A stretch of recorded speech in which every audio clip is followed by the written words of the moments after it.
The action of today's manhwa begins high in the skies everywhere warriors of the Empire. Next, we see that all these warriors and strange creatures are accompanying someone. How can you use rare and expensive animals as mounts? A crowd of people understand that inside the caravan, there is an incredible Sigma from whom they want children. Before us is Liu Wuchen. He is accompanied by the best guards. He is His Imperial Highness himself. After he entered the fantasy world, he became the prince of an immortal dynasty of supreme power. After this prince arrives here, we observe a large number of guards. This prince guy not only has a high status, but also a Dao bone, a talent bestowed by heaven. In addition, he has an extraordinarily beautiful face. He is at the top of this fantasy world. Moreover, our main character has a huge amount of knowledge from his previous life. According to this knowledge, this guy should have become at least the main hero of this fantasy world. But everything developed differently after his mother dug up the Tao bone artifact abandoned in the desert. Despite this seemingly good luck, the father of our main character was forced to die after the discovery. Judging by the guy's reaction, he was clearly unhappy with the fact that his father managed to get an immortal body. Next, we watch how the father of our main character is dramatically in the arms of his son. But in truth, everything was a little wrong, because the fall of this guy's family, the death of relatives, was his fault. After reading this plot, this guy throws the script realizing that he looks like a villain who will not survive 3 episodes. But he's still going to just live without worrying about whether he'll live long or not. After all, one way or another, even if the sky falls on his head, he has him whom he can hold on to. Suddenly he hears from him that these main characters are illegitimate children of the heavenly Tao, and everyone resists the will of heaven. The guy moves into the system and a waifu appears in front of him. She tells him that when these two grow up, he will die. She continues saying that although she is beautiful, he should not fall in love with her. How can a phoenix and a pheasant come together? The guy replies that, in fact, whatever happens, it cannot be avoided. Despite the mediocrity, the face of the system is not bad. Next, the prince asks the system how he can change his fate against the will of heaven. He is going to do it. In response to this, the system grins, wondering if he wants to change his fate because he can become a villain. As long as the villain is strong enough, the main character is nothing more than an appetizer. A successful villain must be a Sigma. After the guy hears that he has already been registered as a powerful villain surrounded by women, he was surprised. Apparently, our main hero was not attracted to this plot at all. He immediately replied that he was against it. In the modern world, Liu Wuchen is a disciple of the 5-element sect who was born under the red flag. He was raised in the spirit of socialism and strived to be a good person who always helps people. The mentor sister believed that the boy would perform noble deeds and be fair in the future. After that, this guy's incentive was quite simple. He was just going to help his sister mentor. But who would have thought that, because of a fatal mistake, he would bring a wolf into his own home and cause harm to his native sect? Immediately after this happened, real chaos occurred and everything was mired in fire, and my sister disappeared. After our main character had to endure this terrible tragedy due to a fatal mistake, something changed. Clenching his fist tightly while standing in front of the waifu system that called him a villain, he prepared to answer. Gathering his strength and showing the waifu a cheerful gesture, he declared that he would die but would not become a villain. The system feels sorry for the guy because if he had coped with the task, then perhaps he would have returned his sister.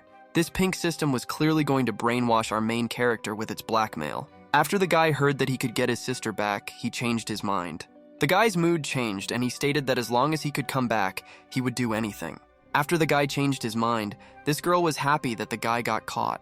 Approaching him, she warned him that the first time might be a little painful. Before us is the system window, the guy's name, position, and cultivation level 5th. Physique Bone Dao, life expectancy 24 hours, villain points 100, for the store you need 3,000. The system reminded the guy that if he does not score the required number of villain points, he will die. The guy was clearly shocked after being presented with such a sad fact. However, his new system didn't care because the countdown to his death had already begun. Even while he was just standing in this space, these seconds continued to pass, bringing his death closer. The prince immediately noticed this countdown counter that would constantly catch his eye. The guy was beside himself because this villain system was so merciless to him. He realized that the owners of the villainous system have a very hard time because it's a hardcore mod. Despite the fact that the guy was born unusual and surpassed the laity, he is not yet a competent villain. The system continued by saying that the real villain must hunt down and kill the main hero and take over his chi. Also, a real villain must step on dragons and phoenixes, making people tremble in fear. Moreover, a real villain must be so fierce that the ancestors of Taoists would kneel before him. While the guy listened to this whole guide on how to be a villain, his timer over his head continued to go. He has read a lot of articles on the internet, and he knows these evil schemes. They are just arrogant idiots, so he can handle it.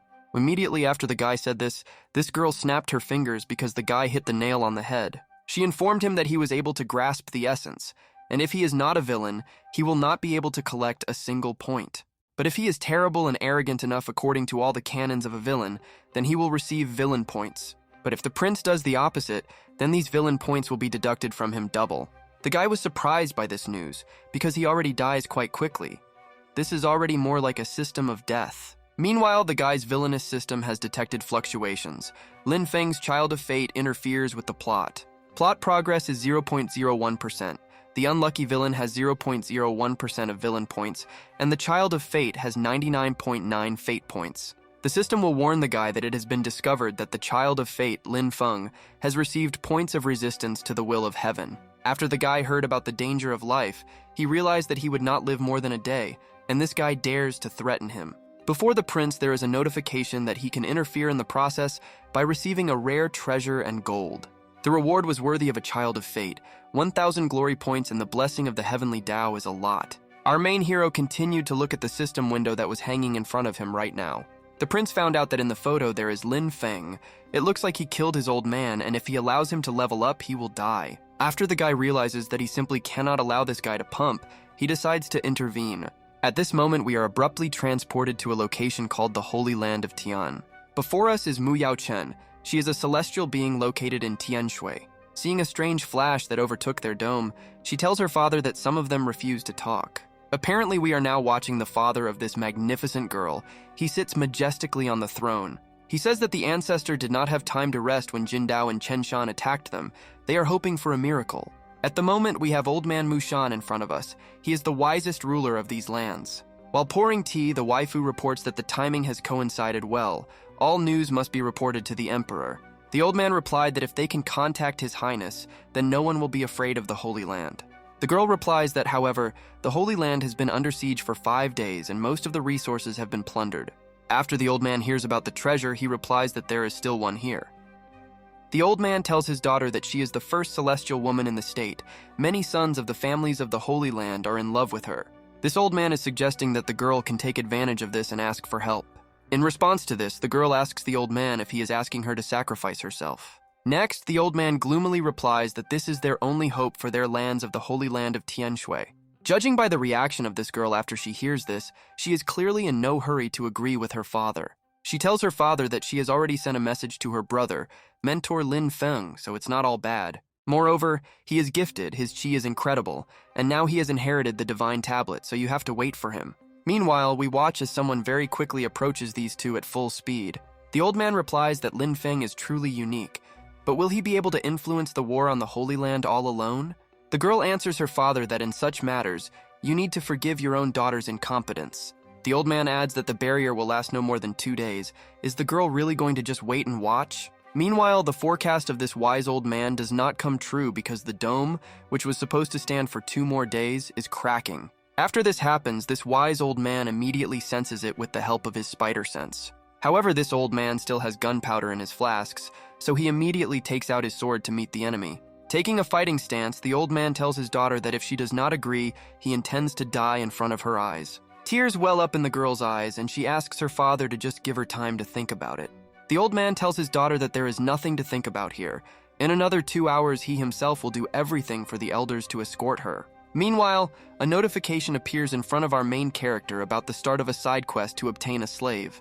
Moreover, some fateful purple guy was discovered, clearly not happy with the extra hassle. This old man immediately gets into a fight with someone who is in the late stage of the Obtalea kingdom. The sage tries to convince him that there is enmity between them, but they raise troops against them, thinking that their lands were weak. The attacker asked the grandfather not to pretend. The ancestor of the Holy Land of Tianshui died. There are no more masters in the Holy Land. Next, we watch as active fights continue between those who fight and defend this Holy Land. Apparently, this younger guy will find the strength to start pushing this sage who just wants to protect the lands. He heard that the Tianshui celestial being is not only amazingly beautiful, but also has an incredible body, so he will definitely taste. The old man immediately called this guy an impudent man because he couldn't commit outrage while on his holy land of Tianshui. Swinging his hand for the next time, this man said that for the sake of his daughter's face, he was ready to personally send him to rebirth early. The sage was in complete shock because all this was the nonsense of a crazy scoundrel. Today he intended to teach him a lesson. The attacker's body is really strong, but 2 realms below him, and yet he is able to hold it back for so long. Next we continue as these two continue to confront each other on the wounds, despite a noticeable difference in strength. But suddenly something unexpected happens. We watch as a caravan that was already familiar to us appears in the sky from the clouds. A little more, and we see in front of us those incredibly rare animals that were used as transport for the carriage. After we move a little inside this carriage, we see that sitting in it is someone who clearly knows his worth. The daughter of the owner of these lands immediately turns her attention to this carriage. She wonders why he is heading to their land. Even the attacker of these lands stops fighting to wonder what this major is doing here. Immediately after this young master lands on these lands, all the red-robed warriors kneel before him. Next, we see that this person is our main character. Everyone begins to greet him because he is Imperial Highness. The villain system immediately decides to reward the guy for appearing confidently and majestically. This corresponds to the character of the villain. While the guy was able to get as many as 500 villain points, one of the warriors in red robes told the others to leave because Highness wants to enter. Despite the fact that our main character at this moment feels like an edit, he continues to put on a majestic appearance of a tough Sigma. After hearing the orders, our main character continued to walk through these holy lands, telling these warriors to get up from the ground. Our main character's system immediately hits him over the head, telling him that he is no good and needs to pick up his drool. The guy was unhappy that his system was ruining his perfect villain hairstyle. He wondered why the system was so small. Waifu replies that this is all because he is a worthless villain, so he was forced to go into energy saving mode because of this. The prince could not help but answer that despite such a small size, this girl talks a lot and calls him worthless. The girl replies that it's hard to meet Purple Chi once in 1,000 years, and if she's faceless, it means she exists like at least 2. Therefore, our main character's system told him to better reflect on his insignificant life and get out of here to complete the task. This psychopath, meanwhile, reports that this holy land will be broken in 2 days. He reports that the prince can just watch from the side.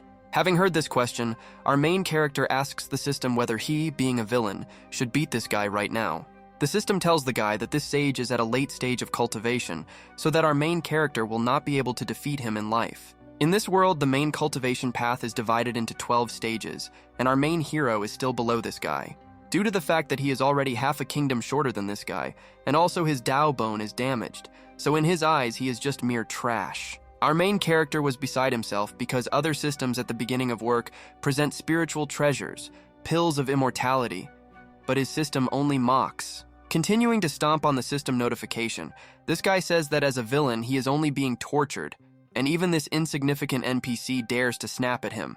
The system asked our main character, who told him that he doesn't have all the advantages. The fact is that this is all for noobs. The system offers the guy a pouch that will help him borrow the power of the immortal light of the 9 spheres to help him rebuild his body. The guy immediately uses this thing to tell the system that it could get this thing earlier and not wait for him to go on strike. Meanwhile, we continue to watch our main character slowly open this bag that should help him. Immediately after the bag is opened, our main character is enveloped by a mysterious force that allows him to rebuild his own body for a while. One of the effects of this item was to eliminate hidden diseases and restore the body. The prince managed to restore his Dao bones and immortal powers. A few moments pass and the healing process of our protagonist is completed, and now his body has finished forming completely. The guy simply couldn't enjoy this mind-blowing feeling of pleasure from increasing the level in a fantasy level. It's not bad at all. The process is completed, and now the limitation of strength has disappeared and this guy's body is filled with strength, if before his Dao bone was like a dusty pearl. Now the dust has disappeared, and the barrier between his body and the Dao bone has completely disappeared. The Dao bone has completely merged with his body. A constant stream of spiritual energy surged through his body, and his cultivation level instantly reached the late stage of the monastery realm, which is already more serious. Our main hero was consumed by strange sensations that he had never experienced before, as if he had become the god of life and death at the same time. This guy who previously attacked the lands was surprised once his Jindao Taoist body was activated. It would be difficult to cancel. It would be bad if it harmed the head. Meanwhile, after our main character acquired new powerful powers, he conjured a magic projectile and aimed it at this loser. This man in a red robe was shocked by such an unexpected turn of events. A magic missile knocked him down. After our main character finished dealing with this loser, he simply told him that he was making too much noise and was disturbing him. This guy was still trying to move away from the attack of our main character. Lying on the ground after receiving the projectile, he was trying to understand why he received it. This guy immediately realized that this power cannot belong to someone who is at the earlier stage of the realm of the monastery, which means something is wrong. At this moment, the boy was thinking that the power of the Tao bone was so great that it was not surprising that his old man had to get one for him. After the guy decided that he wouldn't mind getting another one of these bones, the system immediately rewarded him for his behavior as a villain. Meanwhile, another sage in a red robe began to approach our main hero, after which he fell on one knee in front of him. He told the guy that the battlefield is now dirty and in disarray. He invites His Highness to go into the house and just take a break from the long journey. Passing by this old man, our main character warned this old man to take better care of his dogs in the future. They should think before they bite. After our main character so strongly offended the dignity of one of the warriors from this clan, the defeated guy hit the ground saying that he did not agree. He continued by saying that this blow contained demonic chi energy. It was nothing more than a damaged Tao bone, so he must have used something. In response to this, the old man called this guy an idiot. He told him that if he wants to die right now, then he can do it alone and not involve others. The old man continued by saying that there was no treasure aura in our main hero's punch, so our main hero's Tao bone had already been restored. Then we watched as the people of this holy land of Tianshui came. There were a very large number of them. They didn't understand what just happened. For some reason, the sage of Jindao knelt down.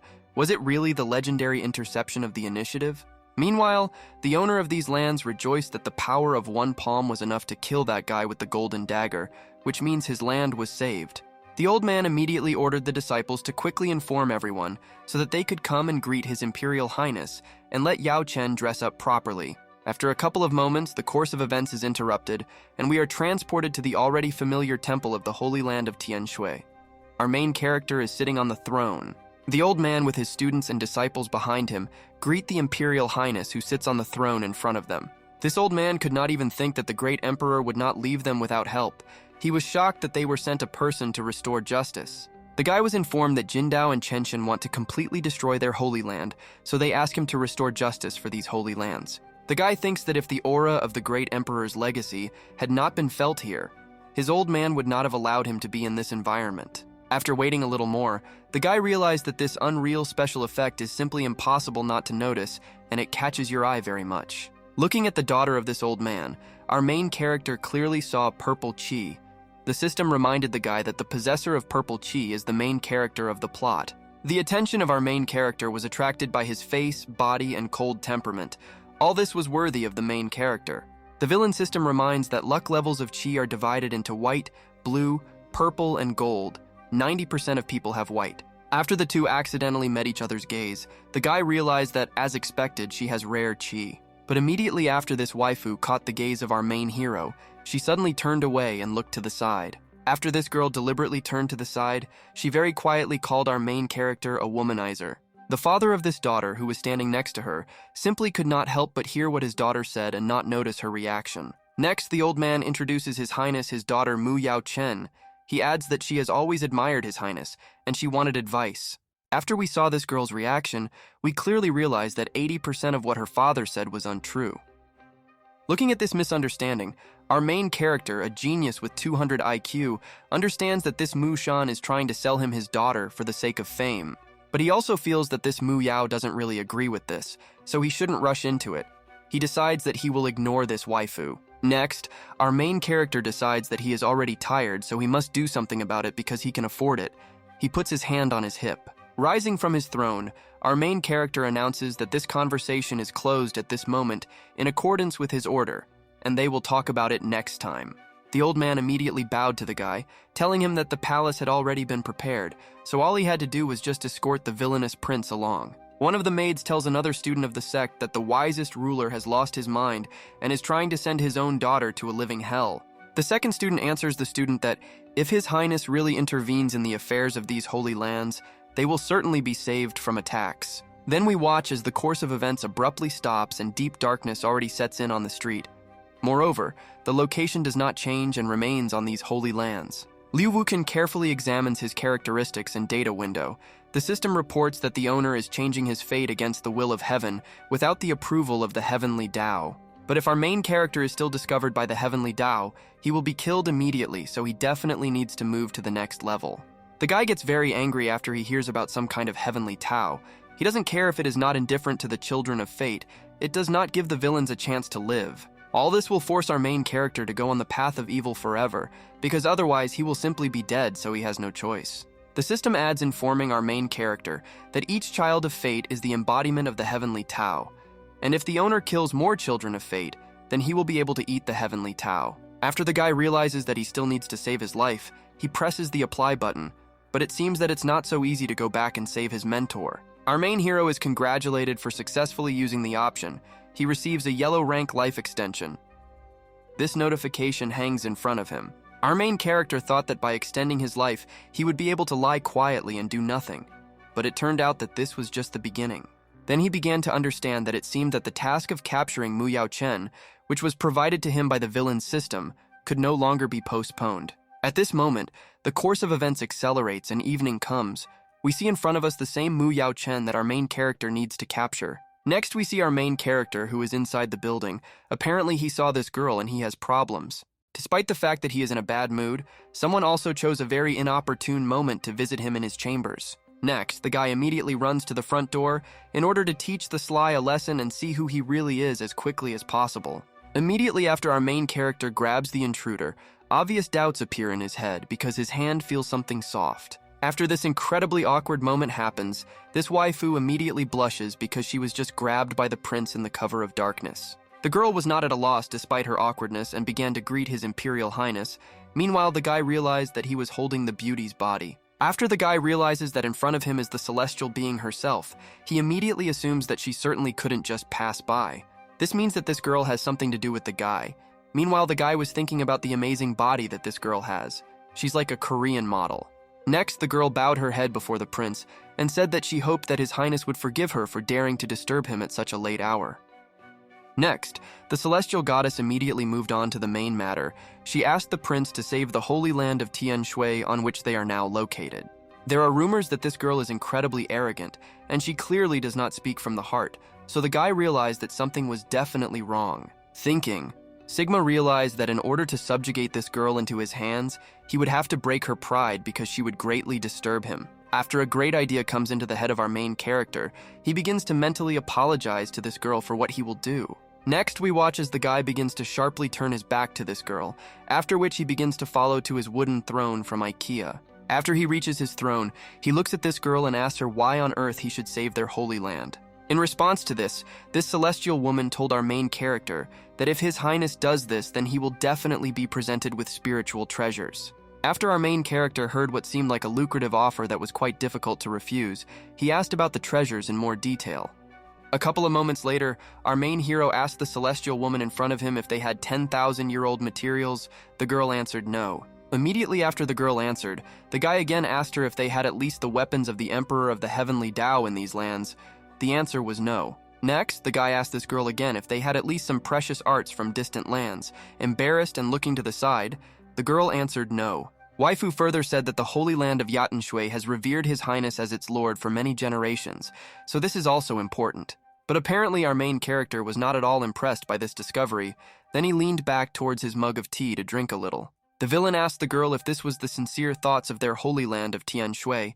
He asked the girl if it mattered that the tiny land revered him. At this moment, the celestial inhabitant of these lands realized that these lands for our main character are just an ant, which means she has only one way out. After the waifu runs out of arguments, she informs our main character that in return for her help, she can accompany our main character during a cardio workout at night. Apparently, this offer attracted the guy, because Liu Wuchen lived 2 lives for 18 years and now spring has finally come to his street. Immediately after the guy thought about the profitability of this option, his villain system immediately called him an animal. Liu Wuchen understood that he had only one thing on his mind, and that was earning villain points, and a woman could only influence how fast he would draw his sword. Our main character answered this girl that if he asks a woman to train, then by his order alone, it is unknown how many celestials will respond. The girl understood that there were rumors about this guy that he was arrogant and power-hungry and extremely fond of beautiful women.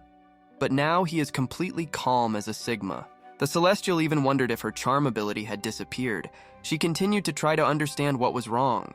Further, our main character added that he can still come to her aid if, of course, she wants him to make an effort to save the land. The girl replied saying that, if His Highness agrees, she is ready to give everything. Wuchen replied that there is still no maid next to him, and the vacancy is open. After this, the celestial being was immediately surprised, because how could the work of a maid cost more than all the precious things that he had named just recently? This may all seem humiliating, but compared to her father's intentions, he left her with enough dignity that it's not so bad. Continuing to think about our protagonist's offer to become his personal maid, she wondered if he was just a good person who responded to help. Meanwhile, Wukun continued telling the celestial dweller that if she does not want to become his maid, then they can simply forget the conversation and never remember it. But the celestial woman replied that if His Highness promises to save their holy lands, then she is ready for anything, just as she said quite recently. After the celestial goddess agreed to become a maid of our main character, the villain system of our main hero immediately notified him that he had received 2,000 villain points. The girl decided that this prince still lived in luxury and did not see anything, and gossip could not be trusted. The system added that this girl's feelings had changed and deviated from the plot. Immediately after our main hero realized how well everything had turned out, he was surprised by the fact that everything went very easily. After Wukun got a personal maid, he told her that traveling today was very tiring, so his stomach was empty and lonely. Meanwhile, the villain system came out again to report that acquiring a celestial goddess with purple chi as a servant advanced his task by 30%. Immediately after our main character hinted that he was hungry, this celestial woman began to step back, saying that she would prepare snacks. The guy, meanwhile, asked the system why the hell he had 30 points of progress in the quest. He demanded a reasonable explanation, otherwise he would resort to cruelty. Our protagonist's tsundere system told him that Mu Yao Chen was only trying to save the Holy Land, and he was still far from completely subjugating it. But despite the fact that our main character has not yet fully completed his quest, this girl's system still informed him about the reward that he deserved. Our main character received some pathetic drop. He asked the system if it was trying to get rid of him with the help of one drop. He asked her if she considered him a beggar. Once again showing its essence as a tsundere, the system replied to Wushin that he doesn't know much about things, because he is the spirit of the ancestor of 10,000 dragons. Although in distant lands the cultivation and status of dragon beast is very low, but the ancient dragon is a completely different matter. Due to the fact that the ancient dragon, born in the primordial chaos and having lived for many years, is the ancestor of 10,000 dragons, each drop contains frightening power. Our main character's system continued by explaining to our main hero that just one drop of the spirit and blood of this dragon is capable of raising his level of self-development by 1 level. After our main character heard how powerful the drop in his hands was, he immediately wanted to try how powerful it was as quickly as possible. Without wasting a single extra minute, we watch as our gal hero begins to throw this drop of the dragon spirit straight into himself, which will increase his level. Immediately after this powerful drop of the dragon spirit enters the body of our main character, some kind of purple flame appears around him and envelops him. But it doesn't end with special effects alone. Raising his head up after taking a drop, our main hero sees before him the embodiment of the spirit of the dragon. At this interesting moment, the course of events ends abruptly and we continue when the location changes to a place somewhere outside the palace, where 3 silhouettes are located. One of the students of these holy lands tells his master that the prince was very strong today, and it's all very difficult to call it an accident. The second disciple with the funny hair adds that he thinks that they could kidnap him first and make sure that they leave the state of the Great Tao. But in response to all these ambitious ideas of his students, the sage of these lands only asked his students to wait a little longer. If Yao Chen did not cope with the task, they would think. After a couple of moments of war, something unexpected happens. Everything around begins to shake sharply.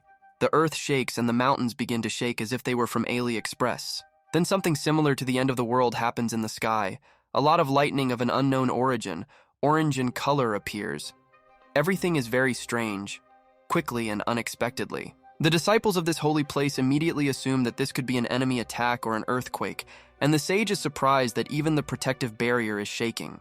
But after a couple of moments, this shockwave from this strange explosion or earthquake reaches these 3. And it even becomes difficult for them to stand on their feet. After a couple of moments, one of the students, looking at all this horror in front of him, understands that all this is caused by the fact that the prince is right now pumping himself up. The second one simply cannot believe it, because this power is incredibly terrifying. Is this guy really only in the realm of the heavenly abode? Because it seems that he is more powerful. At this moment, this sage of these lands clearly changes his opinion about this guy. He declares to his disciples that they are a righteous holy land, and they will not make any abductions. Even the new maid of our main character, who at that moment was bringing food to our main character, is very surprised because everything starts to shake. She wonders if this is the power of the dragon. At this moment, our main character is sitting in the lotus position, and there are flames around him. He understands that he was finally able to break into the realm of supernatural comprehension.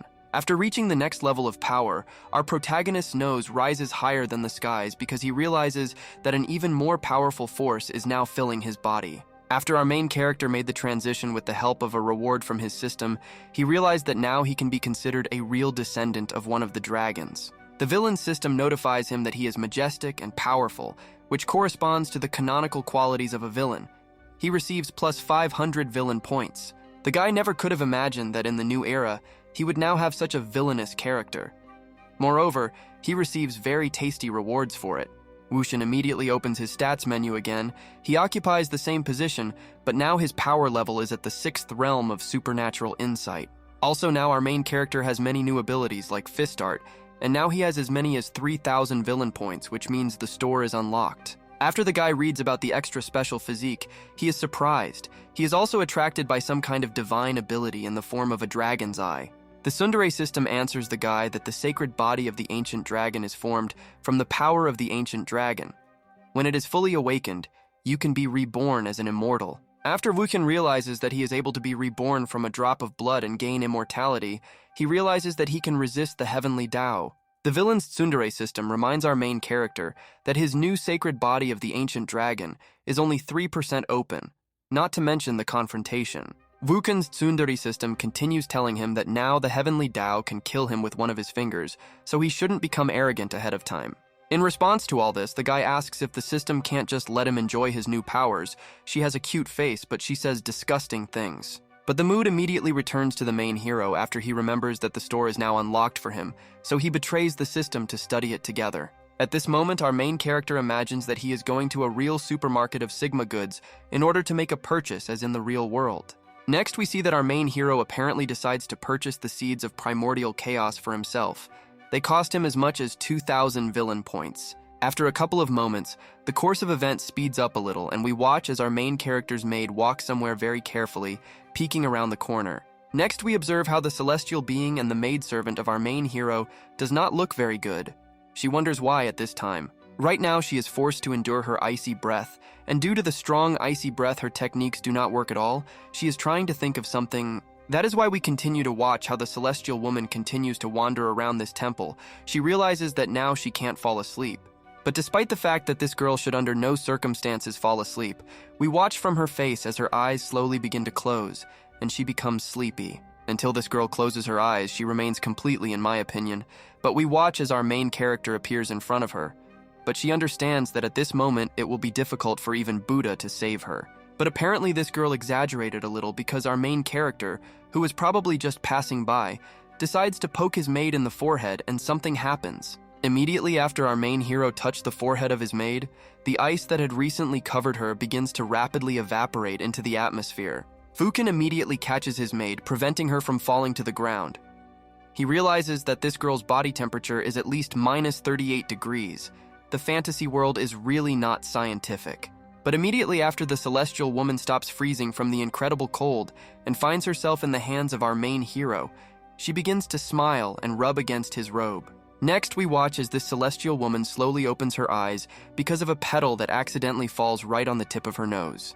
But after she finally wakes up, she is sharply surprised because she did not expect at all that she would wake up and, moreover, that she would find herself in the company of our shitty hero. At this moment, our main hero looked to this girl like the main character of some Korean series. She was immediately surprised by the unexpected appearance of His Highness. She immediately moved some distance away from our main character, and embarrassed thanked him for helping her at a very needed moment. Immediately after this incident, Mu Yao Chen's level of empathy towards our main character increased by more than 3 times. The guy received another 500 villain points for this incident. The guy further replied that it was just a trifle.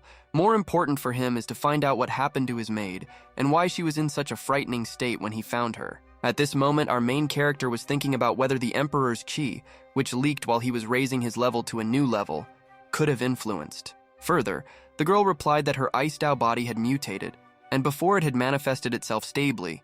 But this time, for some reason, everything turned out earlier than planned. Having turned on the thinking mode with the help of 200 IQ, our main hero immediately realized that it seemed that he had launched the main character's plot ahead of schedule, and this led to such consequences. Continuing to reflect on what was happening, our main character suggested that according to the plan, there should have been an episode where Lin Fang appears and heroically saves the beauty. And after the true planned hero of this plot saves this beauty, most likely she would have to devote her life to her savior who saved her life. Our main hero understood that, much to the pity for the true hero, our main hero has system tips with which he can get ahead of everyone. After the guy, through reflection, understands the situation he finds himself in, he turns his Korean idol beauty to maximum and tells the maid that he can solve her problem. Having heard that this serious problem can be solved by our main character, this girl is expectedly very surprised and asks the guy to tell him in more detail. After all, this waifu's Dao body is not just an ordinary mutation. Her ancestor has been looking for it for years, but has found something wrong and has found an effective way to really solve it. In response to this, Vuchin tells the maid that her body is excellent, but the cultivation technique is too weak, and the two parameters simply do not fit together, so she gets problems. Summoning 1,000 villain points in front of him, Vuchin informs the celestial goddess that he has one heavenly rank cold attribute technique that can definitely solve this problem. After the maid of our main hero hears that the guy has a real heavenly rank technique with him, she is very surprised and cannot believe it.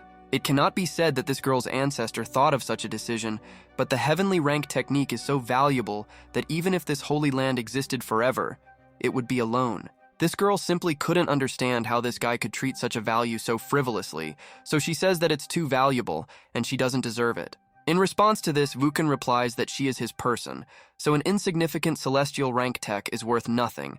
She has a special trait, and if she can figure it out earlier, he will benefit. In fact, our main character understood that this girl has violet chi energy, which means she will be luckier if she does not have any strange encounters or problems. The celestial being was completely bewildered after she heard this. She wondered if the guy really knew that her feature was suitable for pair training.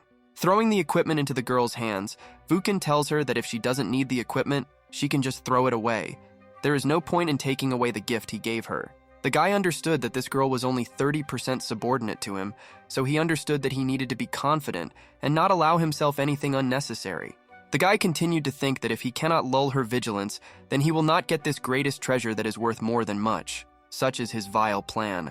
Our main character was almost 100% sure that after this girl took advantage of his gifts, she would consider him a damn good person who had saved her life. And the plan worked, because the system notified the guy that a change in Mu Yao Chen's feelings had been detected that deviates from the plot, so the guy gets 2,000 villain points. Looking at the notification about the crediting of villain points, the guy was very happy because he spent only 1,000 villain points on this heavenly rank technique, after which he received 2,000 in return. At this point, the course of events stops and we continue as we accelerate until the next morning comes and the entire environment, including the birds, wakes up. Transferring to the familiar hall where most matters are decided, we see how representatives and students of two groups gathered in front of our main character. After Vuchin is convinced that everyone is assembled, he declares to everyone present that this time he gathered them all because he has one thing for everyone. After the entire crowd gathered in front of him turns their attention to him, Vuchin points to himself, saying that from now on he will protect the holy land of Tianshui on which he is located. Representatives of the squad in red clothes do not understand why the guy is saying this, because everyone can capture these holy lands in just 2 days. But now the guy has stood up. The psycho we already know tells our main character, holding a weapon in his hand, that he spared him yesterday for the sake of the emperor, but he still buries himself and aggressively heads towards problems. After hearing the presentation addressed to him, the guy turned on the Sigma mode and asked this idiot if he didn't agree. In his thoughts, he realized that his new villain glasses were coming to him on their own. The psycho continued saying that he does not agree, because in the state of the Great Tao, strength comes first, and if the guy wants to protect these lands, then he will first have to defeat him. Having turned on the killer mode, our main character responds to this idiot who thinks a lot about himself that this is the first time he hears such a demand, in which case he decides to help him. Immediately after our main character summons his purple aura thanks to his latest increase in strength, his opponent realizes that he is the weakest here. Our main character didn't even need to approach this scum in order to inflict damage on him. This guy tried to understand how this was possible, because his Jindao body could not withstand the onslaught of the aura. Meanwhile, our main character continued to advance towards this idiot who dared to object to his highness. The body of the Jindao did not impress our main character at all. While our main hero continued to simply reduce the distance to this man who had objections, various injuries continued to appear on his body, and he received more damage. This guy had no idea where our main hero got so much power. He understood that he could no longer stand here because if he continued, he would simply die. A representative of this faction at this moment falls to the ground, saying that the Holy Land of Jindao is in the power of His Highness, and he begs our main hero to show mercy. While this old man continues to beg our main protagonist to calm down and spare this pathetic life, we watch as this man continues to suffer. Our main hero immediately stopped the attempt to kill this guy, because an exemplary worker rushing every day to let him earn villain points should be fine. Immediately after our main character defiantly showed his dominance in front of everyone, all these two factions bowed at his feet, saying that everything will be as he pleases. After everyone bowed to him, Wuqian addressed the crowds in front of him and asked them not to worry about losses, because he would compensate their losses in full. The same man who had just nearly died from the powerful aura of our main hero fell to his knee, thanking His Highness for his kindness. The second student joined him. However, the old man added by telling our main character that he shouldn't do this because they started the fight for the Holy Land, so they don't dare mention anything about compensation. At this moment, the maid of our main hero watched in surprise as her master solved all the problems. She was surprised by the fact that the cause of the disaster was so easy to solve. Immediately after this, the main character's villain system notifies him that his speech was worthy of a villain, so as a reward he receives 100 villain points. But our main character's speech continued to have an impact, so another notification from the system notified him that he had received a whopping 150 more villain points. System notifications from the villain system did not stop coming to our main character because his speech complied with all the canons of a real villain, but the guy did not consider it difficult. Another message from the system notified Wuqian that the task of recapturing the Purple Key had already been completed by 60%, so that he received 1 drop of the spirit of the ancient dragon in Ngarada. Moreover, our main character once again managed to gain a level of loyalty from Mu Yao Chen, and for this he receives a whole 1,000 villain points in his piggy bank this time. Our main character didn't even try to hide the fact that these 1,000 points were easy for him to get, but still he still wants to pull out the fur of the Child of Fate. But suddenly something sharp and unexpected happens. A bald man runs into the hall and shouts to the elder that someone has killed a follower of their holy land of Jindao. At this moment, in response to this, the sage of the holy lands on which we are located, he calls the one who appeared as a daring dog, because he dared to come to his lands in darts. The main villain system notified our protagonist that Lin Fang had been detected quickly approaching. The guy understood that a good show would soon begin. Then the course of events abruptly ends, and we are transported to a place outside the palace of the Holy Land of Tianshui. We watch as someone suddenly breaks down the main gate. Before us is the true protagonist of this plot. At least he should have been. He wonders how these bastards dared to invade his holy land of Tianshui. We continue to watch as this man continues to scatter all the followers of the Holy Land who came here to conquer this territory. And finally, before us is the same Lin Fang who is at the late stage of the Kingdom of Moving Mountains. He discovers that there are still no traces of the battle, which means he arrived on time. Then the attention of this Lin Fang is attracted by some silhouette standing in the distance. He decides that this time he will definitely save the Holy Land of Tianshui, so he relies on someone. That very silhouette standing in front asks this guy not to worry, because they are with the Holy Land of Guyu. Everything is fair and educated people and every martial artist. Now before us are representatives of the Holy Land of Guyu. They are at the stage of the late kingdom of life and death, led by an old man with a bald head, confident in his abilities. A couple of moments later, the owner of these lands appears on the scene after he sees Lin Fang. He immediately demands that he stop what he is doing right now. After Lin Fang sees his mentor's father in front of him, he immediately calms him down, telling him not to worry, because he called the master to help them recapture the lands. Immediately after this, the grandfather in a red robe turns to the same old man with a bald head whom Lin Fang brought. He asks this old brat what this all means. This old man with his gang of bald men replies that their 2 great holy lands are warming their hands on someone else's misfortune, and thus they offend others. That's why they came here. The old man continues, gloomily looking at the old man in a red robe. He tells him that naturally he couldn't just ignore it, and that's why he came to help.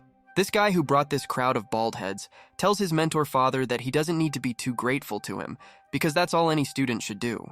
But the mentor immediately calls him a complete idiot, because the difficulties of the Holy Land have long been solved by His Highness, and he is trying to stir up a new dispute by creating new problems. But after this guy hears that the dispute has already been resolved by our main hero, he freezes in surprise, asking how this is even possible and who did it.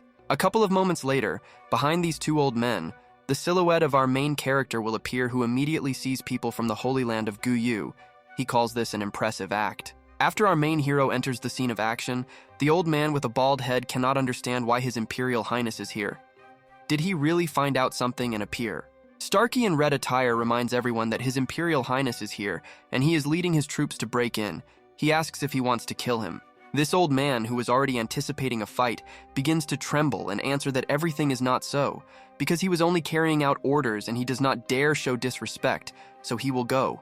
Our main character simply cannot help but notice that the wisest sovereign from the Holy Land of Guyu is well informed, because he participated in many battles for the Holy Land. After our main character says this, active conversations begin because it really looks like the Holy Land where they came to help last time no longer exists. Starkey immediately tries to justify himself by telling His Highness that it was Lin Fang who asked them for help, and he only extended his hand.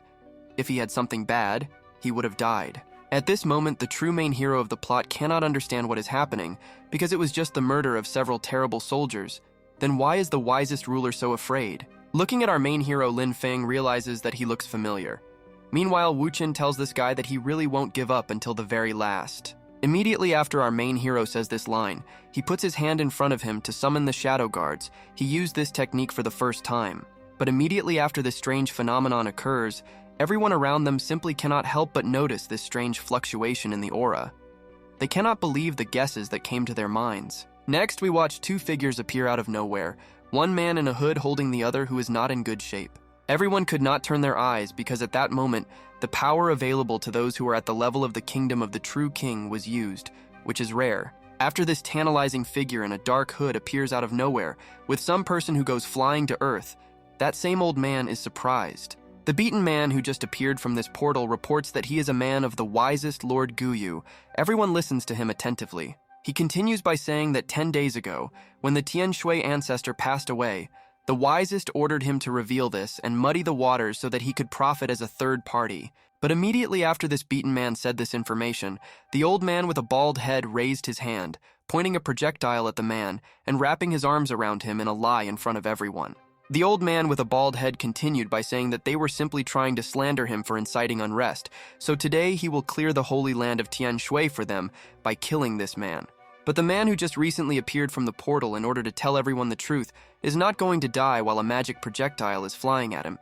He asks for help. Fortunately, the old man, who is the wisest of this holy land, manages to aim his protective magic in order to save the man. He asks the attacker if he wants to remove the witness. An old man with a bald head who is trying to defend his position responds to Brother Mu Shan that this beaten man is clearly obeying someone's order and they are trying to blatantly put him on the spot.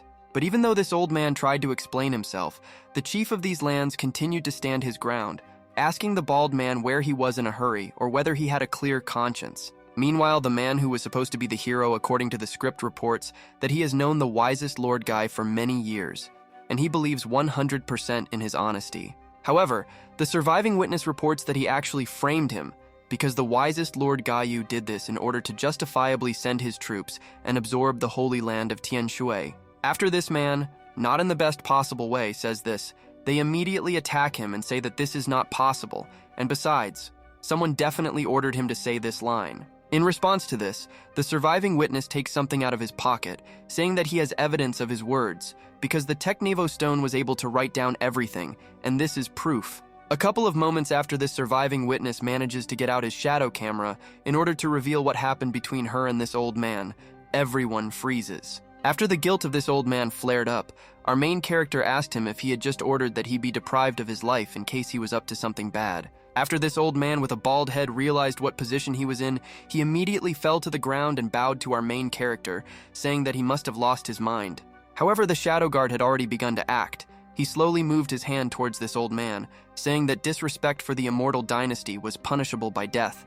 The old man was terrified. One more moment and we then watch how this old man, who was caught in a lie, is caught by the huge hand of the shadow guard. He begins to shout that he is from the palace of the ruler of people. After the owner of these lands on which all this is happening heard what this old man with a bald head had just said, he wondered whether he heard everything correctly or not. Meanwhile, the second old man with long hair tried to understand how they could be involved in the affairs of the state of the Great Tao, because it all sounds at least strange. While the process continued, some people wondered whether the Shadow Guard could single-handedly destroy the Holy Land. Right? The spiritual wealth of the immortal dynasty is incomprehensible. Meanwhile, Wuken realizes that today's move was to test the power of the Shadow Guard, but he did not expect that he would be so strong, so he has a bigger trump card up his sleeve. Nevertheless, he wants to survive in this alien world where there are many very strong people, which means he needs to become the strongest as quickly as possible in order to survive in hardcore. Further, our main character reports that there is no longer any need for the Holy Land of Guyu to exist, where this old man with a bald head caught in a lie is from. Next, the Shadow Guard of our main character begins to deal harshly with these people from the Holy Land of this bald man. He shouts that he will not spare Wuchen even when he becomes a ghost. After the main character, who could not become the main character due to the appearance of a villain, hears the name Liu Wuchen, he is very surprised to realize that it is really him. Meanwhile, the sage of this land thanks His Highness for lending them a helping hand at an important moment and allowing them to know the truth and avoid ignorance. But suddenly the fake main character intervenes in the conversation and tells the mentor that this man clearly has an evil heart. He's probably up to something, so you shouldn't trust him. The mentor was clearly in shock after making accusations towards our main hero who resolved the conflict. He asked him how he dares to disrespect His Highness. After a couple of moments, the man asks our main character if he remembers him, because 3 years ago he wounded his father and destroyed his Lin family, and now he dared to come to this earth. But instead of supporting this loser, only judgmental glances awaited him. The maid of our main character said that elder brother Lin was too stupid, because what could His Highness want from them? After a couple of moments of war, this guy decides that he will continue to stand his ground. Turning to Wuchen, he informs everyone that today, he will reveal his true identity as a villain. Immediately after this, his mentor approaches this guy, telling him that he brought the wolf into the house and did not repent. He informs him that he was expelled from among the students of these lands. The guy who was supposed to become the most important character is simply at a loss what is happening. He doesn't understand why no one believes him, because he is the first genius of the Holy Land of Tianshui. Meanwhile, our main character feels simply great, watching how the result of his actions becomes such an interesting performance. The celestial being watches him. After a couple of moments, Wuchen informs his maid that he is very tired. In response to this, Yao Chen replies to His Highness that in that case, they can go and rest. After the fake main character sees the scene of his sister communicating so well with our main character, he asks her what she is doing. Has he really seduced her too? Next, the celestial goddess informs Lin Fang that she understands that he misunderstood His Highness. But His Highness actually just recently saved the Holy Land of Tianshui. Lin Fang is furious. He shouts to his sister that he sees that this Liu Wuchen, who is trying to seem like an angel, has misled her like everyone else who is standing here. Next, this fake main hero, who simply cannot believe what is happening, shouts to the maid of our main character that she simply traded her body for the safety of these lands. In response to this, the maid refuses to tolerate this and tells this guy to immediately shut up, because His Highness did not allow himself even half sinful thoughts in her direction. After this guy's sister told him that the only one who is trying to discredit her honor is he. In response to this, the guy is surprised and admits that he told his sister that he said too much. However, the girl was not going to just forget this conversation. She reminded this guy that it was he who brought enemies here and insulted His Highness, so it's just not forgotten. The celestial woman continues telling her Bart that he was the one who instigated the argument in impatience. She gave good advice, but he publicly slandered her. She asked him who he thinks she and the Holy Land are. Immediately after this girl was completely disappointed in her brother, she told him that she was definitely very mistaken about him. The guy tried to reassure her that this was not so. After blaming absolutely everything on this guy, he simply could not help but blame our main character, because he is undoubtedly to blame for the fact that he is quarreling between his brother and sister right now. Next, a notification from the villain system appears, which congratulates our main character on the fact that Mu Yao Chen and Lin Fang broke up. The fate of Lin Fang is about 200 points, and plus 4,000 points for Wuchen. Our main character broke the silence by telling this broken guy that he wanted everyone to see his true face. He asked him to explain this in more detail. Another burst of anger from this fake main character, and he accuses our main hero of hurting his father and destroying his family. But the guy asked what. Then the crowd began to discuss this guy, wondering what in Sepmia Lin could be worthy of His Highness, and everyone began to support this topic for discussion. This guy simply couldn't believe that he was caught by a person like him. There must be some other sins. He can't become a laughingstock. He has a chance to regain his reputation. Enveloping himself in his power, this guy praised the speech of our main hero and his account of atrocities. Due to the fact that Wuken's crimes, according to him, are unforgivable, he is going to punish him. Our main character, watching this guy, understood that it is common for a child of fate to go ahead and kill. But from now on, he is not just a step on his path to glory. Immediately after this guy tried to regain the title of the main character and show his power in front of everyone, our main character only said that it was all ambitious. After Wuchen also prepared to fight, he asked this guy why he thought that he could really compete with him with his level of strength. In response to this self-confident guy replied that since ancient times, heroes did not depend on their origin, so there was nothing he couldn't handle. He was ready to fight. Immediately after this guy realized that the battle could no longer be avoided, and that's what he wanted, he took out and immediately activated his Ice Spirit Amulet and took a fighting stance. After this guy summoned his Ice Spirit Amulet, he hovered in the sky, but after he received an order to rise from his master, he soared even higher into the air. Immediately after this ice amulet gained sufficient height and hovered in the sky, it sent a huge ice projectile at our main hero, which was larger than Wuchen.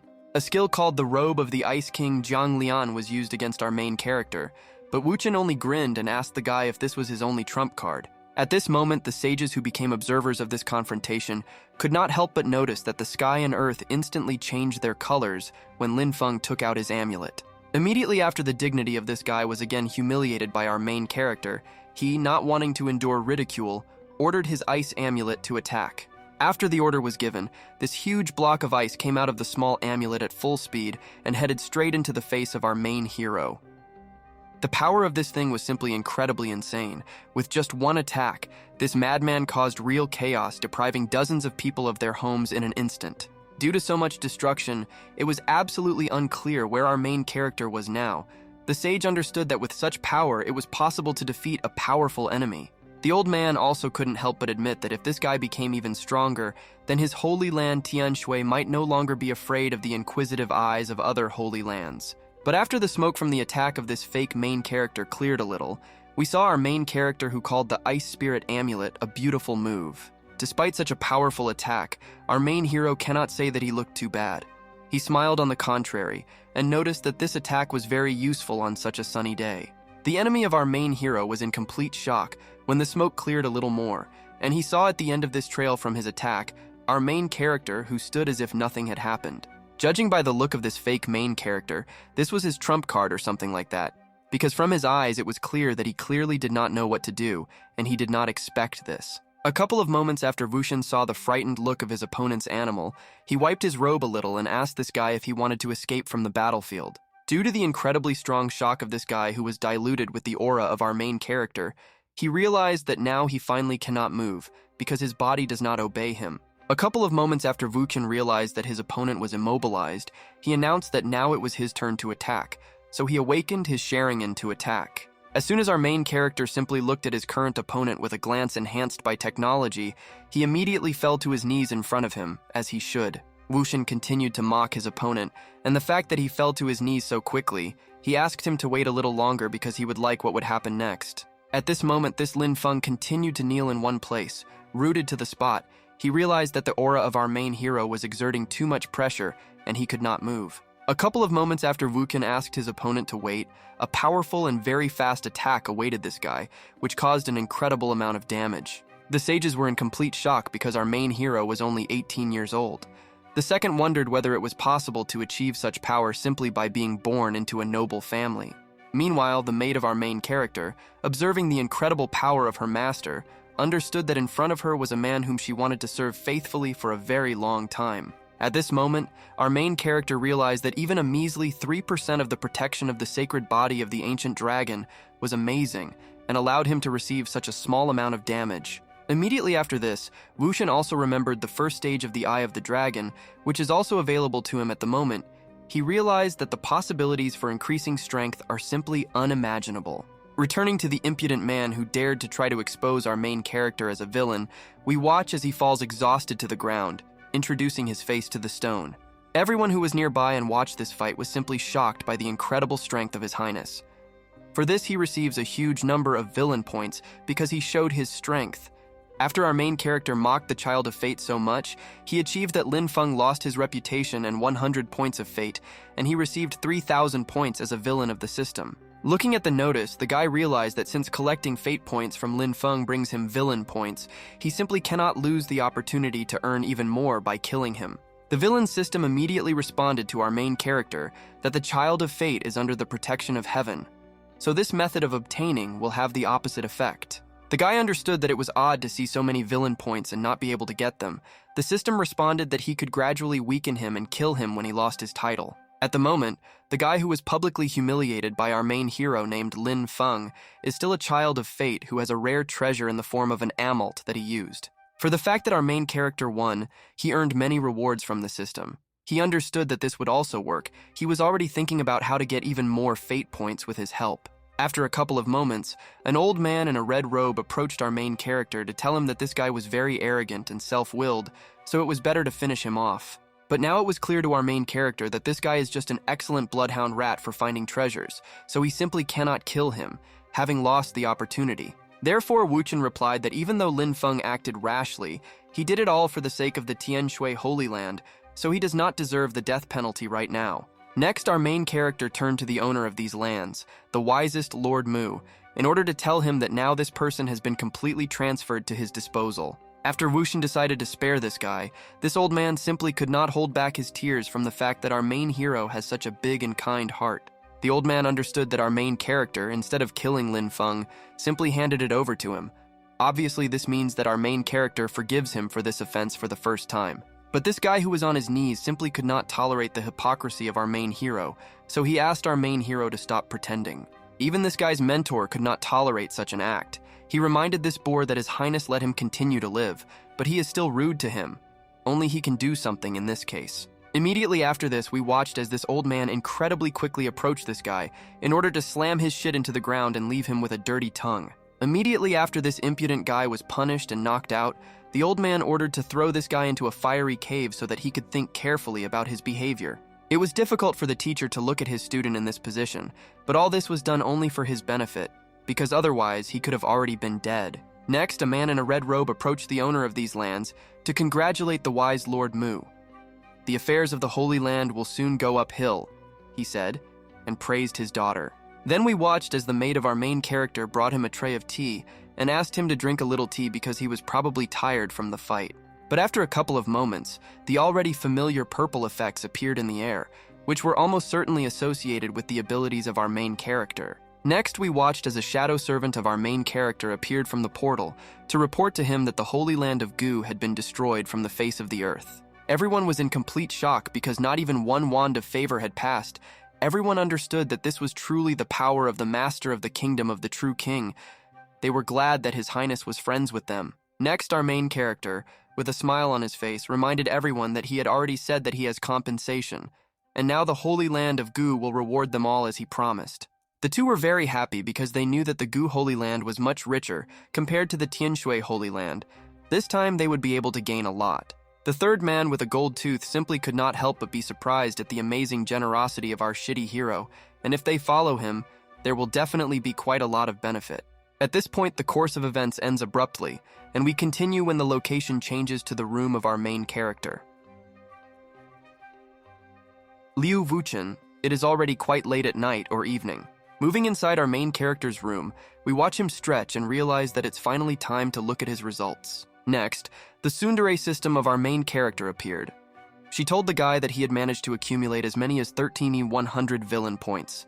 She asked him if he was going to improve his technique. Wuchen said that in the Sutra of the Great Emperor Shanhai, the secret of Stanwellen by the Emperor is hidden, and countless people in all worlds crave it.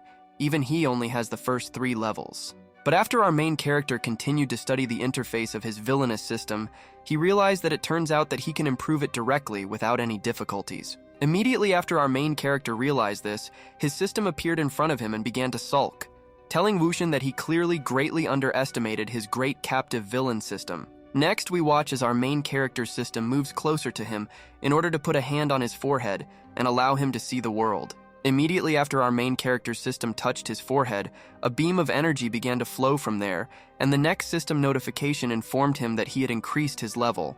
Looking at his hands, the guy realized that he had just raised the level to the 4th. His cultivation had also reached the middle of the 6th realm of supernatural comprehension. He had become stronger. But the Sutra of the Great Emperor of Shanhai seems to be a little buggy, since by practicing it, the Great Emperor, his father, even reaching the 9th level, was not able to receive the title of revered. After our main hero realized that he managed to make a lot of money, he wondered if he could get around this bug by using the villain's points to improve his level.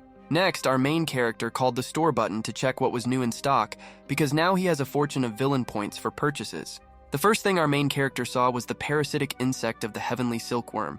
It settles in a person's body, absorbing his power for its owner. It costs as much as 5,000. After our main character saw a version of a tracking jammer in this fantasy item, he immediately chose this purchase. He probably already had ideas about this. Immediately after our main hero bought this bug of the fantasy world, he did not hesitate and immediately sent it somewhere to be used for its intended purpose. Next, we watch as his maid approaches our main character, after which Vuchin asks her to go somewhere to fulfill the order given to him. Immediately after our main character informed his maid that he had an errand for him, he approached her and whispered that there was a certain person on their land. Unfortunately, we didn't hear what name our main character said, but the girl was surprised to hear this, having where the guy comes from. You know this man's thoughts are too deep and it's terrifying. After a couple of moments, the course of events is interrupted, and we continue when we are transported to the fiery cave where Lin Fang is located, who has spoken too much on our main character and is now punished. However, he does not agree with his punishment. He declares that this is all wrong, because it is obvious that he arrived to save the Holy Land, in order to, as the main character, save everyone. Next, a projection of himself appears in front of this guy. She begins to tease him, asking him who he has now become, and all this is only because of one rabble who did this to him. His best version of himself tried to convince him that he was the chosen one of heaven. He was supposed to become a famous person towering over others, and now he is just a homeless dog. Immediately after hearing this, the real Lin Fang demanded that the illusion of himself immediately close his mouth. He continued to believe that our main hero deserves only death after all. This guy, who had been in captivity for some time now, was 100% sure that Yimu Shan and Mu Yao Chen were currying favor with him by helping the villain, and they all deserved to die. Next, this psycho remembers his spiritual energy. Until he runs out of it, he realizes that he can activate the tablet of the will of heaven and use it to get out of here. But after a couple of moments, this guy suddenly stops in front of his grandiose plan because he hears from the side a familiar voice that calls him Young Master. Next, some young girl comes to the aid of this Lin Fang and immediately tries to free him from captivity. She tells the young gentleman that she has come to help. But as soon as this girl touched these chains that kept her master in captivity, she immediately received damage to her hand and was forced to pull it back. Lin Fang further informed this girl that this jade chain has the power of earthly fire, and she is too weak to touch it, so she will not be able to rescue him. This guy continues saying that he only needs something with which he can replenish his reserves of spiritual energy. Then he will restore his strength and get out of here. But even this girl was unable to cope with this task, because the status of this girl was very low, and the objects that replenished spiritual energy were simply inaccessible to her. Looking down, continuing to be imprisoned, this guy realized that he was stuck in complete shit, and he only had useless rubbish at his fingertips. He had only one way to get out. A couple of moments after Lin Fang realizes that he has the only way left to get out of captivity here, he asks his maid to come closer to him. But as soon as this girl came a little closer to her young master, this guy immediately pounced on her and then bit her in the neck just like a vampire. Despite the fact that tears began to well up in this girl's eyes, either from pain or from fear, her body began to slowly glow with a golden flame surrounding her body. As soon as this guy bit his maid, some strange mechanism was set in motion. In an instant, it began to shine brightly. The light was just from him. But this magical radiance did not last long at all, because after a couple of moments of war after that, it began to rapidly lose its brightness and dim more and more. The girl immediately asked her young master what he had done. She asked him why he bit her, after which her spiritual energy immediately left her body as if it were not there. In response to such a very timely question, the young master of this girl who wanted to help said that he only temporarily borrowed her spiritual energy to get the ring he needed. Next, this young master handed the ring to this girl, telling her to take it and go to Elder Yu from the medicine hall, because she needs to exchange the elixir of spiritual energy for him.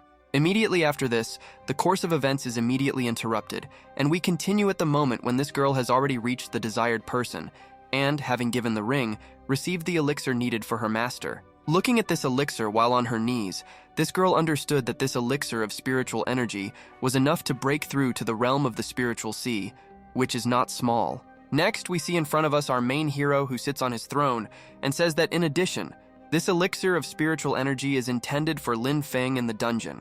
The girl asked our main character if he really wanted to let Lin Fang go. Vuchin replied that he was staying here and it was useless to keep him, so it would be better to let him go. Immediately after this girl hears these words from our main hero, she nods her head to His Highness and replies that in that case, she will go do it right now. The maid of our main character informs him that this girl, named Jo, followed Lin Fang from a young age, but she betrayed her master for the sake of one bottle of elixir. Our main hero added that the elixir was not worth anything to Lin Fang. She followed Lin Fang for several years, but her strength did not improve 1 gram, so there is nothing special about her betrayal. In response to this, the maid of our protagonist says that it is unlikely that he did not know the situation of Lin Jo. He simply did not care.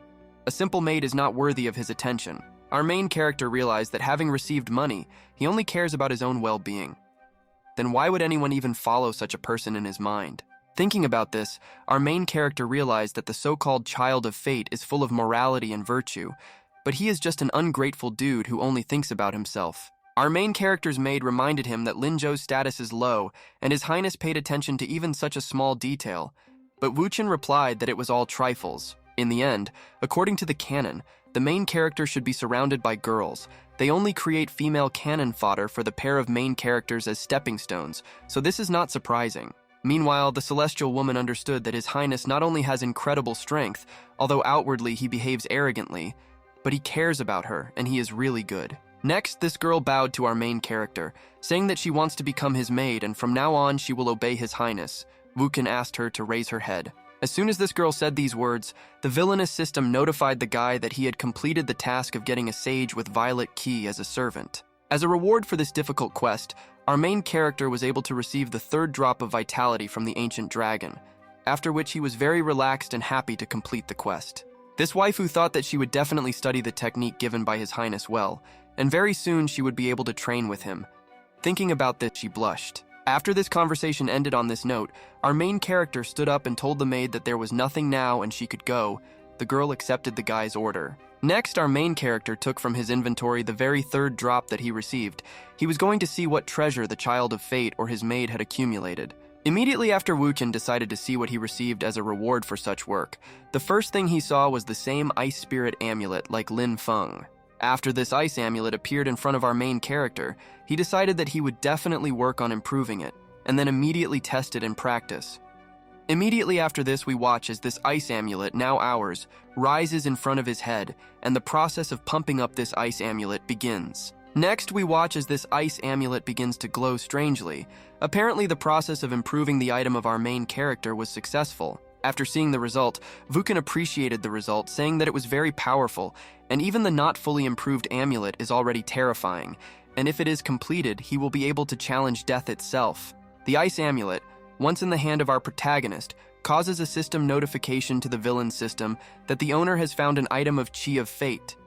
It is possible to use the villain's points for pumping. After Wu Chen understands that the system is right now ready to provide him with the opportunity to improve this item, he immediately, without hesitation, gives the order to the system to do this. The eyes of our main hero immediately begin to glow, just like Herobrine from Minecraft, and his body begins to be surrounded by a powerful aura. The improvement process has begun.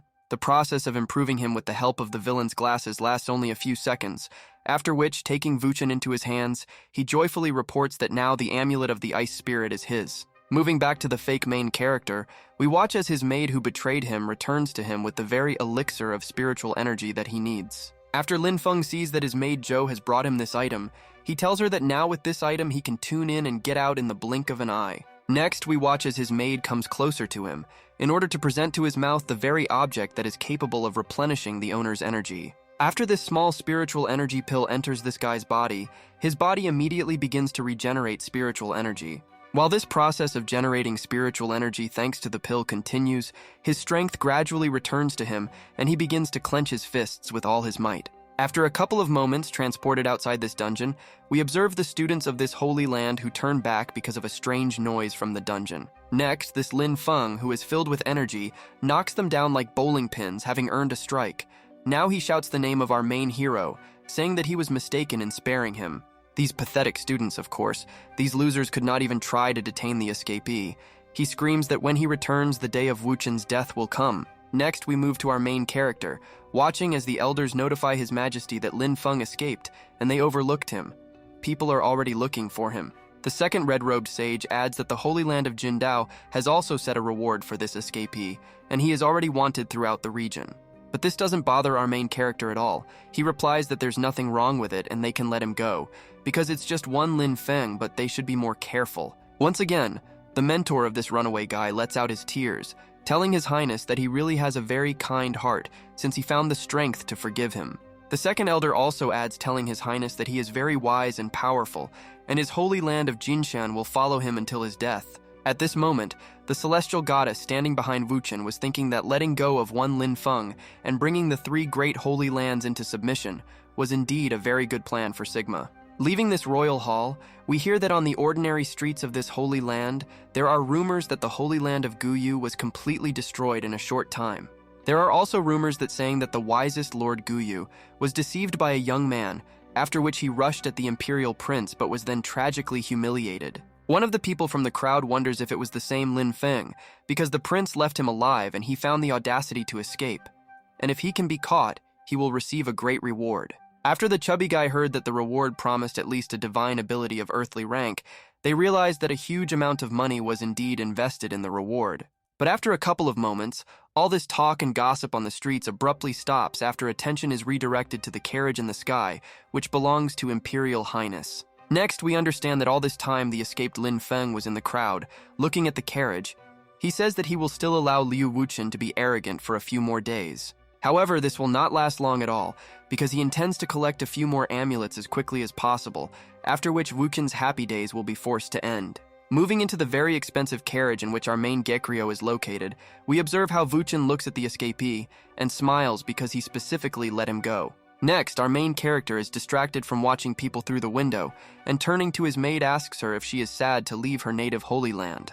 In response to this, the celestial woman replies that she has no reason to be sad because of this, because His Highness already knows perfectly well that she belongs entirely only to him. A couple of moments after this, a notification appears that notifies the discovery of a new child of fate. Su Yu from the immortal Tianyu sect has 600 fate points. Our main character immediately thinks that a new simpleton has appeared from whom he can make money. Then we hear about how someone gives the order to go down and stop in the immortal sect. A couple of moments after this, we move to the immortal Ta Tianyu sect on the Shenhua mountain peak, where the discovered child of fate is located. Moving a little down these huge and picturesque mountains, we hear someone's joyful cry because he was finally able to break through to the level of power of the kingdom of moving mountains. Watching this young man, we hear him say that now, with the divine map of the underworld in his hands, in at most 3 years he will be able to become the emperor of these lands himself. A couple of moments later, we watch as some man flies to the previous guy on his sword to notify everyone that the imperial prince has arrived at the sect. The guy we saw just a few seconds ago is surprised by this news. Then he hears an order that applies to external students to give way. Next, this guy asks the other why he is so proud, because when he becomes a great emperor, even this guest and the princess will have to kneel at the sight of him. Immediately after this guy with incredibly big plans finishes his line, we watch as Mia flies towards him under a sword. Next, we watch a girl with her hair tied up who made the stab in the back, but this guy's reaction was enough to feel the attack. Immediately after this fake young emperor's spider sense is triggered, he touches the sword with his index finger, which would very soon take his head off his shoulders. Now we have Madame Su Qinghan in front of us. She is the divine ruler of the House of Su dynasty. She tells the guy that his cultivation level has increased again, and he has become stronger. This girl continues to tell this guy whom she attacked that tomorrow there will be a big competition. She asks him if he has the confidence to fight with the strong. In response to this guy immediately answers his mistress that she has no need to worry because he can defeat even a true disciple, not to mention just an inner disciple. Hearing such a confident answer, this guy's mistress can't help but appreciate this guy's optimism because it's good to have confidence, but don't be too arrogant. Immediately after this disciple with very big plans hears a moral lesson from his master, he immediately turns his side and tells the lady that she is right. After this little lesson was over, she told her student to continue training while she went to pay her respects to the arriving prince. But this guy is clearly not satisfied with such a respectful attitude towards our main character. He answers his master that the imperial prince is nothing more than trash, and there is nothing to see there. However, this guy's master continues to walk and tells his student that he needs to remove his prejudices because she will not be able to protect him if someone hears such remarks. Despite the confidence that this guy contains after the words of his master, he still must listen to her because otherwise he will have serious problems. But deep down in his soul, this guy is not at all happy with this shitty prince and this shitty immortal dynasty, because sooner or later everyone will still have to bend the knee to him. A couple of moments later, we watch as this guy places the girl who is his mentor in the area between his thumb and forefinger and says her name. And he does this for a reason. In fact, this guy has secret feelings towards this girl, and he quietly says that sooner or later she will also become his. At this point, the course of events accelerates until late evening, and we hear how our main character is given 1,000-year-old immortal material. He is asked to accept this gift. Our main character is informed that these are spiritual treasures from 100 years ago, and this is a bottle of rare, immortal, 82-year-old aged grape wine, and the prince must try it. Before the tasting, our main character thinks that he still has an enemy in the form of the escaped Lin Fang, and while he doesn't know where this Suyu comes from, so he can lure him out. A couple of moments later, our chief hero's tasting of an incredibly rare wine is abruptly interrupted when someone sharply calls out to him and makes him turn his head. Next, this bald, incredibly muscular man with a mustache informs His Highness that tomorrow there will be a competition in their sect. He asks Wuchen if he wants to come. Continuing to pose like Arnold Schwarzenegger, the man continues to say that their clan is good at the Tao of the Sword, and the fights are quite pleasant to watch, so it will be interesting to visit. One of the students from this place begins to feel ashamed because he completely forgot that the head is obsessed with martial arts, because how can a prince like watching these pests fight? But suddenly our main character sharply agrees and accepts this invitation. He replies that he also really likes the Tao of the Sword, so he is 100% sure to come to the competition. In his thoughts, our main character is happy because he was already worried that he would no longer have the opportunity to get closer to the child of fate named Su Yu. But now there is a chance. Apparently, even the head who invited our main character to come was very surprised after he heard such a quick positive answer, because it was unexpected. Then this muscular mustachioed man begins to literally sparkle with happiness. He informs our hero that he and His Highness should have the same tastes. But after we pay attention to what is behind this man, we see students who begin to panic because this is definitely the end and it's all over now. At this point, the course of events breaks off again, and we continue when the day comes and we are transported to the battle arena of the immortal sect Tianyu, where the competition will take place. Not much time passes before we watch our main hero, as he promised, appear in this arena along with his maid. Everyone immediately announces his coming. Having brought our main character to the stands, he is told that he was allowed to take the best place from which the best view opens, and he can clearly see the fight. The crowd below is simply crazy about our main character, because his majesty is too good. One of the crowd understands that the head has after all taken a shine to him. Continuing to look at the crowd, we see that same student who is standing terribly dissatisfied. All this is mediocrity, but with a good pedigree. When he becomes Emperor Wuchen will be a step. Our main character couldn't help but notice from his VIP seat this disgruntled guy who was staring at him like that. He was immediately convinced that he definitely considered him a villain. A couple of moments after our main character finished looking at the people from below, he turned to the head to say that they can now start the competition. Immediately after this muscular Dwayne Johnson approaches the podium to announce to everyone that the great competition of their clan is finally open. Next, we watch as Su Ching Han, who is at the cultivation level of the middle realm of the heavenly abode, enters the battle arena, which is quite powerful. Our main character immediately begins to consider her appearance and figure. He also takes into account her name. Even the dog will not fall for the fact that she is not the main female character. On the other corner of the battle arena, there is a fighting monk who tells his little sister not to worry, because he knows how to treat women with care, and will definitely be merciful. After this fighting monk appeared in the arena, the crowd said that they did not expect that after a year of seclusion, the cultivation level of the Barrett Mentor's spear would reach a new level. However, this girl who was the first to enter the arena is not at all interested in what this bald, muscular monk is talking about. Instead, she takes her sword out of its sheath and advises her to talk less. Immediately after this girl grabs her sword, she quickly closes the distance to her opponent, simultaneously delivering a wide blow to surprise her opponent. But this monk turns out to be not as simple as he might seem at first glance. He easily repels the girl's attack, asking her if this is all the power she has. However, this girl also turns out to be not an ordinary character. Instead of moving away, she continues her attack and, approaching, tells this man to take out his sword. But this monk is not going to take out his sword. He tells this girl that now he himself has become a living weapon after he became a monk, so he is his own sword. Next, we watch as the second attack of this girl falls on some strange golden barrier of this monk, so that he successfully blocks the girl's attack. At this moment, even this girl is a little surprised. She can't believe that this protective ability of Xuanwu's body means her opponent is not such a loser. In response to this, the man tells the girl that she has good eyesight, and his cultivation level is 1 rank higher than hers, so she will not be able to defend against his attacks. Next, we watch as this monk makes an attack but misses. He advises his mentor sister to immediately admit his defeat in order to avoid pain. After this fighting monk raises his head up to see where his opponent is, he sees a girl who decided to dodge the attack by jumping. Immediately after this girl begins to lose height after a powerful jump, she decides to use a skill called Unshakable Thunderclap Sword to attack from above. This guy's face immediately changes to one of surprise, because he sees the strongest ability of the sect that is right now approaching him from above. He uses his protection again. Next, we watch as this girl descends at full speed in order to attack this monk, and the monk stands in the hope that his defense will be able to hold back this technology. But one moment after the last frame, we begin to witness the fact that the fighting monk begins to lose first blood in what turned out to be an unequal duel. This girl's attack alone was enough for this previously confident martial monk to fall to the ground, immediately after which Su Ching-han was declared the winner of the first duel. After our main character sees how masterfully this girl dealt with her opponent with 1 blow, he informs the head of the sect that this girl is very talented.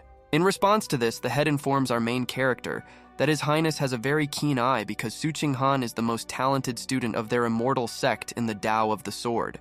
A couple of moments after this girl wins and our main hero becomes interested in her, the head approaches the edge of the podium to ask Ching-han to come up here. Meanwhile, this girl immediately turns around at the call of her head and, bowing to him, informs him that she will immediately carry out the order of her head. Meanwhile, a student with big plans is simply beside himself with the fact that this girl was called to the podium. Did His Highness really like her? He was very jealous of her. Even everyone who stood around this guy was afraid of him because he was terribly angry, and he really wanted His Highness to notice him and fix his gaze on him. This child of fate's patience runs out and he wonders what this shitty imperial prince wants. Then he declares that this Su Ching-han is only his. Meanwhile, Wuchen tells Mrs. Ching-han that she is a skillful cultivator, and he noticed this, so it turns out that he is also interested in the Tao of the Sword, so he wants to talk. Despite the fact that our main character has no idea what kind of family this Su Yu is from, but from his face it is clear that no person can bear this child of fate. After Wuchen reports that he is also interested in the Tao of the Sword, the girl immediately begins to sparkle and asks His Highness if he is also studying it. In response to this, Wuchen replies that this is indeed true, but he has reached a dead end, so he called her, because he would like to ask advice from Ching-han, who is a master in this. The patience of this guy who is standing among the crowd begins to run out. He wonders how the prince dares to pester his woman. Damn him! He begins to show his teeth. The girl answers His Highness that obviously he is the highest being in the state of the Great Tao, but he is not at all arrogant, which is admirable. Next, the maid of the main character enters into the conversation, adding to the conversation that His Highness has a rather modest and gentle character, despite the fact that he is powerful. A couple of moments after this, we again move on to the street to this guy who still can't sit in one place. Judging by his McGregor gait, he's ready to solve problems. Pointing his finger at himself, he announces that he is Su Yu and today he is challenging the true disciples. He asks everyone who of them dares to fight him. A couple of moments after this statement, our main character immediately draws attention to this external student. Looking at him, he realizes that he can't sit in one place. The crowd sees in this guy only an unbridled tone, and a servant who dares to provoke true students into a duel.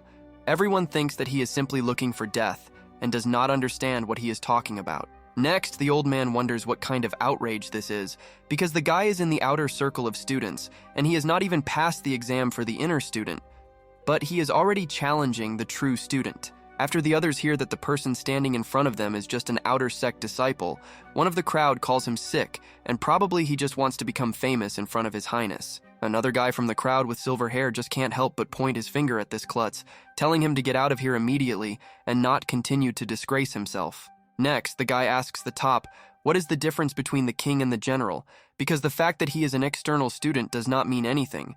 He will still be able to beat anyone who comes out to fight with him. Looking at this guy, he realizes that he is behaving impudently. For sure, he is one of those who achieve heights by killing, but he is a child of fate, so it's like giving away points of fate for nothing. A couple of moments after Wuchen thinks about this guy, he decides to ask Ching-an, who is sitting next to him, if she knows this guy, because he also has the same last name as hers. In response to this direct question from our hero, this girl replies that he is a disciple of Shenhua Peak, but more importantly, that he is a servant of this charming waifu. Pointing to herself, the girl continues to say that initially this time he was aimed at the place of the internal student. She did not expect that he would be so arrogant. While our main character was listening to the mistress of this arrogant student, he was thinking that if he is a servant, then it is not surprising that he has such a strong desire to show himself off in front of everyone. Next, our main hero tells the head of the sect that since this disciple really wants to challenge the true disciple of this sect, then let him try, because there is nothing special about it. Further, the head, addressing this student, tells him that since he wants to challenge a true student, they will give him a chance. He asks the stands who wants to take the fight. A couple of moments later, we watch a cosplay of young Orochimaru from Naruto emerge from the crowd, turning to this guy and asking him for permission to go against him. After the crowd sees Shu Xian, a true disciple of Tianhui Peak, enter the arena, they understand that because elder brother Shu came forward, this Su Yu was unlucky. After all, they understand that the one who goes into battle practices the green-blue seventh flame, one of the 10 great divine powers of the Tianyu sect. He will die if he even touches it even a little. Standing in front of the outer circle disciple, he calls him a petty servant who dared to challenge the true disciple of the sect. He is surprised by his insane arrogance. Before finally starting the fight, this young Orochimaru allows a student from the outer circle to admit his mistake in front of him, and in this case, he will still be able to spare his life. This student was very annoyed that there was someone even more arrogant than him. He wondered what kind of nonsense he was. If he kills him today, then the place of a true student will go to him. Immediately after this, Morlodio Orochimaru heard that his opponent was not going to give up. He immediately used a technique called the seventh flame of Chinbi. Immediately after he finished concentrating his energy to perform a powerful attack on his opponent, he sent a multitude of magical flame projectiles at him. Despite the fact that a huge number of powerful projectiles that were capable of killing him were flying at this ordinary student of the outer circle right now, he calmly stood on the counter. Then we didn't see what happened because the shells of this young Orochimaru collided with something, and an incredibly powerful explosion occurred, due to which the visibility zone was limited. This true disciple believed that this insignificant slave really wanted to kill him, but he could succeed either in his dreams or in another life altogether, but certainly not in this. He also told this guy that he could consider that he was allowed to die from his seventh Qingbi flame because it is a worthy death from a divine technique.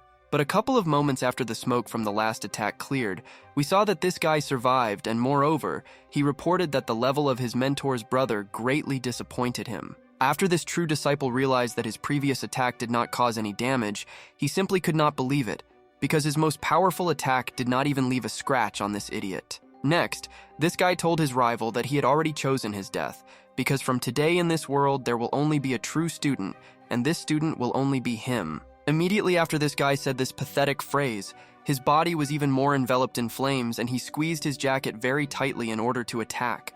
Another moment of war passes, and we watch how this guy amazingly closes the distance to his opponent in the blink of an eye. He remembered the guy that he called him a pathetic slave. Immediately after this guy with red hair sufficiently shortened the distance to his opponent, he swung hard to remind his opponent where his place was. A couple of moments after this, he struck with lightning speed without giving his opponent a single chance to escape the blow. Upon impact, he shouted to his opponent that he was pissing him off. Next, we observe how after this true disciple received a blow from this disciple right in the stomach, he gradually began to look like a zombie and not a person. The blow was so strong that the force of this blow was enough for this guy's opponent to fly into a mountain that was quite far away. Moreover, his opponent was slammed into this mountain. Everyone was shocked by a servant with such a high level of cultivation. After all, he only had the cultivation of the moving mountain realm. But he defeated the one who was in the middle of the heavenly abode realm. Immediately after this guy honestly defeated a true disciple, he began to laugh because the trash used some kind of seventh Qingbi flame, hoping to defeat him with this. This guy continued to taunt the enemy whom he had already defeated in every possible way. He added that he could swat him like a mosquito with just one blow. Apparently, the bald head with a mustache was most surprised by the outcome of the duel, who believed that in his immortal Tianyu sect, there is a promising talent who has incredible talent. Meanwhile, our main character, who all this time was just watching what was happening, decided that the time had come for him to personally come out to speak, because his time had come. Next, Wukan told the head of the sect that he did not know that the immortal Tanyu sect is strong in the art of improving the body, because previously he had only heard about those who teach the Tao of the Sword. In response to this, the head thoughtfully replied that the immortal Tanyu sect has always revered the art and Tao of the sword, and has never mastered the art of improving the body. So this is a little wrong. In response to this, our protagonist said that this budding talent is full of vitality and has a strong body. He should have practiced excellent techniques to pump up his body. After a couple of moments, we are transported back to this student who was able to defeat a true student. Now he understood that from now on, no one would ever dare to look down on him. Next, our main Garyo asked the waifu nearby whether the dirty person whom she just recently called her servant was engaged in cultivation or something or not. Waifu immediately replied that her servant never got involved in this because he was an ordinary house servant and began to cultivate only after she brought him to the immortal sect. In response to this, our main character replied that this method of burning blood in order to increase his own chi energy and strength definitely reminds him of someone he knows. Vurkin continued by saying that back then, having only the realms of the cycle of samsara, he used the power of his physical body to defeat the realm of the Tao body with physical force. Our main hero continued the story about who he remembered, saying that after that battle when he made this move, he was very seriously wounded, after which he should have died. The girl was in shock, because His Highness really meant by his story the great demon who raged 300 years ago as the ancestor of the bloody Kanmi, because he fits the description.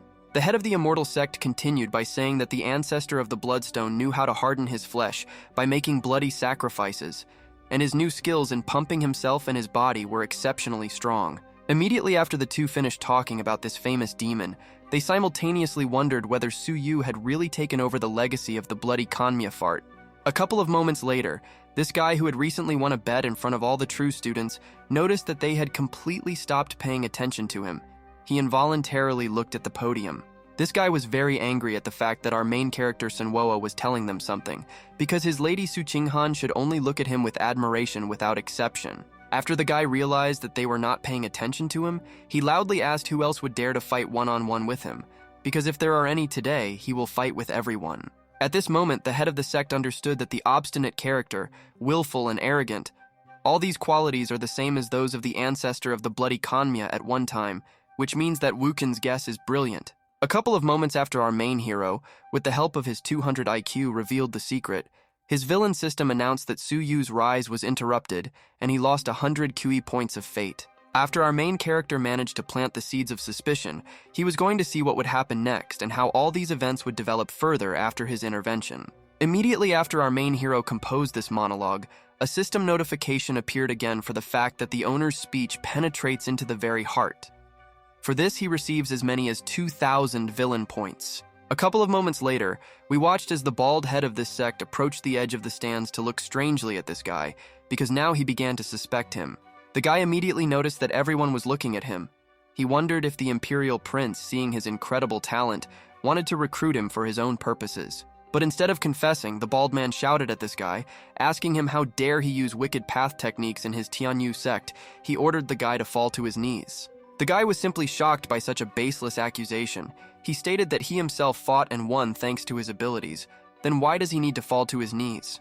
The head of this immortal sect continued by telling the guy that his QI and blood are in full swing, and they are significantly superior to the master of the moving mountain kingdom, which means the guy took over someone's heritage to reach the level. As soon as the head of the sect said this, rumors began to spread throughout the crowd that this guy does not use the techniques of the immortal Tianyu sect. But they said about him that his body cannot be so strong. After accusations rained down on him from all sides, he realized that he actually received the map of the spirit of the underworld from a dying person. So it's true, he inherited it from another. After a couple of moments, the head of this sect apparently ran out of patience and pointed his hand with a charged technique at the guy, asking him if he dared to answer the question. Immediately after the head of this immortal sect realized that he would not hear a clear answer from the Narpville, his technician, nay that guy, told him that in this case he would go to hell. After this bald head of this land directed his strange technology at this guy, some strange magic enveloped his body, after which he immediately fell to his knees against his will. Immediately after a few seconds had passed, this guy began to take quite a lot of damage. He realized that now he was crushed and could not move. After this previously confident and maybe still confident dude realized that he was in a shitty situation, he again tried to use the card of the afterlife Amir. As soon as this guy put a seal just like in Naruto with one hand, a golden scroll appeared in the air, which was enveloped in powerful magical impulses of golden color. But a few moments pass and we watch as the master of this sect is not going to just stand on the podium, so he rushes into this guy at amazing speed. After the head of this sect decides to so openly attack a disciple of his sect, the disciple has no choice but to try to keep his distance from the head. But a couple of moments after this dude seemed to be in a safe location, we see that he still received serious damage from the attack of a bald man. In truth, the head of the sect was surprised that the guy was able to withstand one of his blows, which means that he actually took over the Bloodstone ancestor who was a demon. After this man on steroids was finally convinced that in front of him was the one who inherited his powers from the demon, he realized that he simply could not let him leave. Returning to the stands from where all these three were watching, we watch as the mentor of this servant begins to try to get involved in this trial process because she does not want the death of her servant. But our main hero is right there, and he asks the lady to wait because this issue is still not cleared up. So he advises this girl not to be so reckless and hot-tempered. However, our main character also had motives for this guy to stay alive because he is still a child of fate, and how can he profit from a sheep if it dies? After our main character stated not very openly that he still needed this guy, the head of this sect said that in this case they would then ruin his life for now. And if he really practices devilish techniques like our main hero and assumed, then he can have no doubt that the immortal Tianyu sect will never forgive him for this. Meanwhile, our main character said that he is one of the Qinghan people, and he believes in the insight of this woman. So if she wants to leave her servant alive, then they must cooperate. After our main character supported this girl immediately thanked him for his support. Vucin replied that it was nothing and it would be good if he could help her. The system notification of our Galvanargo hero notified him that a change in Su Qinghan's attitude was detected, so Su Yu loses 100 fate points and Wuchen receives 2,000 villain points. After the guy noticed such a reward from the system, he concluded that it seems that Su Qinghan has a very strong influence on this guy, so he simply has to take advantage of it to earn money. Next, our main hero told Mrs. Qinghan that he still has some unresolved doubts, so he invites this waifu to hold a discussion in the evening. After the same child of fate who found himself in such a deplorable state hears that our main hero continues to communicate with his mistress, he gets very angry, squeezing the ground. Looking at the stands, this red-haired dude understands that Su Qinghan and the head were talking with this imperial prince, and then they suddenly attacked him.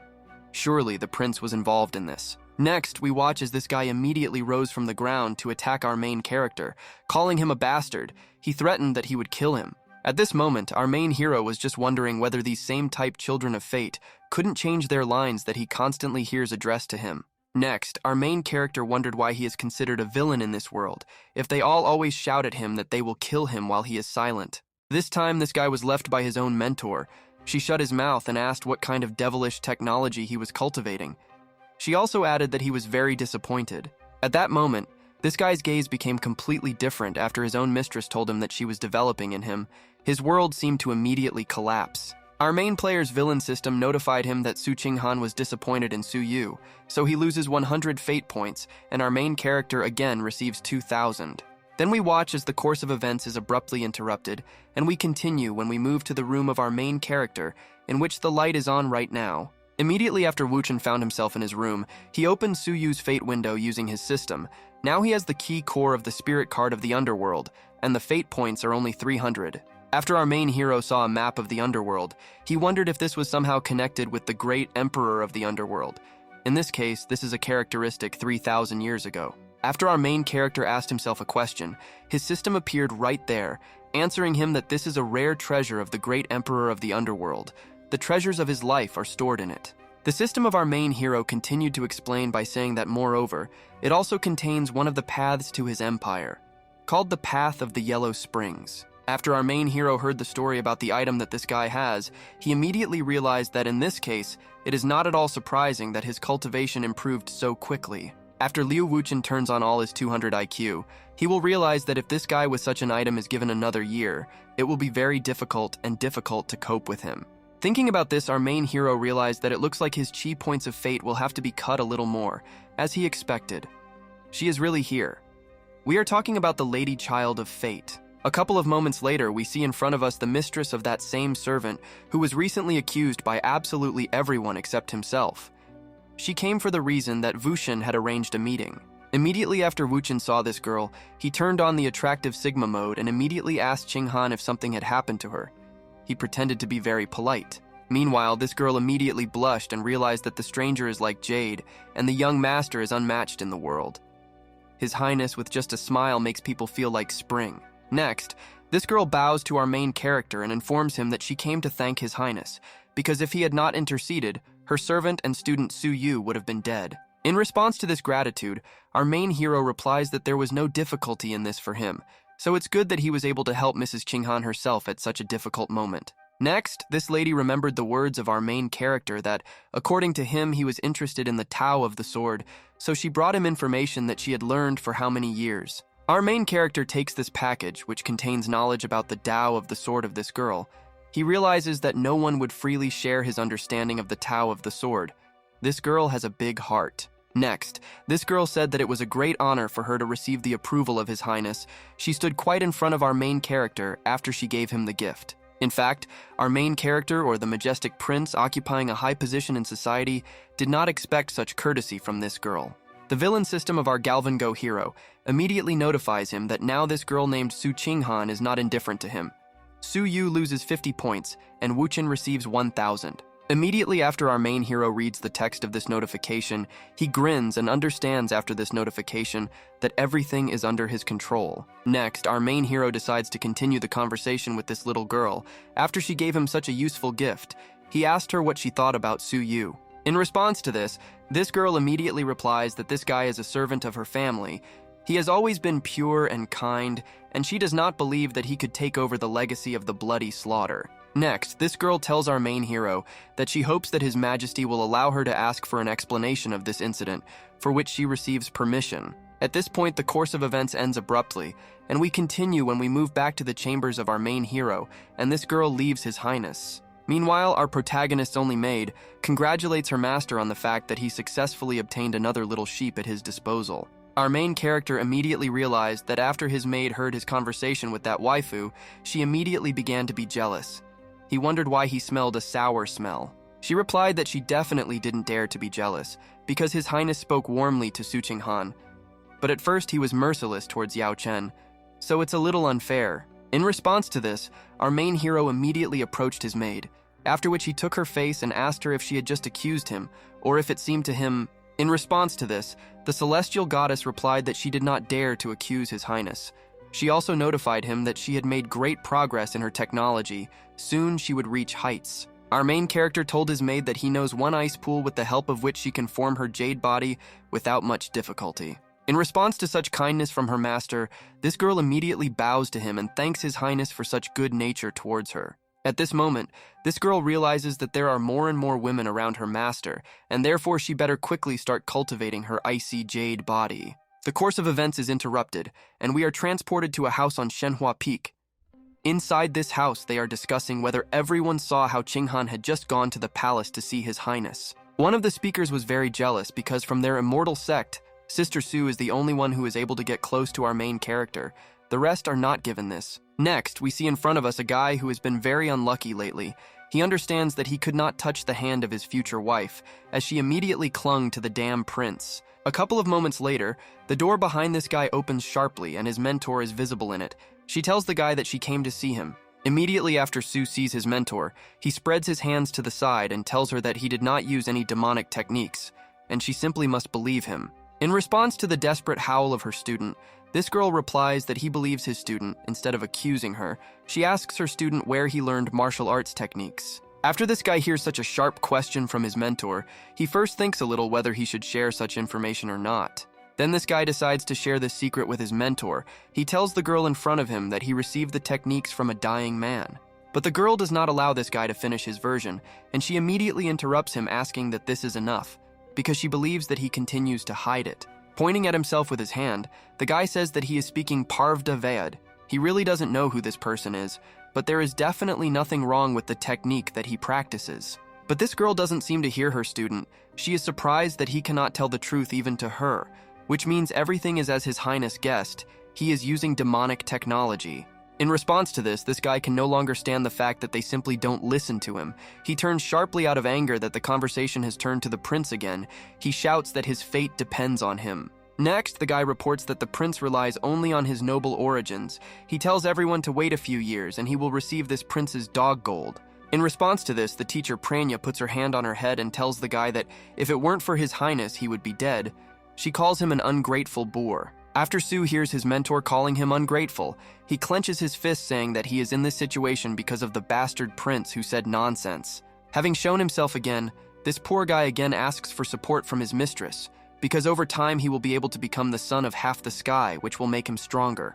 But in response to this, the girl tells Suyu that she knows where he comes from and how he was bullied. She understands that he hates the powers that be, but the prince, according to her, is different. This guy will be very surprised when this conversation goes in such a direction. He looks at his mentor in surprise because she has switched to his dark past. Then the guy just grins at his mistress. He asks her how the prince differs from the others. Is it really because she will appear in his bed tonight? After this woman hears such words from her student, she just turns around and leaves, finally telling this guy that he is hopeless. She looks at him like he is trash. Before leaving, she says that physical wounds are easy to heal, but heart wounds are difficult, and if Suyu continues to live in the same spirit, he will certainly fall on the devil's path. The guy calls this girl the one who is ready to give up everything for a cardio workout. He realizes that his lady has really fallen into the clutches of the prince. He understands that he must kill Liu Wuchen. Immediately after this guy with red hair unrolls his strange scroll, a huge multi-meter blue dragon appears behind him. After this guy finishes summoning the mighty light dragon, he offers him 30 years of his life in exchange for killing Liu Wuchen for him. Even this majestic blue dragon understands that 30 years is a considerable price to pay for such a task. He asks Suyu if he is really confident in his decision. In response to this clarifying question, this guy surrounds himself with an aura and says that if he doesn't kill this bastard, he will not be able to get rid of his incredible hatred. He also asks him not to blame him for not reminding him that he is the son of the great emperor of the immortal Shanhai dynasty, and he is quite powerful. However, this dragon is completely frightened by the status of our gallant hero, because his dragon soul is at rest, and he can kill this guy in his sleep without causing problems to anyone. Immediately after this dragon convinces Suyu that he can easily kill his highness, he demands in exchange for this human years in life, as he promised. Then we begin to watch as the dragon takes payment in the form of 30 years of this guy's life. We watch as this guy literally loses years of his life. Immediately after this dragon finishes absorbing years of this guy's life, he suddenly falls to his knees. Apparently, this was unexpected for him. We observe how this guy's appearance has changed a little, because he just gave up 30 whole years of his life being in the right gender. He tells Liu Wuchen that tonight is the night he will die. At this dramatic moment, the course of events breaks off and we continue when we are transported to the Jade Palace, in which our main hero is currently meditating and doing mewing. Next, we watch as the same ice dragon who agreed to kill our main character for a generous fee quickly heads towards Niama at great speed. However, this huge ice dragon is not going to attack our main physical hero after all. His soul has been at rest for a long time, so he moves into the consciousness of this guy. After a couple of moments, in order for us not to be bored, we are transported into the consciousness of Wuchen following this dragon. The prince asks the dragon if Suyu sent him. The dragon spirit tells our protagonist that he quickly sensed his presence, but alas, he is a true god of consciousness, so he can kill him in an instant. But after Liu Wuchen hears that this spirit can kill him in a second, he just smirks and says that he might still deserve mercy if he becomes his. After this majestic dragon, the god of consciousness, hears that our main hero so brazenly wants to get him, he prepares to kill him because he asked for it himself. Next, we will watch how this god of creation gets into a stance and directs a huge ball of fire at our main hero, which flies rapidly. But our main character, judging by his calm face, is not at all embarrassed by this huge fireball in front of his face. Instead, he looks at the dragon and calls him a non-entity. Meanwhile, our hero's eye begins to glow bright red, and he uses the holy body of the Elder Dragon, a skill called Manifestation. As soon as our main hero used this skill that he had not used before, a multi-meter fire dragon immediately appeared behind him and was ready to fight. Immediately after the dragon god Sozaninya sees this dragon behind our main character, he suddenly becomes less confident in himself because he saw the Elder Dragon. The roles are completely changing. Now our main hero is a real predator and this dragon is a victim. Liu Wuchen asks this insignificant dragon if he really decided to threaten him. This dragon is simply in shock. He asks this madman why the hell the aura of the Elder Dragon emanates from him, which scares him very much because the Elder Dragon disappeared decades ago. In response to this remark, our main hero replies that he is confident that his dragon powers will be amazing in his hands. He directs his stand at this dragon. After this dragon realizes that he is not in the edit but in complete shit, he begins to beg our main character for mercy. He is ready to do anything. To save his dragon skin, he offers our main character to help in the murder of Su Yayu.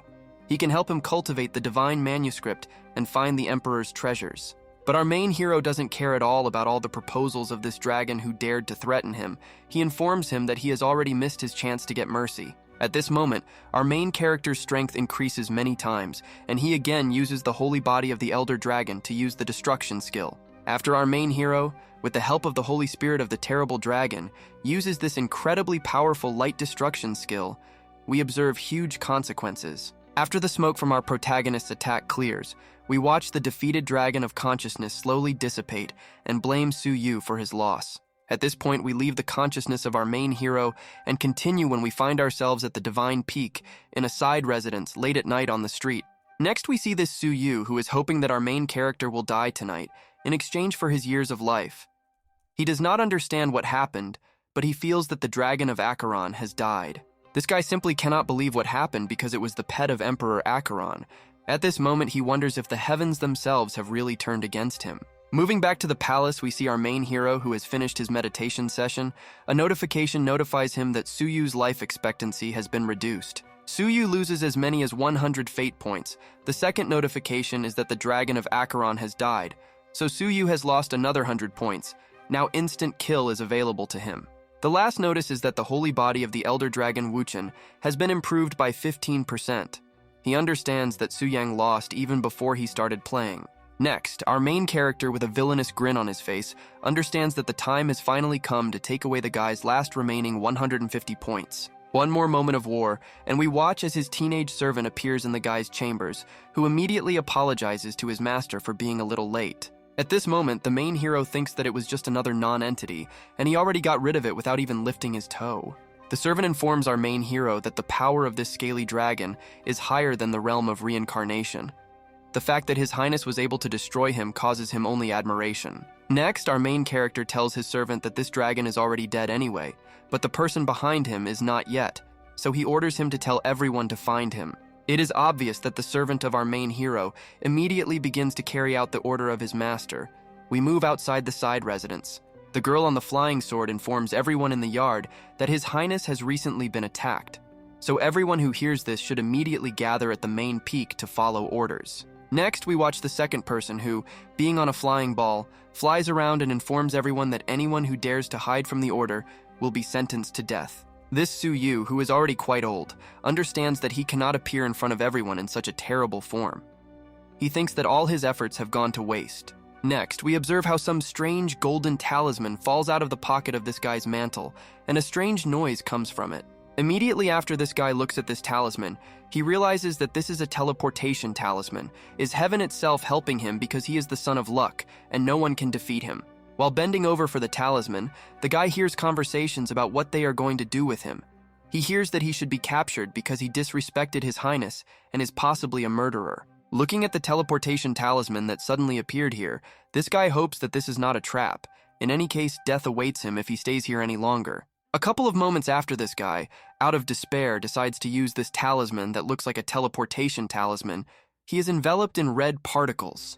Then we hear a very loud crash.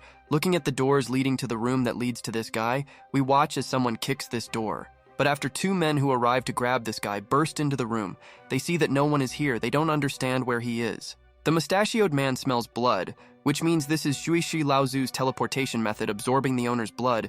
You need to give the order to search for this guy. Meanwhile, our protagonist's villain system notifies him that Su-yu has lost another 100 fate points, which means his status as a child of fate is completely cancelled. The loss of the status of a child of fate means that now our main character has the opportunity to kill him. For this, he will receive the divine leadership of Acheron as a reward. After His Highness reads these notifications from his system, he smiles and understands that now it's definitely time to end all this and receive a reward.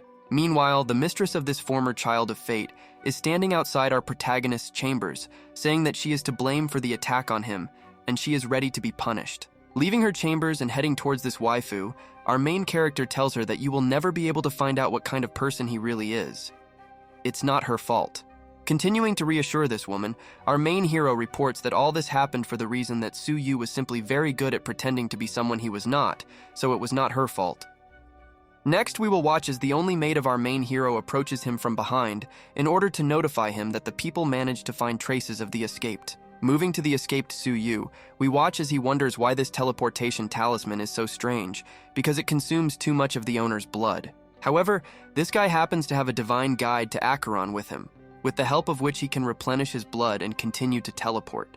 This guy's attitude, despite all the failures, is still present, and he swears on his name that he will make Liu Wuchen bow his dog's head to him. But suddenly this guy hears a voice behind who asks him where he is running.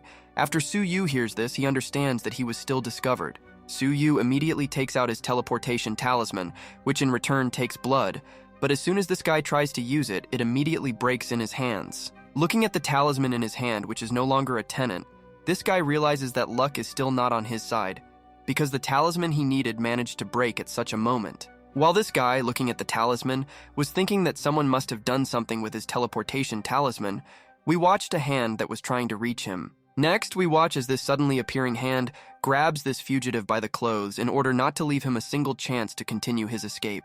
The one who caught this bastard turns out to be his own mentor.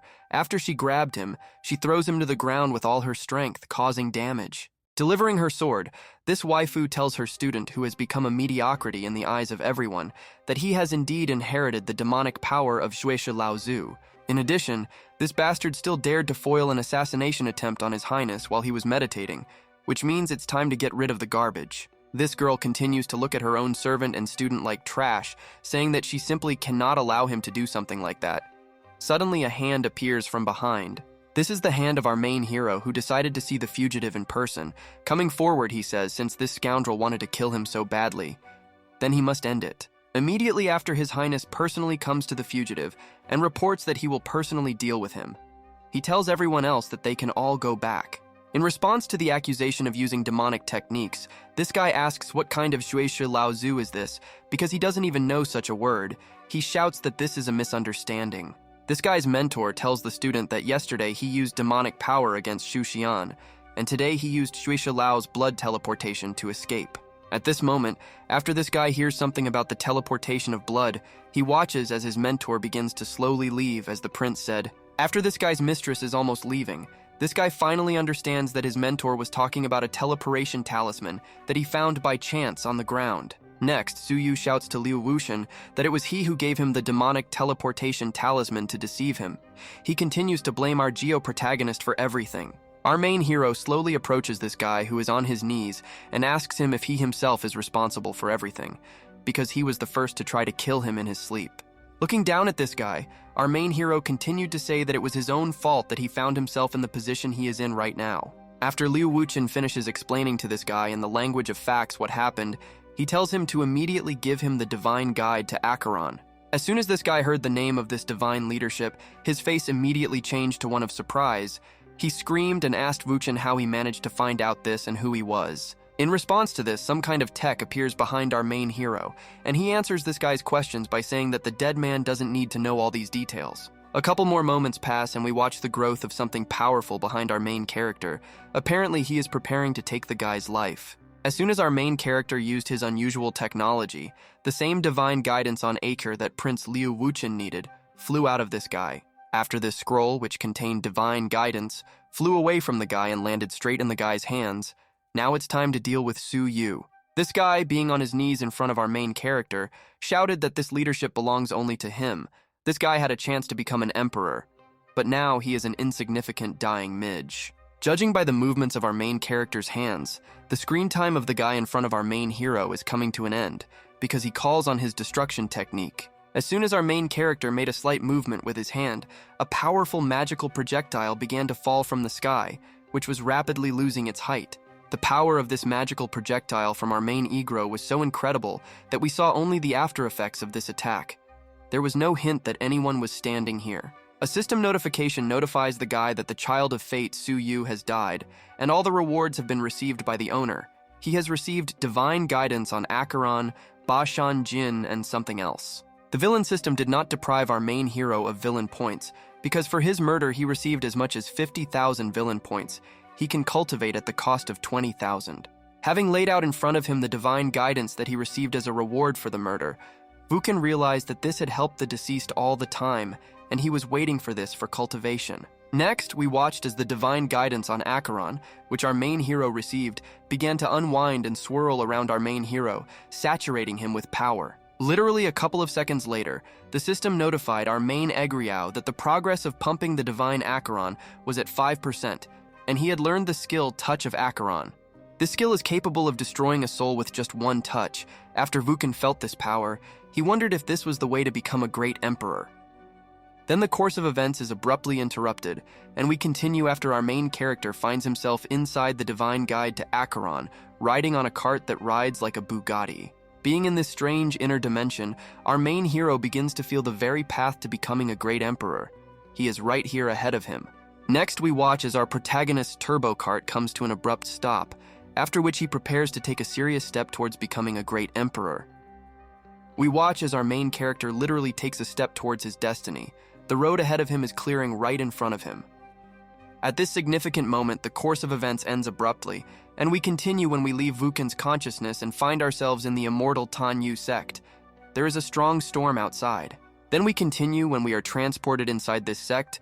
We observe how everyone who is inside begins to feel sick. They all feel pressure. They think this is an attack from the great cultivator. We continue to watch as the students of this cicada fall one after another, and everyone becomes ill. One of them wonders if it could be that this is all due to cultivating someone. Next, we observe the head of this immortal sect. He also becomes a victim of this cultivation, and a huge amount of his chi energy also begins to leave him. This chapter is different from ordinary students. He immediately finds out where the source is and goes there. But there is a shadow servant of our main character who reports that the prince is cultivating and entry is prohibited. Immediately after this bald man hears that entry is prohibited, he does not argue because he knows what this shadow servant is capable of. He is shocked by the effect of the prince's cultivation. Everyone is completely shocked by the process of cultivating our main character because he sees a huge number of thunderclouds at the temple.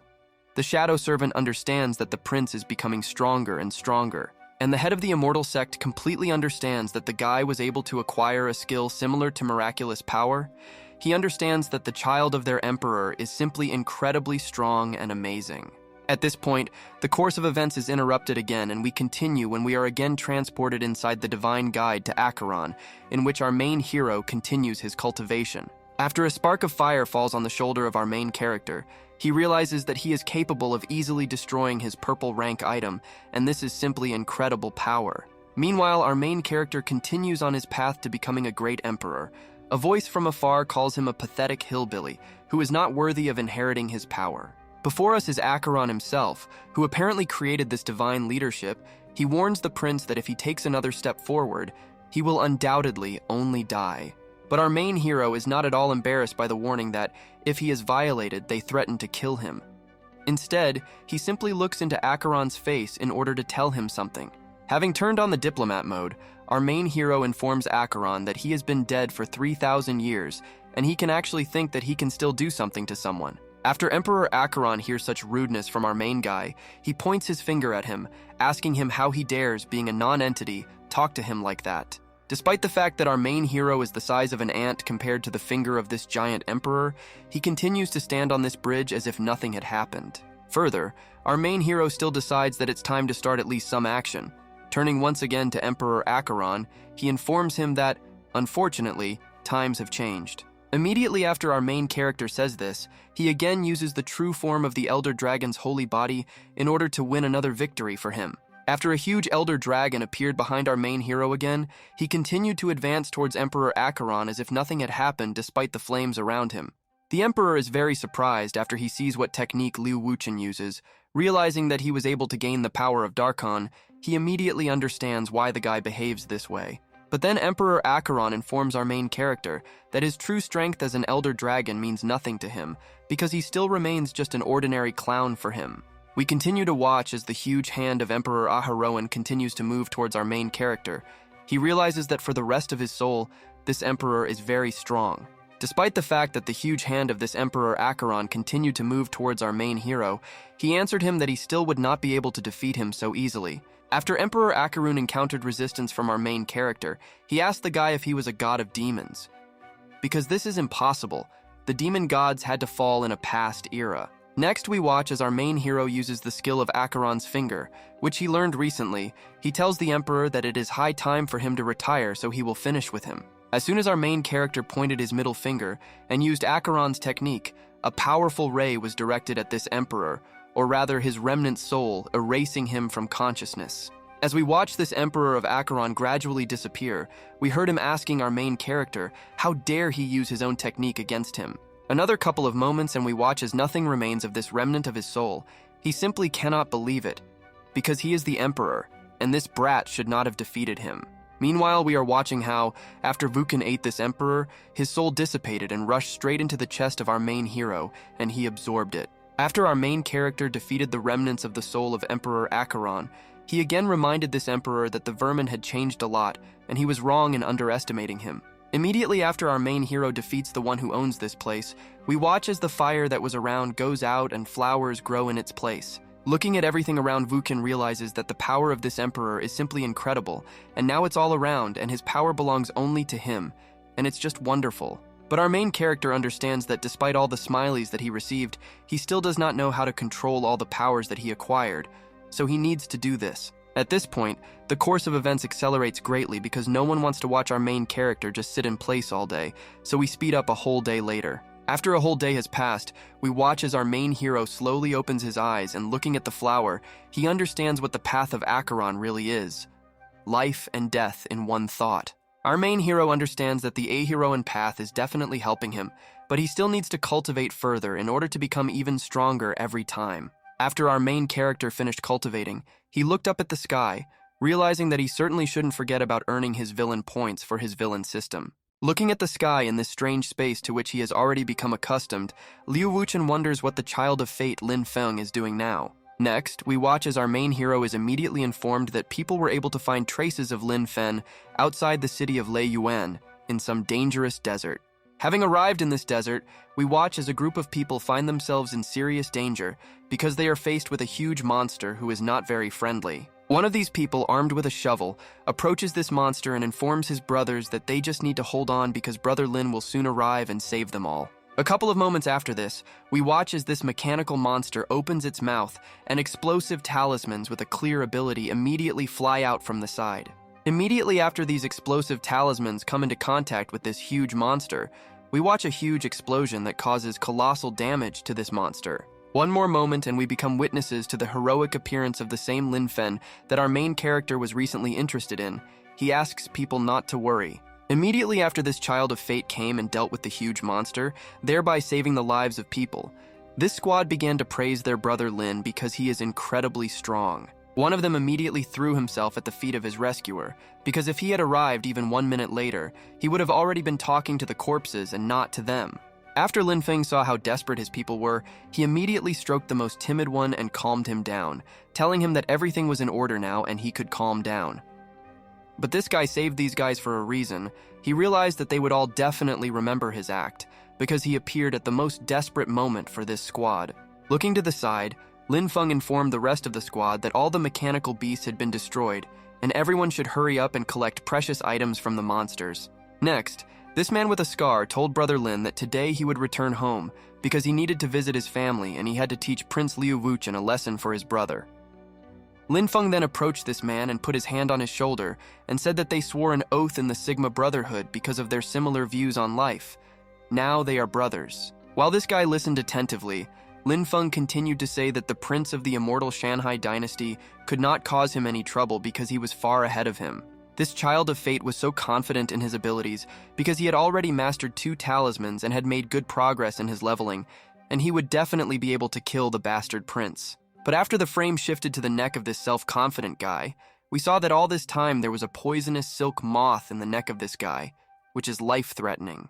A few moments pass and we continue to follow the course of events when we find ourselves in the Lei family mansion. This man informs his family that the head of the family has finally returned. After this man enters the mansion, he hears a servant praising some handsome man and he just attracts him. He makes him more embarrassed. Next, we watch as this fat servant approaches a man who has recently arrived and tells Tianeru that it wouldn't hurt for him to come up and greet the prince. As soon as this man with an open torso heard that he was being offered to greet the prince, he was in complete shock and asked which prince we were talking about. Was it really about Liu Wuchen? In response to this fat servant jumps up and then slaps this man in the face, calling him an idiot because he has no right to just call the name of his highness. At this moment, our main hero, who as usual sits on the throne behind, decides to intervene in the conversation by saying that the son of Mr. Lei is a very straightforward person. After our main Geoi disappears from his throne, he approaches the recently arrived man and tells them not to forget about the task that he gave them. The servant swears to Liu Wuchen and asks him not to worry, because the Lei family will make every effort to carry out the order of the prince and catch the fugitive Lin Fang. At this moment, this plump servant understands that if they manage to help His Highness, then in essence they will help the immortal Shanhai dynasty itself, which will be very helpful in the future. At this time, the muscular man who recently entered continues to be in complete shock. He asks the servant how he can say such things, because Lin Fang is his brother. After this not very smart man blurts out that he is in a narrow relationship with Lin Fang, our main character immediately approaches him, surprised that he knows him. Next, this man immediately raises his voice to our main hero, telling him that he will not tell him anything about his dear brother Lin Fang. But right after this man had to start being cocky again, this chubby man suddenly jumped up to put this man back in his place. Kneeling down, this man said that Brother Lin is a very righteous person who deserves to have followers and he would rather die than betray him. Mysteriously approaching the window, our main hero says that there is no need to force this man to tell everything, because in the end he can entrust the task to other people. Immediately after this slightly plump short man hears that our main character is about to entrust the task to others, he falls to the ground, realizing that it is all over. This guy immediately rushes to his father to ask what happened to him, because in front of him is just a prince and they are an ancient family who should not be afraid of him. But as soon as this man, who had recently said that our main hero does not pose a danger to go out on the street, he sees a huge yellow hand that rises in the sky. After the frame drops a little lower, we observe the ordinary people of this place who are greatly panicked after they see this spectacle. Meanwhile, this chubby man who is still lying on the floor hears from his son that they should not be afraid. He explains to him that in front of their dynasty they are just ants. Next, we watch as a huge golden hand, summoned by our main griot, falls down. The force of this blow is most likely enough to crush everyone. At this moment, not a single nerve wavered on our protagonist's face. He said that the news about the destruction of the Lei family will come out very quickly, so Lin Fei will watch it. Moving to the same Lin Fang, because of whom our main hero destroyed the village, we hear how he calmly rests while hunting with his people. At this point, he is so kind to his people that he tells the guy who is carrying the loot to rest for a while he replaces him. Next, we watch as someone watched the entire group of people from the shadows. The grandfather said that Lin Fei showed disrespect for the prince, because of which the Lei family was destroyed. A second later, we see how this grandfather apparently hits one guy in the head and tells Lin Feng that he will spare him that time. But if he dares to contact Wang He again, he will regret it. Immediately after this child of fate hears this, genuine shock immediately appears on his face. He immediately understands with the help of his 69 IQ that this is Liu Wuchen's doing again. This guy's followers immediately begin to discuss that the Lei family was destroyed in just one day, and Brother Lin and Liu Wuchen are rivals, so it is dangerous for them to follow him.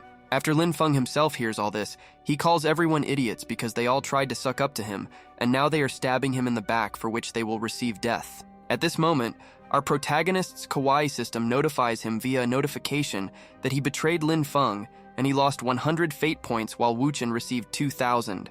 Having looked at the notice, our main hero said that only time will tell the man's devotion. It seems that he had too high hopes for this guy, which he did not live up to. Next, we watch as the same mentor suddenly approaches our main character, the servant whom our main hero deceived and killed. She calls His Highness. Seeing this girl, our main hero immediately approaches her and asks if the complete destruction of the Lei family scared her. He clearly expects to hear an answer.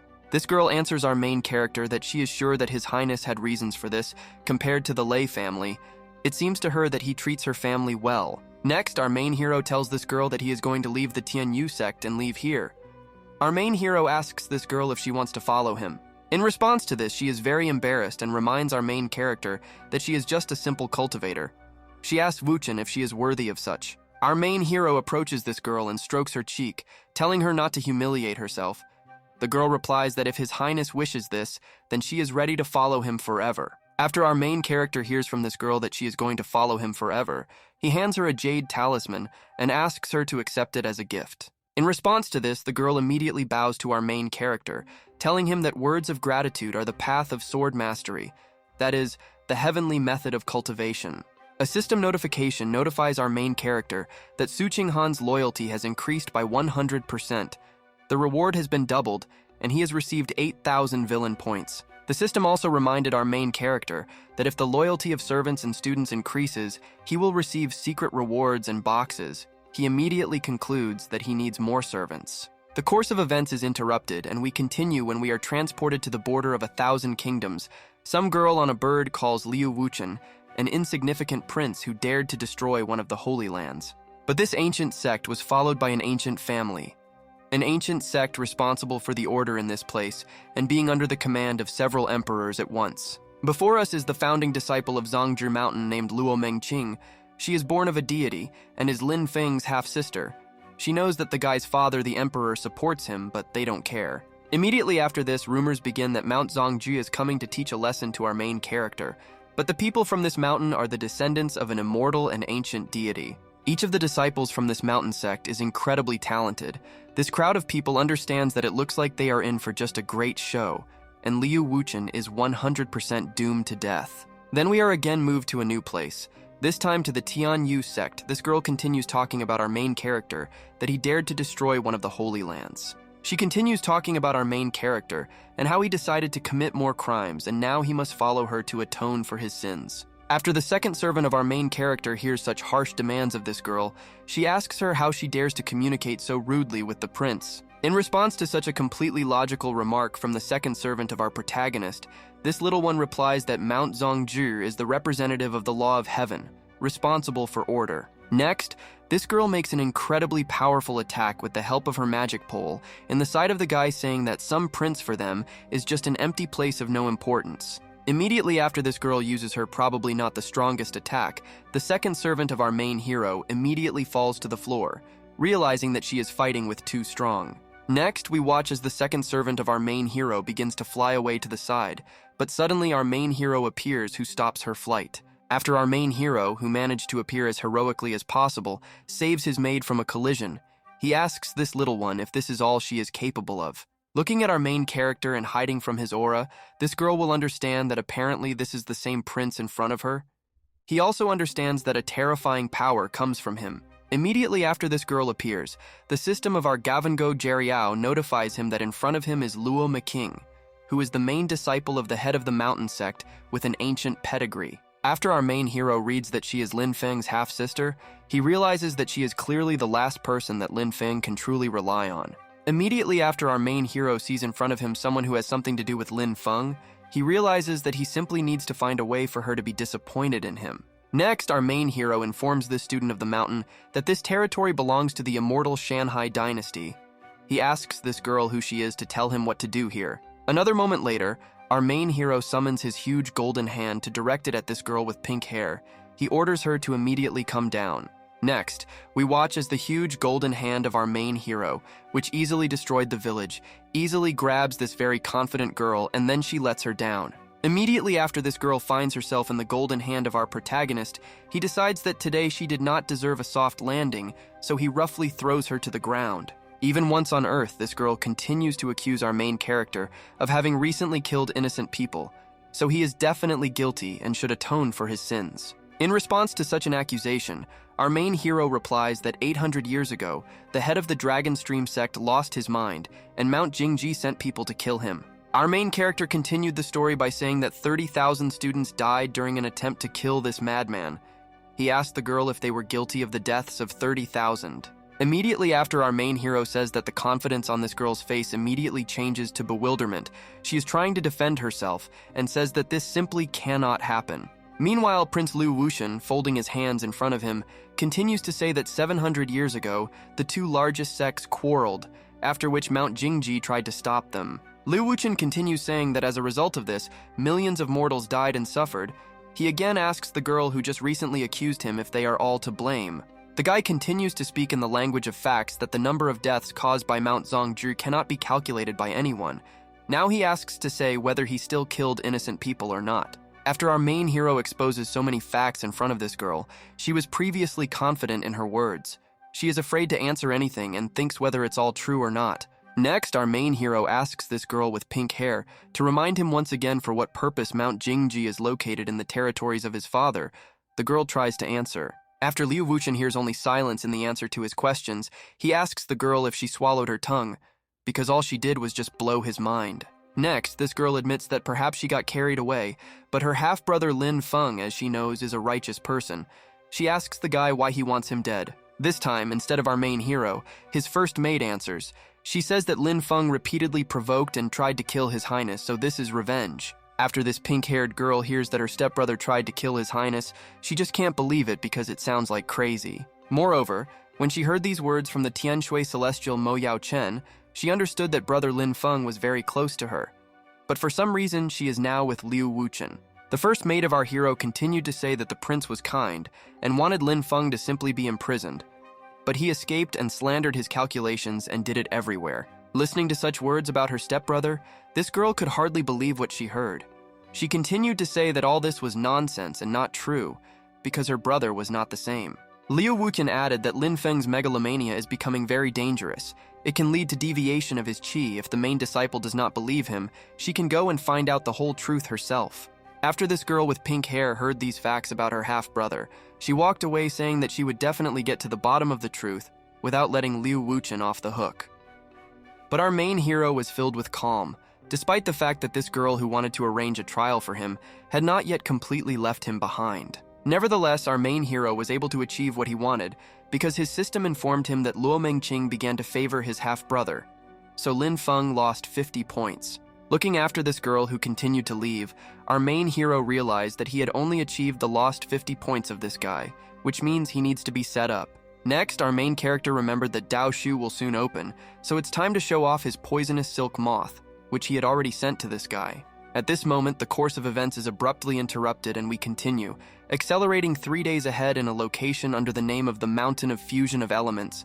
We are observing that very fusion. Moving closer to this flying huge ball, we hear conversations inside it about how this is 1,000 kingdoms and not someone's mountain Zhongzhar, so some people may not even think about the search. Everyone starts screaming and blaming the girl we already know for coming to get the treasure, but she replies that she doesn't care about this domain and doesn't care at all. Further moving deeper into the crowd, we see the very Fen that this girl is looking for. Standing deep in the crowd in a dark robe, he understands that she is looking for him, and with her help, he has a chance to take revenge. Next, we watch as this guy begins to charge his magical attack, saying that in front of him is a bunch of bastards if they communicate with his stepsister like that.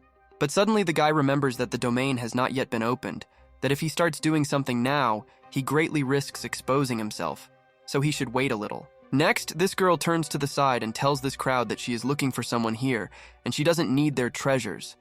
Then we hear some voice asking us to address the guest more respectfully. Our main hero comes onto the stage and says that there is always a chance to meet, but he did not expect to see Luo's main student so quickly. He told her that she can enter the domain whenever she wants. In response to this permission from our main hero, this girl wondered who it was. She thought that she did not want to admit that the prince was still a really nice person. But despite the fact that our main hero turned out to be a pleasant person, she couldn't understand why then Brother Feng said that he was evil.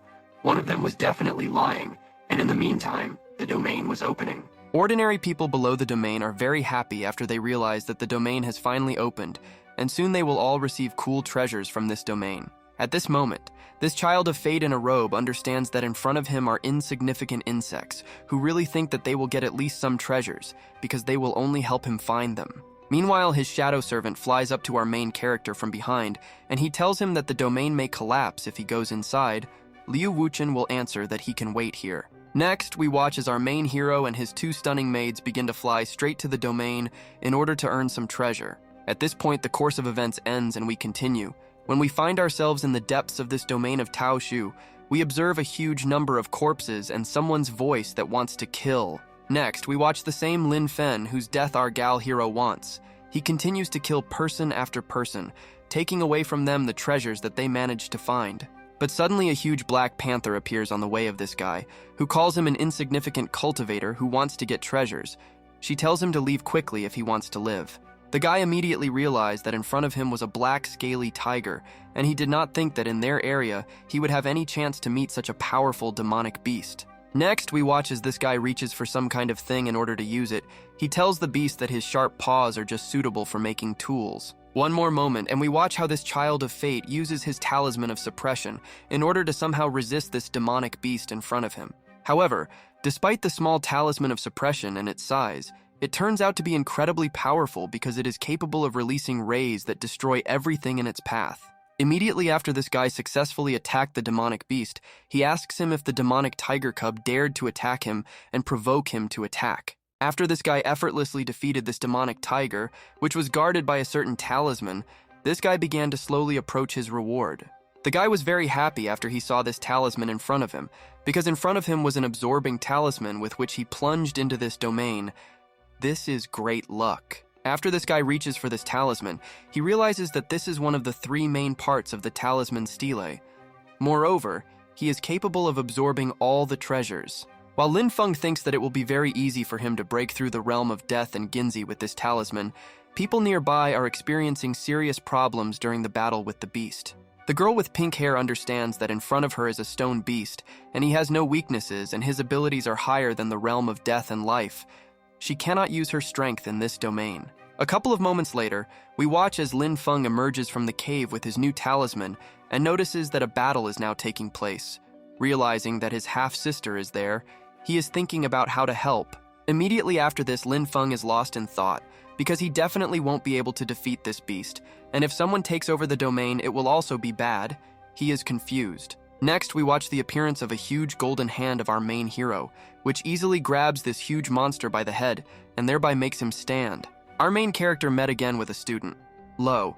It seems that every time he meets her, she ends up in some kind of unpleasant situation, and this has happened more than once. After the student sees our main hero again, she thanks him for his help. She understands that he never blamed her for yelling at him too much. Moreover, the girl also thought that he had helped her many times, which means that he was definitely not as bad as her half-brother Lin Fei told her. Meanwhile, our main hero, without much difficulty, squeezed the head of this monster and told the girl that there was no need to thank him, because she should just remember what she promised. Next, we watch as Lin Fang, who has been watching what is happening behind the stones all this time, hits the stone with all his might, realizing that the beast is too merged and he will not be able to defeat it. Even taking into account the fact that this guy uses all his talismans, he still would not be able to defeat this stone beast. Does this really mean that this prince is much stronger than him? Next, we watch as this girl's stepbrother decides to come out of hiding in order to show himself to his stepsister. The girl tells her brother that she's been looking for him for a very long time. But this guy's face clearly doesn't tell us that he's glad to see his stepsister. Instead of saying hello in return, he asks her what she promised our main character. Immediately after this guy approaches this girl to squeeze her hand with all his might and tell her that she knows very well that Prince Liu Wuchen is his rival. Removing her hand, this girl answers her stepbrother that she promised nothing to the prince. She asks him why he didn't help her with the monster if he was watching all the time. In response to this, the guy replies that the main character simply came earlier than him. He spilled because he is supposedly worried about his sister, because he is a very terrible person who is capable of causing harm. At that moment, this girl understood that if our main hero was truly a terrible person, then why was he standing behind cover while his dear sister was in mortal danger? Next, this girl answered her stepbrother that she was fine and they would move on. Lin replied that he was glad that his sister was okay because he had a map of the domain to find the treasure. Meanwhile, our main hero, together with his maids, realized that Lin Fang had signs of chi deviation.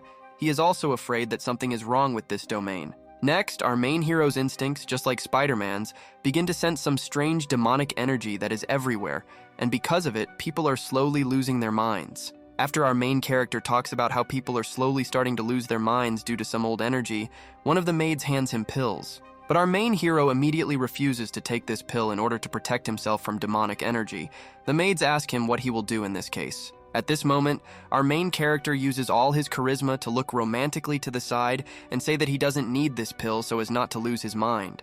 But the true reason for our main hero's refusal to take the pill is that demonic energy not only does not affect him, moreover, he can absorb it like ordinary energy. Moving back to Lin Fang, we watch as he chops down people from the dynasty of our main hero, one after another. Before the murders, he shouts that everyone from the immortal dynasty must die. This time, even this guy's stepsister, who herself was punished, is surprised because these people didn't sin enough to take their lives. She asks the guy why he killed them. At this moment, this guy looks like a real psychomaniac. He replies that they are all students of the Shanhai dynasty. This is enough to take their lives. Continuing to hold the next poor fellow by the neck, this guy declares that anyone who is in any way connected with his rival Liu Wuchen should die just for this connection with the scoundrel. In response to such a terribly cruel answer from her half-brother, his sister looks down and sighs, wondering when her brother Lin managed to become such an aggressive guy. This maniac continues to move through this domain. He declares that the last talisman is in circulation here, and as soon as he gets it, the talismanic stele that he is trying to collect will awaken. While this guy keeps saying that our main character's death is getting closer and closer, his stepsister comes up behind him to pull his robe. Next, this girl tells her stepmother that her spiritual body is weak against demonic energy, so she won't be able to hold out for long. Besides, she has an uneasy feeling, and they should leave.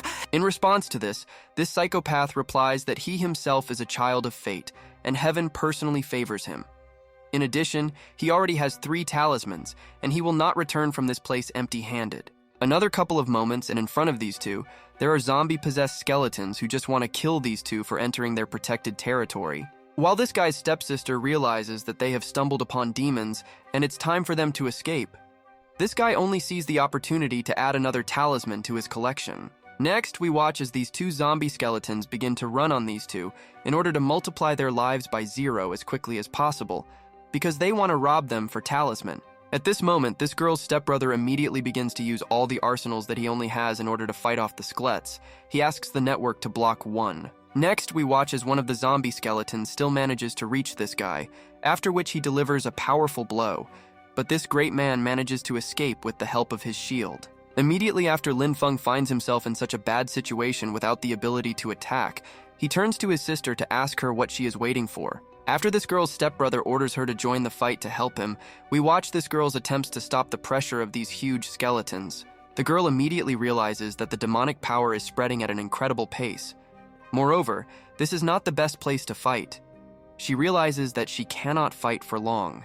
Immediately after a mortal danger appears for this girl, our main hero again appears near her with a magical weapon, after which he saves her from a blow with a sword. After our main hero intervenes in the battle of these two against 2 demonic zombie skeletons, he immediately uses the dragon's eye to get rid of them with 1 attack. It is not difficult to understand that after Lin Fang sees our main character, he is simply beside himself with this fact. He asks him how he got here, because without a map you cannot get into the heart of the domain. In response to this rather pertinent question, our main hero just grins and answers this guy that he was able to get to this secret place without a map only thanks to him.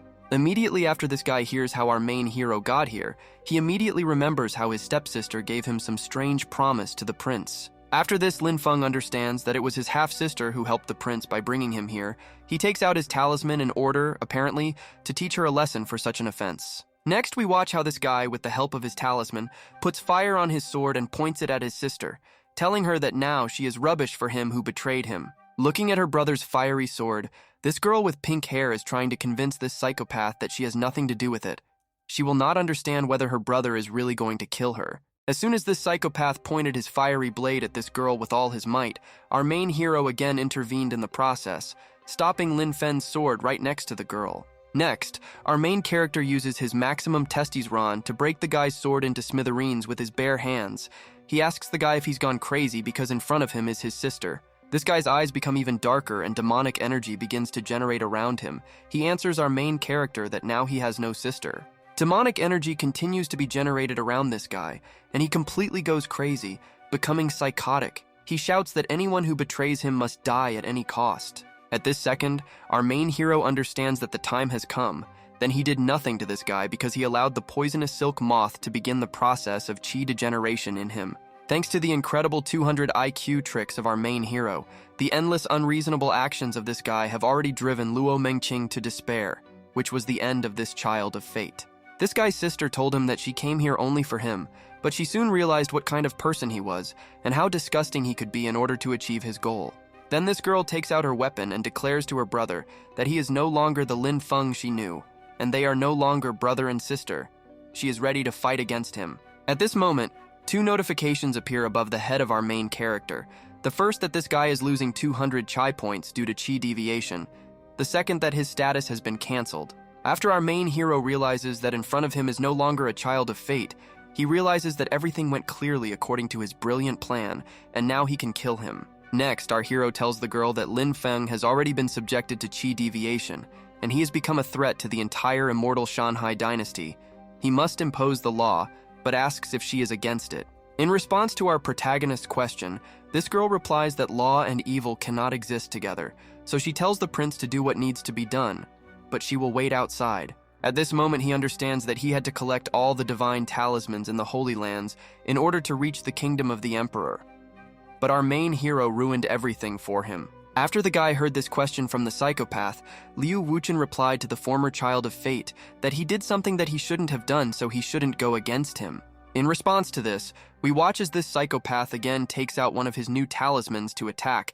He shouts that he is putting everything on the line and he cannot lose. Immediately after, this guy decides that he now has nothing to lose, and he puts his life on the line in this fight. He uses his new absorption talisman that he received here. As soon as this guy touched the ground with his talisman, a black hole appeared in the middle of the floor, which was so powerful that it began to easily absorb everything around him, including the floor. But our main hero did not panic at all in response to this. He took out his Acheron path and used his technique to raise the waters of the abyss in order to direct them forward. Next, we watch the epic collision of a black hole caused by the talisman of this psychopath and the new technique of our protagonist, which he acquired during cultivation. This Lin Fang was in complete shock after he realized what kind of technology our main hero was using.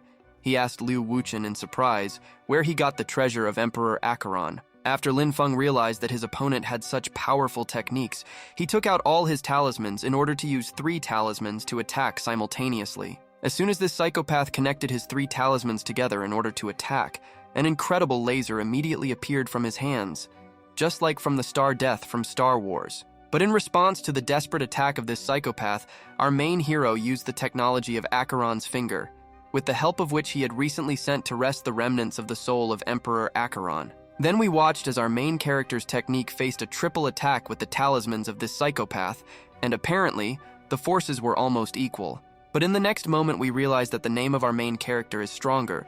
Lin Fang is shocked because he used 4 divine talismans and turned out to be weaker than 1 finger. This guy, who has already been rejected, is simply shocked that our main hero is so strong. He simply cannot understand how he can lose to such an unrealistic freak. A couple of moments after we listen to the pitiful monologue of this psycho, we watch as our main hero summons an ice talisman that he recently upgraded to the maximum. After our main hero takes this ice talisman in his hands, he asks his opponent if he really wants to know why he is forced to lose to him today. At this moment, the surprised and insane enemy of our main character realizes that our main hero is holding his frozen talisman in his hands. He wondered if Lin Ru had betrayed him. Then we watch as this guy starts laughing at himself because he is such trash to them that even Lin Ru betrayed him, which means it wasn't Meng Qing who brought our main hero to him. After this guy realizes that he no longer has any chance to defeat our main character, he begins to summon that very talismanic stella of all talismans. Our main character, watching this, tells this guy that he has a wonderful sister. The only sad thing is that he is too arrogant and thinks too much of himself, and this is his fatal mistake. After our main hero morally doubled his opponent, he decided to finish him off with the phrase that he had bitten off more than he could handle, so he ended up in shit. Immediately after this, our main character used the Dao Mountain Divine Strike, an ice power technique to finally end all this talk with this idiot. However, the enemy of our main character was not going to give up so easily. He used his new technology to protect himself from the attacks of our main character, and for some time it worked. But literally right away, this guy's defense is broken into pieces. This guy is shocked by such a powerful blow from our main hero, but he's not someone who can be killed so easily. Then this guy begins to draw a line of his own blood on his forehead and says that with his own body he will feed the inner demon that is in him, and he will call him to the battlefield. Immediately after this psychopath decides to give his body completely to the demon, a third eye pops out on his forehead, and now the divine eye of the demon opens. After the enemy of our protagonist opens a divine eye thanks to his huge sacrifice, we watch as his power increases significantly. But our main character is not at all worried that his opponent was able to somehow repel his attack with an ice talisman. He tells this guy that this is just child's play. After a couple of moments, our great hero hides a strange seal with one hand. He is going to use his holy body of an elder dragon to put an end to the fight. Immediately after our main hero begins to put down this seal, he calls behind him a huge senior dragon who has already helped him greatly on several occasions. Immediately after our main character uses this incredible technique to confront the demon Mia, we watch as the dragon attacks the embodiment of the demon. But the opponent of our main character is also no mistake, because he completely gave his body to a powerful demon who does not want to lose this fight to our main character, Prince Liu Wuchen.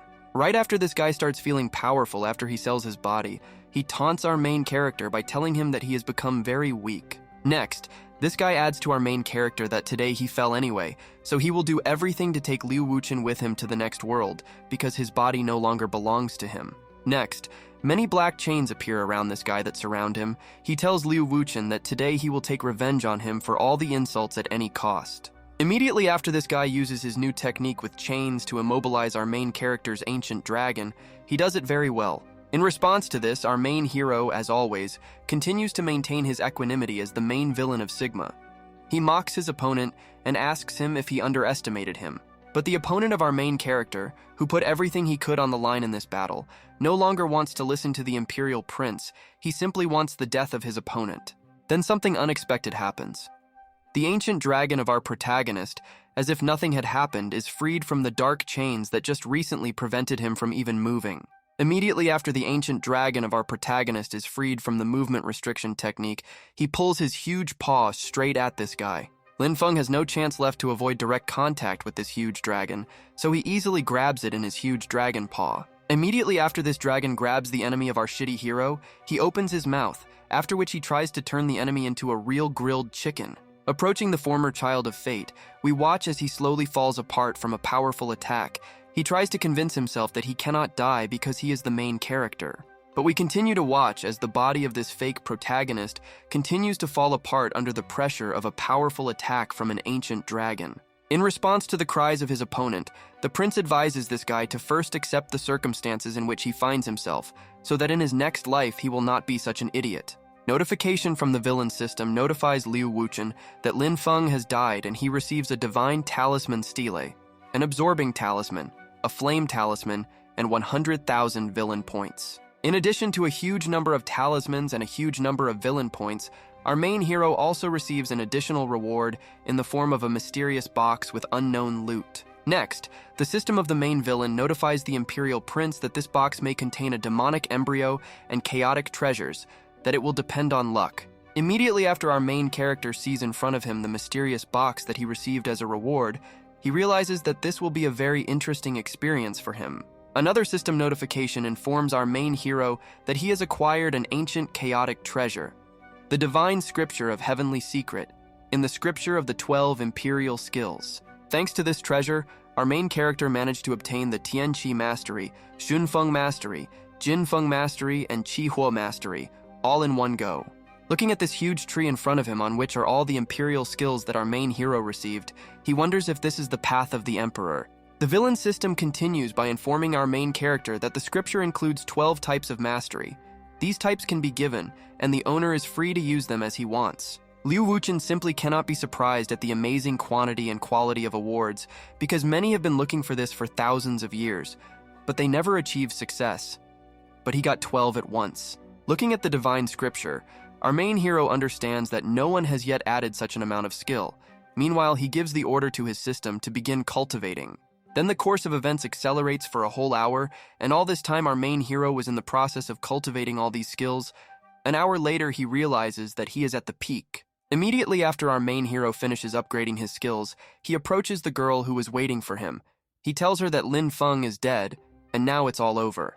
Despite the fact that this girl said a lot to this guy before her death, she is still a little sad, but she understands that he could have made other people suffer. Our main character, meanwhile, puts his hand on this girl's shoulder and tells her that she behaved well, so he invites her to visit his palace when she has holiday time. At this moment, our main character realizes that this girl has a lot of fate points, so he should definitely strengthen his friendship with this girl for his own benefit. In response to such a tempting offer from our main character, this girl bows to him and tells him that when the time comes, they will definitely cross paths more than once. At this point, the course of events accelerates by as much as 3 days, and we continue when we return to the divine palace of the immortal Shanhai dynasty. Everyone meets His Highness. After our main hero returns to the castle of his own dynasty, everyone who was near the entrance bows to him in order to greet their leader. Next, Lin Fang runs up to the main character, who is the princess of this dynasty. She was born with the body of a holy spiritual phoenix and is located in the Middle Cave Kingdom.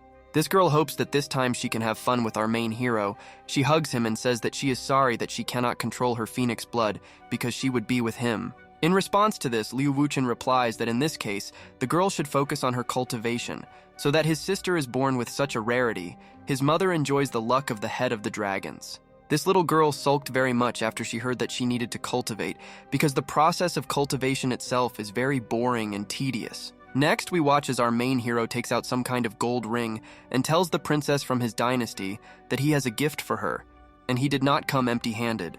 After our main hero approaches his sister to give her the gift he brought her, he will inform her that with the help of the ring, she will be able to control her immortal body. Immediately after this sister of our main hero sees the gift that her brother brought, she rejoices and says that she always meant that he loves her more than everyone else. Also, after our main character's sister decides to look away, he says that her brother even brought 2 incredibly beautiful ladies with him to the dynasty. After this, the prince approaches this girl and, stroking her head a little, informs her that she should not interfere in the personal affairs of her older brother, and in the meantime, he will go to his father. A couple of moments after our great hero reports that he is heading to his father, the emperor, we are transported to the hall of the divine palace. Apparently the guy's father is here. Next, we finally see in front of us that same emperor of the immortal Shanhai dynasty, Emperor Po and Mi Gu Huang.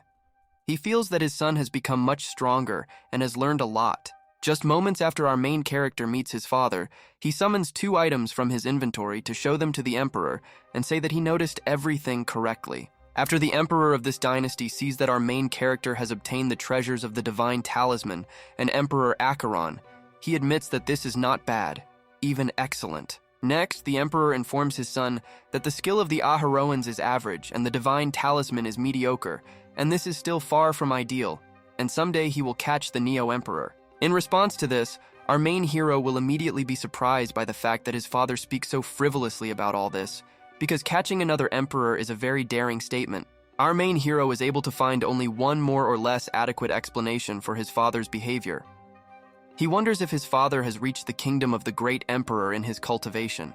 Further, the emperor of this immortal dynasty, and, by proxy, simply the father of our main character, tells his son that it seems that he has already reached the rank of life. In response to this, our main hero understands that right now, he shouldn't pretend to be a modest son, so he accepts that this is so, and he will achieve this in about 15 days. Next, this guy's father tells him that if he can really reach the rank of life in half a month, then he will definitely need to do something. The emperor at that moment became more serious. A couple of moments after this, we still don't know what the father of our main character said, and we are suddenly transported to some palace in which our main hero flies and riding on a sword. After our main character goes to land on this palace, 3 people and not-so-people immediately come out to meet him and will weigh in on his highness. Before us is the head of the guard, Jin Yi. Our main hero immediately gets down to business and tells this man that there are 2 things that he would like to entrust him with. The first is to look for divine talismans similar to what he has. In addition, any holy land that can find them according to his order will certainly be rewarded with 1,000,000 spiritual stones and 1 Abhijna-level item. In response to this, the head of the security asks our main character why they should reward them, because they can force others to forcibly look for divine talismans simply by threatening them with murder. Our main hero responds to such a remark by saying that just a little kindness on their part will allow everyone to respect him and formulate his reputation. This will allow them to achieve 2 goals in 1 step. The second part of our main character's instructions is that these guys should look for talented geniuses in their dynasty, especially those who really want to become stronger. Our main hero asks to find capable students from his people because he needs villain glasses, but he must plan for the future, so he must learn to use people. This Grohl is simply forced to bow to our main character and tell him that his order will undoubtedly be carried out. But in his thoughts, he realizes that his highness has changed a lot. Meanwhile, we move inside the closed cultivation room. The guy understands that he must increase his rank as soon as possible in order to be able to carry out what his father is going to entrust. Our main character understands that Neo doesn't have much time, so he decides to spend his villain points by investing them in his cultivation. He asks the system to improve the script of the Mountain and Sea Emperor. Next, we then observe how the course of events accelerates for 5 whole days, which our main hero spent waiting for the end of his cultivation process. Everything ended abruptly, and a notification came to him. As many as 150,000 villain points are debited from the account of our main character, and he reaches the rank of life, and a new ability to study the powers of mastery is unlocked, and he receives 3 skills. Next, a notification appears in front of our main hero with some skeleton treasures, a door of darkness and phantom treasures. When choosing the first, he will be able to revive the skeleton. If our main hero chooses the second option of the door of darkness, he will receive the absorption of souls and transform them into warriors of darkness. In the third case, he will be able to create projections and move in space. Next, our main hero immediately takes these 3 things, realizing that it is possible that with the help of the Door of Darkness and the treasure of the skeleton with the skill of Acheron, he will be able to destroy millions if desired. But then our main character realizes that he has spent too much and now he is broke.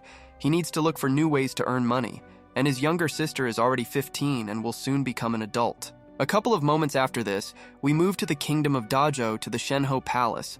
We see in front of us the princess of the kingdom of Dajo named Wenren Qingya. She is at the rank of Abhijna. Taking out her sword, this girl with character demands from Shen Jinhu that he immediately surrender because his uprising has begun and she has already captured thousands of his soldiers, so he has no choice. In response to this man tells this girl that she was born useless and all her powers were taken away.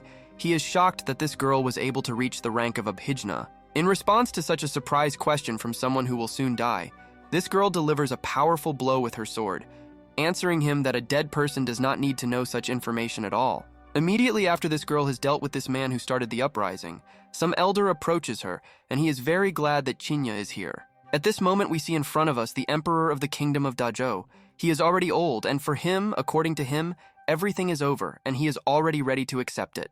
In response to this, the girl asks her father not to be angry, because even if her immortal body was taken away from her, she will still be able to reach the highest level sooner because in his world, there is no word for losing and giving up. This girl understands that if it weren't for that damn immortal Shanhai dynasty, her father wouldn't have to suffer so much after the rebellion was extinguished. The girl was going to train. After this girl told her father that she would come up to train, she told him that she would return to him what they had lost, even if the immortal dynasty would still destroy them. Meanwhile, our main character's system has already discovered another child of fate named Wenren Qingya. As a reward for her, our main character will receive the true Yuan scripture and 1,000 gold. The first task for our main character is to kill this girl, for which as a reward he will receive a purple box of good luck with an unexpected prize and 500,000 villain points on top. In the second option, he will subdue her, receiving only 5,000. Immediately after our main hero, sitting on his throne, becomes familiar with all this information, he becomes interested in another secret box. Next, we watch as our main hero chooses the second option, in which he should subjugate this girl in himself, because he has no idea what is in the secret box. At this moment, after our main hero makes a choice, the course of events is abruptly interrupted, and we continue when we enter the foggy forest in which this girl is waving a sword. Then we watch how she farms a monster because the fastest way to increase rank is by training in the space of life and death, and at this rate she will soon reach the rank of life. But a couple of moments after this girl finishes off the next monster, she suddenly stops because she hears some old noise and people talking behind her. After listening, this girl hears talk that Liu Wuxian from the immortal dynasty of Shanhai used the entire frozen lake on the holy land of purple ice. After this girl hears about the tricks of our main character, she is very surprised, wondering if this is tantamount to murder. She realizes that everyone from this dynasty is crap. Continuing to unnoticeably, just like a ninja, eavesdrop on the conversations of these people. This girl finds out that one of the people heard about the fact that the dragon fruit domain will soon open. Immediately after this girl hears this news, she is happy because the dragon energy in her body was taken away by this dynasty, and if she can get this dragon fruit, her cultivation will return. When this girl realizes that she simply must get this dragon fruit, she turns back again because she again hears strange sounds coming from behind her. Next, we watch a leopard tig lion suddenly jump out of the bushes and immediately begin to growl at this girl who is in her hiding place. At this moment, this girl is in real shock because she specially chose a low-risk environment for her training, so it was impossible for this millet life rank tiger to be here. However, this tiger, which was at the rank of life, did not care at all that it had no place in this territory. It opened its mouth in order to charge the most powerful attack. This girl has a high combat intelligence, so she immediately understands that she has no chance during a head-on collision with this tiger, so she begins to flee. Things are very bad for this girl at this moment. If she now had that same dragon fruit, she would have enough to resist this tiger, but alas, she does not have the fruit. Meanwhile, we see our main character who is watching all this from above. He realizes that this is of course impossible, but this is just a show that he put on in order to save her as a hero. Next, we watch as a huge hand of our main hero is formed in the sky. The Kotowayar has already finished quite a few lives. It is rapidly descending. Another couple of moments of war and our main character easily crushes the tiger, which is at the rank of life, as if it were not a tiger but some kind of pathetic ant or something like that. This girl is in complete shock because she already understood that she was in the most shitty situation possible, and this Giga Chad just happened to be at the most opportune moment to save her life. Immediately after the guy easily deals with this tiger, he places his hands behind him and asks the lady in front of him if she is okay and if she was hurt by the tiger. This girl has good manners or just brains, because then we watch how she worships our main character in order to thank her, because she was one step away from death. After this girl thanks our main hero, he sharply takes off into the air, telling the girl that everything is in order, and before flying away, he asks her to be more careful in the future. The heart of this girl was successfully captured by the performance of our main character, looking after the guy flying away. She understands that it was very nice of him to save her life. The first mate of our main character immediately draws attention to the action of our main character, telling His Highness that the lady he saved has a very good appearance. Apparently, our main character has already well understood the character of his maids, so he tells his first maid that she is not as good as her. She is a simple blonde. Then the course of events abruptly shifts 3 days ago, and we are now on the holy land of purple ice. Everyone worships some girl in an orange robe who stands in front of them. One of the old men tells this woman that the Zhu family is ready to donate a 1,000-year-old dew plant, but they only want a drop of water from a frozen lake, and he keeps begging for it. The second guy says that their whole family is ready to be in slavery for 300 years for just one drop of water from the lake. The second guy after this statement calls him crazy. At this moment, the current holy leader of Purple Ice says that the frozen lake is their ancient treasure that contains chaos energy, so there is no one to ask for it. At this moment, our main hero comes onto the stage along with his first maid. He asks where the holy leader of the Filet Ice is, because he came for the sake of the frozen lake. A loud noise comes from the sky, and this girl immediately changes her mood. She immediately begins to greet our main hero, and she tells him that she has just brought water from the frozen lake. This girl offers our main hero as many as 10 bottles of water from this sacred lake, but our main character replies that this is not enough, and he wants to swim in this lake. This girl is in complete shock after the request of our main character, but then she agrees and tells our main hero that he will immediately begin preparing the lake so that the prince can swim. In her heart, this girl is in real shock that this guy wants to swim in this lake because her lake is covered after that, and besides, he is from an immortal dynasty, so she has no choice. A couple of moments after this, we are transported to that same frozen lake. His first maid looks at him in surprise and asks the prince if this is the same lake that everyone is talking about. Our main character tells his first maid that her celestial jade body is in the last step towards creating a jade body, and this lake will help her cope with it easily.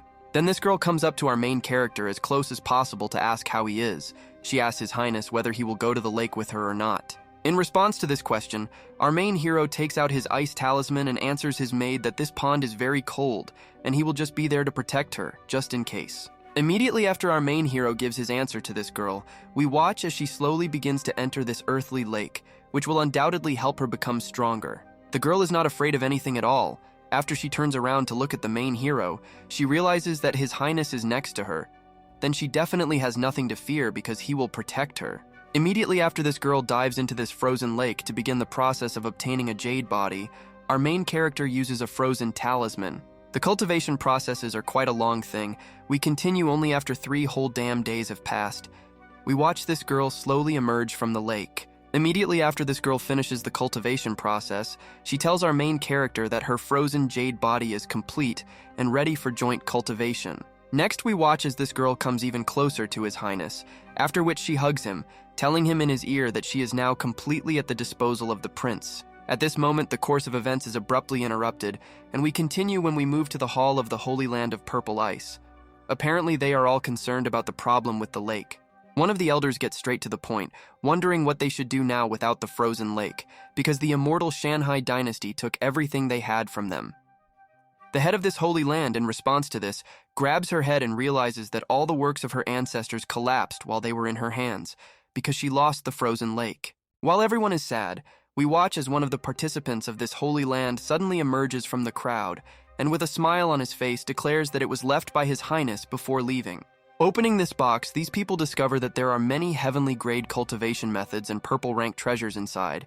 They would not be able to get them even with 10 lakes. The mood of the head of these lands immediately changes after she sees all these gifts. She realizes that the prince is very generous, and from now on, these lands will crownly serve His Highness Liu Wuchen. Next, we find ourselves in the depths of the forest, in front of a domain in which it will be possible to obtain the same dragon fruit in which the blonde who was saved by our main character is interested. People who were already waiting for the opening of the domain in order to get the treasures immediately raised their heads up when they saw the old effects. They wondered if this was a clan of dragon pythons. That same blonde was already right there. For 10 years, no one can imagine what she went through during these 10 years, and she doesn't care how it will be. But she will do everything to get this fruit. Next, we watch as those same pythons that everyone has already noticed begin to fall from the sky. Apparently, they will also be ready to fight for this dragon fruit in this domain. Next, the representative of this pythons informs everyone that the dragon fruit belongs to them, and whoever sets foot in the domain will die, and he is sure that everyone will definitely be scared, and no one will dare to approach. The people who were patiently waiting for the opening of this domain immediately told this person to get out of here immediately. They asked him if he really thought that they were scared of him. Next, these snake people decided to simply lock up those who were going to pass after their words, being trapped. They asked them if they were crazy. They demanded freedom. Next, this snake guy began to laugh at the fact that weak people decided that they could do something. He ordered that all the men who were trapped be made into two-legged rams, and the women left to him. Then we watched as one of the representatives of these bastard snakes approached the woman in order to rid her of rags and leave her to the boss in accordance with his order. But suddenly that same blonde intervenes in this chaos. She tells the clan of dragon pythons that they are definitely ahead of the curve, so she will personally take charge of their punishment for this. Immediately after this blonde decided that she would punish this bastard, she dealt this leader of the snakes a powerful blow to the lungs, which he definitely felt well. After the snakeman saw this blonde, he decided that he would still try her and take care of the fact that she had the most beautiful life after that. Immediately after this girl got rid of the snake man who was going to do terrible things to the woman, she led her aside and called this snake man a bastard. After this blonde took care of the victim, she immediately made a dash in order to quickly reduce the distance to the monster who decided to cause chaos. Immediately after this girl had sufficiently shortened the distance to her opponent, she dealt him a powerful blow right to the target to teach him a very strong lesson for a long time. But this guy just separated his head from his body and said that this girl just has a perfect physique for cultivation, and if he catches her, then he will be within easy reach of the reincarnation rank. Next, this guy immediately attacked this blonde with his snakes on her head from all sides. He asked this girl what she thought about just obeying him. This girl's weapon was a huge brush. She drew some kind of technique in the air and asked her rival whether he even imagined himself to speak and do such things. Immediately after this blonde tensed up this snake man again, she dealt him a huge number of blows with her huge brush, just like Jotaro Kujo's stand from JoJo. Apparently this bastard liked the character of his opponent, because she was very impudent and she is definitely not one of those who will give in to some opponent and behave weakly. After the snake man said this line, he took off in order to quickly reduce the distance to this girl, because he liked her and now he wants to get her. Meanwhile, this blonde understood that her opponent was too strong and she was not his opponent. At that moment, she wondered if her life had come to an end because she was at a dead end. A couple of moments after the girl was ready to give up and follow the path of fate, black lightning appeared in the sky who could not believe that an insignificant snake dared to hiss. Immediately after everyone from the clan of royal pythons heard this voice from the sky, they turned around and their faces became less menacing. Apparently they knew who the voice belonged to. Then we became witnesses of how from this portal, which appeared out of nowhere, a huge golden hand of our main hero emerged, which, as we already understood, had incredible power. After these little pythons saw the huge hand of our main hero, they immediately began to flee because they understood how it would end for them if this hand overtook them. These pathetic snakes immediately ran to their young master in the hope that he could defeat them, but the master himself, looking at this huge hand, understood that he was in shit because he felt the aura. Our main character did not want to waste time on trifles when he attacked these royal pythons, so he immediately crushed one of them as soon as the opportunity arose. The pinned-down python man immediately realized that the end had come for Neo and he would die. He shouted to the young gentleman to immediately begin to flee before it was too late. But instead of listening to the old man's very useful advice, this young gentleman rushed to him to ask Uncle Tsu not to die. The golden hand was already behind him. Immediately after this guy experienced the death of his loved one, his aura became much stronger than it was before. He was ready to fight despite the difference in strength. Next, a huge snake appeared near this man and tried to resist the huge hand of our main hero with the help of a magic projectile aimed at this hand. Next, this man accused our Galvanrogo hero of wanting to invade the Misty Forest and kill his people, so he doesn't care who he is because he will kill him early. Despite his great goals, this early guy understood that despite the fact that he was so strong and healthy, he was able to withstand even one blow from our main character. He was trying to understand who he was. Meanwhile, our main Character decided that the most opportune moment had come to appear as epically as possible and show this bastard who is the real Sigma and who is the loser. The blonde, who was recently in mortal danger, immediately recognized her savior, who had recently saved her. One of the crowd said that this was the prince of the immortal Shanhai dynasty, so they were saved. But immediately after this girl heard that this guy was the immortal prince of the Shanhai dynasty, Liu Wuchen, she was very surprised and simply could not believe it. Meanwhile, this bastard kept saying that he was born with dragon blood and gained the power of the heavenly source, so even if he died, he could take Prince Liu Wuchen with him. In response to this, our main character immediately summoned his ancient dragon and then told his opponent that he was behaving too loudly for an ordinary, insignificant worm. Next, our main character instantly moved to this bastard and pressed his finger on his forehead, saying that lately he's been desperately short of cavalry, so he's very welcome. Despite the fact that they had just prepared to kill the leader of these royal pythons, all his followers were afraid to even look in the direction of the main hero because of the huge dragon. Next, our Galni hero suggested to this bastard that he would impose a limiting curse on him, after which he would obey anyone he ordered, whatever he wanted. But after this snake man heard what our main hero was going to do, he immediately began to beg him not to do it. He had no idea where this guy got the blood of an elder dragon.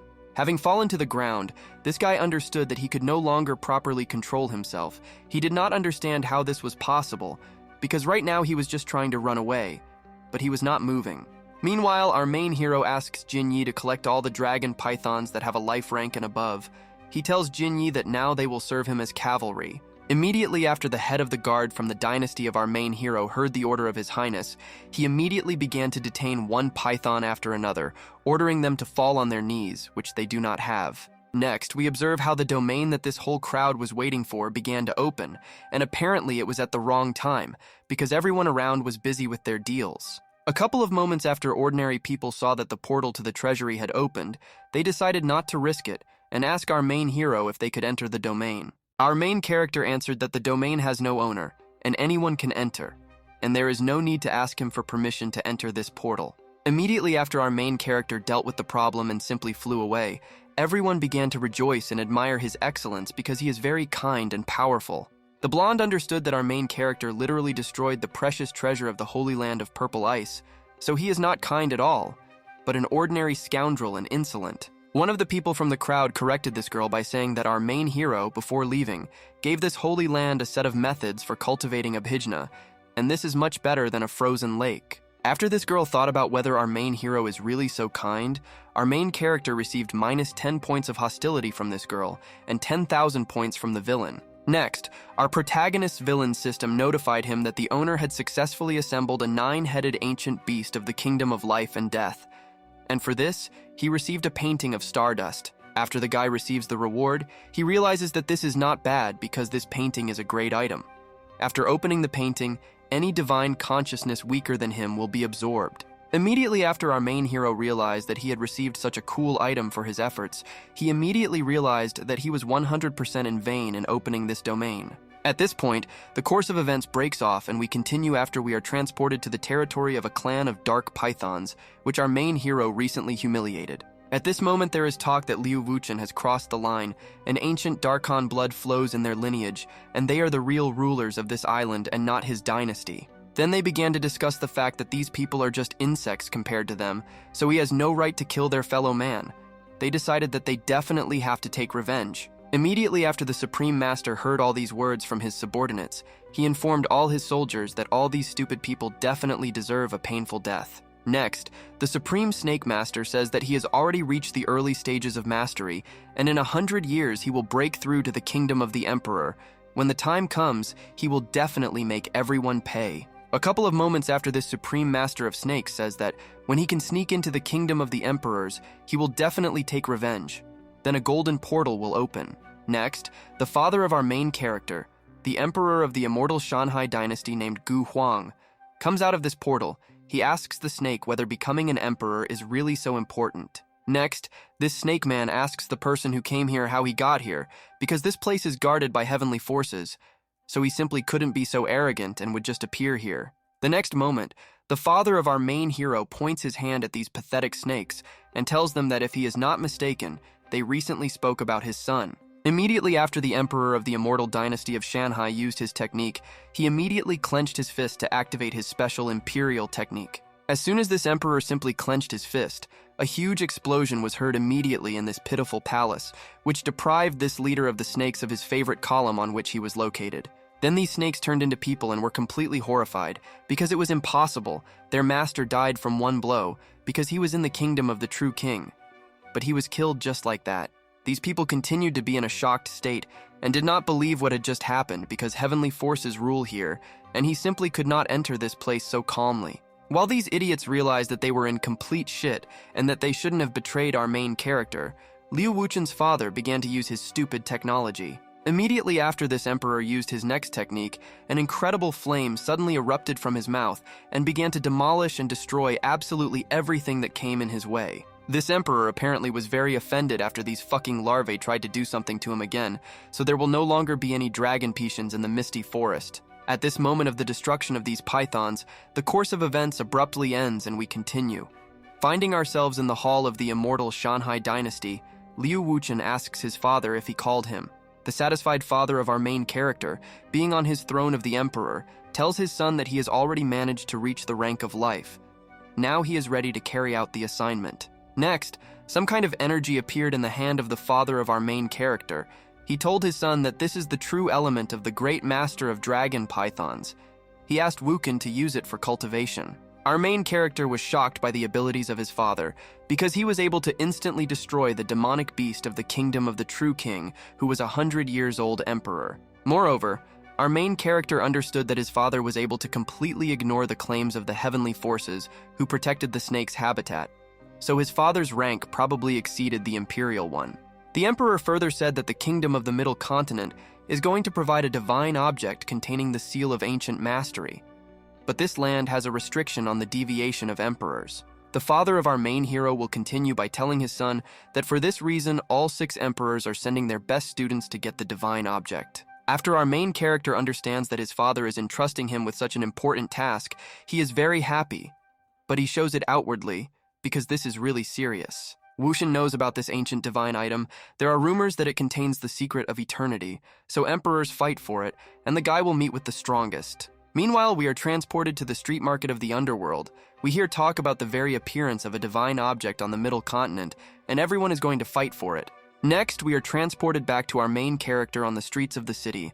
Everyone is discussing the fact that soon everyone will fight for a divine object, and Liu Wuchen at this moment is cultivating. 5 days later, the system notification of our main hero notifies him that his holy body of the Elder Dragon is now at 30%, and he has 103,000 villain points. Our main hero understands that the demon core of the True King realm is very useful, and if he had 6 or 7 more of these, his holy dragon body would reach its peak. Next, our main character opened a store in front of him, and he realized that now he has about 100,000 villain points, and this task is very important, and he needs to improve his fighting skills. The choice of our main character stops at the Eye of the Ancient God, which allows Wuchen to see the past and present, monitor the kingdoms, and predict destinies. It takes 100,000. Further, our main hero understands that this ability to look into the past and present and monitor other kingdoms, and also predict destinies, definitely gives him a hint to stop his choice on this. After our main character understands that this item will definitely help him with his quest, he presses the buy button. Immediately after this, he begins to receive a new ability. Next, many different great people will appear before us, and at their head is the great master Tian Chui. Wuchen understands that he is truly the best choice among those mentioned in the list of names. Our main hero understands that he was born with a divine body and reached the realm of Tao in 100 years. The sad thing is that he lacks fate points and was never able to achieve mastery after thousands of years. Next, we move to the land of the ancestors and Tian Chui to the palace of the ancestors of the Holy Land. This man reports that he does not have much time left. At most, it is only 3 years. Next, this great man informs his followers that he still has many enemies, and while he is still here, all his followers better go in search of a new path while he is here. This man will realize that 1,000 years ago, he could tear apart the cultivators of the Tao realm and fight with the realm of the true king. Over the years, he also explored many relics, but there was no progress. While this man continues to whine about how life is unfair to him and he lacks skill, suddenly out of nowhere, our main character appears from a portal on the stream. Immediately after our main hero finds himself in front of the Great Master, he begins to slowly walk towards him and asks him if he wants to gain mastery, as he said. After our main character appears in front of his nose, he immediately gets angry and asks the guy who he is, that he dared to set foot on the land of the Tian Shui ancestors without an invitation, and so suddenly. But our main character didn't care about these warnings from this master. Coming closer to him, Liu Wuchen told him that he could call him the Heavenly Emperor. The guy's new ability allows him to create projections. Immediately after the projection of our main character appears in front of this old man with no gray hair, he immediately asks this mysterious person who he is. But our main hero, apparently, is not going to answer this old man's questions. Instead, he once again asks him if he wants to master the skill that he so badly wanted. A couple of moments after our main hero asks this bearded man what he thinks about mastering the mastery, storm clouds appear in the sky. After the old man looks at the sky and sees how violently the weather begins to rage, he is very surprised, and after a couple of moments, he realizes that this is the aura of vengeance. Meanwhile, the projection of our main hero, created by his new body, moves his arms apart, and behind him, many swords of different colors begin to circle. After Liu Wuchen was worried about showing who the Sigma Daddy was, he told this Drake that in order to gain mastery, he would have to forever become his servant. Despite the fact that our main hero promised death if introduced, this man immediately fell to the floor and said that he Tian Shui was ready to swear allegiance to him, but he was begging for skill. After this man sees a man with 12 masters in front of him, he asks himself whether this can really be the Heavenly Emperor, but he doesn't care because this is a chance that needs to be grabbed. Meanwhile, our chief hero approaches this man, after which he places his finger on his forehead, saying that today he will give him the opportunity to master the skill and study it well. As soon as our main character just touched the forehead of this man, he immediately felt a surge of new strength. He immediately began to thank the mysterious guy for giving him strength. Turning to his new served back, our main hero reminded this man that he was part of the primordial called Kuafu, and he would contact him when he needed something from him. This man simply could not believe that he really got such a chance when he was on the verge of death, and his new name sounded like a terrifying force, and it was time for him to train. Meanwhile, our main hero returns to the Shanhai dynasty to his palace. He understands that Tian Shui's abilities are amazing, and he is sure that in a short time he will become a great emperor. And now that this man is the first member of the primordial detachment of our main GOI, he understands that a beginning has been made, and he may not be in such a hurry for the rest. Meanwhile, the villain system sends our Galvanermu hero a notification that a child of destiny has been discovered in the kingdom of the Middle Continent by Chen Xuan. He has the writing of the warrior Per Arakan. Our main hero is surprised that he has already spent all his villain points because the Middle Continent never ceases to please him. He decides to see what his beloved child of fate is doing. Immediately after our gal hero decides to visit the discovered child's fate, we are transported to the kingdom of the Middle Continent, or more specifically, to the suburbs of the city of Canhai. Approaching even closer, we see that same child of fate named Chen Xuan. He rejoices that he has reached a certain place from his memories. The Palace of Divine Lightning will become his first step. Next, we see in front of us Xu Tianting at the level of reincarnation, and Xu Wei, the son of this man. This guy's father is not well, but he still wants to take the risk of entering the palace. This guy's father replies that he simply has no other choice, because the poison in his body continues to spread stronger and stronger, and only lightning can help him at least a little. This bearded man continues saying that if he manages to get rid of the poison, then he promises the stability and longevity of the Palace of Divine Lightning, and if not, then such a fate. Then we continue to watch as this divine lightning continues to strike the water. The guy tries to dissuade his father because for his current state, it is too dangerous. After a couple of moments, from this lake of divine lightning comes the same child of fate, who tells the man that this is just poison, and he can help him with it. These two ask this child of fate who he actually is, and ask him to stop talking nonsense as soon as possible, and leave this forbidden and dangerous zone before it's too late. In response to this, the child of fate continues to mock the fact that these two call this place a forbidden place. He replies that there are just ordinary lightnings, and there is nothing special about it. After the son of a father who is suffering from poison realizes that this guy is talking seriously, he wonders if they met his real master, because he just came out of the lake and was not injured. Immediately after, the son of a man who is close to his death understands that most likely in front of them is a master. He asks this gentleman to help his father who was struck by poison. In response to this request, this fake main character says that he, of course, can help, but he needs the two of them to obey him before he will help them with his abilities. After this man hears that he has a chance to survive, he bows to this guy and says that if he can save him, then his Zhu family will be completely devoted to him from now on. The emperor was wondering who this man was. He needed help. Meanwhile, this man told this man to cultivate according to these instructions and take the pills that they would take several times and the poison would disappear. After this man, who continued to be close to death, received this prescription just like from a doctor and pills, he scratched his head and wondered if getting rid of the poison would be so simple. At this moment, this child of fate feels like a real giant and looks down on them because these mortals have no idea how damn strong he is. After this guy helps these two, he turns around and leaves, telling these two that they can go and when he needs something, he will definitely find them. This man is very happy that he was able to get 2 more people under his command. He realizes that everything has become much easier after he was able to be reborn into another body. The skill of our main hero, called the Eye of the Ancient God, is completed, and he realizes that the discovered child of fate is actually the reincarnation of the real emperor, which is surprising. Our main hero understands that according to the plot of this world, this guy was supposed to heal the head, and the head would look in his trueness, thereby helping him become the emperor as before. But then we watch as a malicious smile begins to appear on the face of our main hero, and he realizes that he will not allow this guy to follow his prepared plan. Next, we move to the Kingdom of the Middle Continent and the Palace of Divine Lightning. We hear how most people greet His Highness, our main character. After Wuchen hears him being officially greeted, he tells them that they all shouldn't greet him so formally because he just wanted to visit their palace for no purpose. Our main character continued by saying that there is no one who does not know Emperor Gu Huang from 1,000 kingdoms. Wuchen is told that it is a great honor for them to be visited by him himself. The man will continue to say that the Divine Lightning Palace has existed for 500 years, and hundreds of cultivators have been born in it who have reached the realm of life, which is very high. The man continued to give a tour to our main leader, saying that this is Wendao's courtyard, a place for cultivation, but suddenly the head of this place begins to cough and becomes ill. Immediately after this incident, this man begins to feel bad. Our hero immediately approaches Mr. Shu and puts his hand on his shoulder and asks him if he is poisoned by the accident. Mr. Shu replies that this is true, and several years ago he was attacked by a hidden arrow.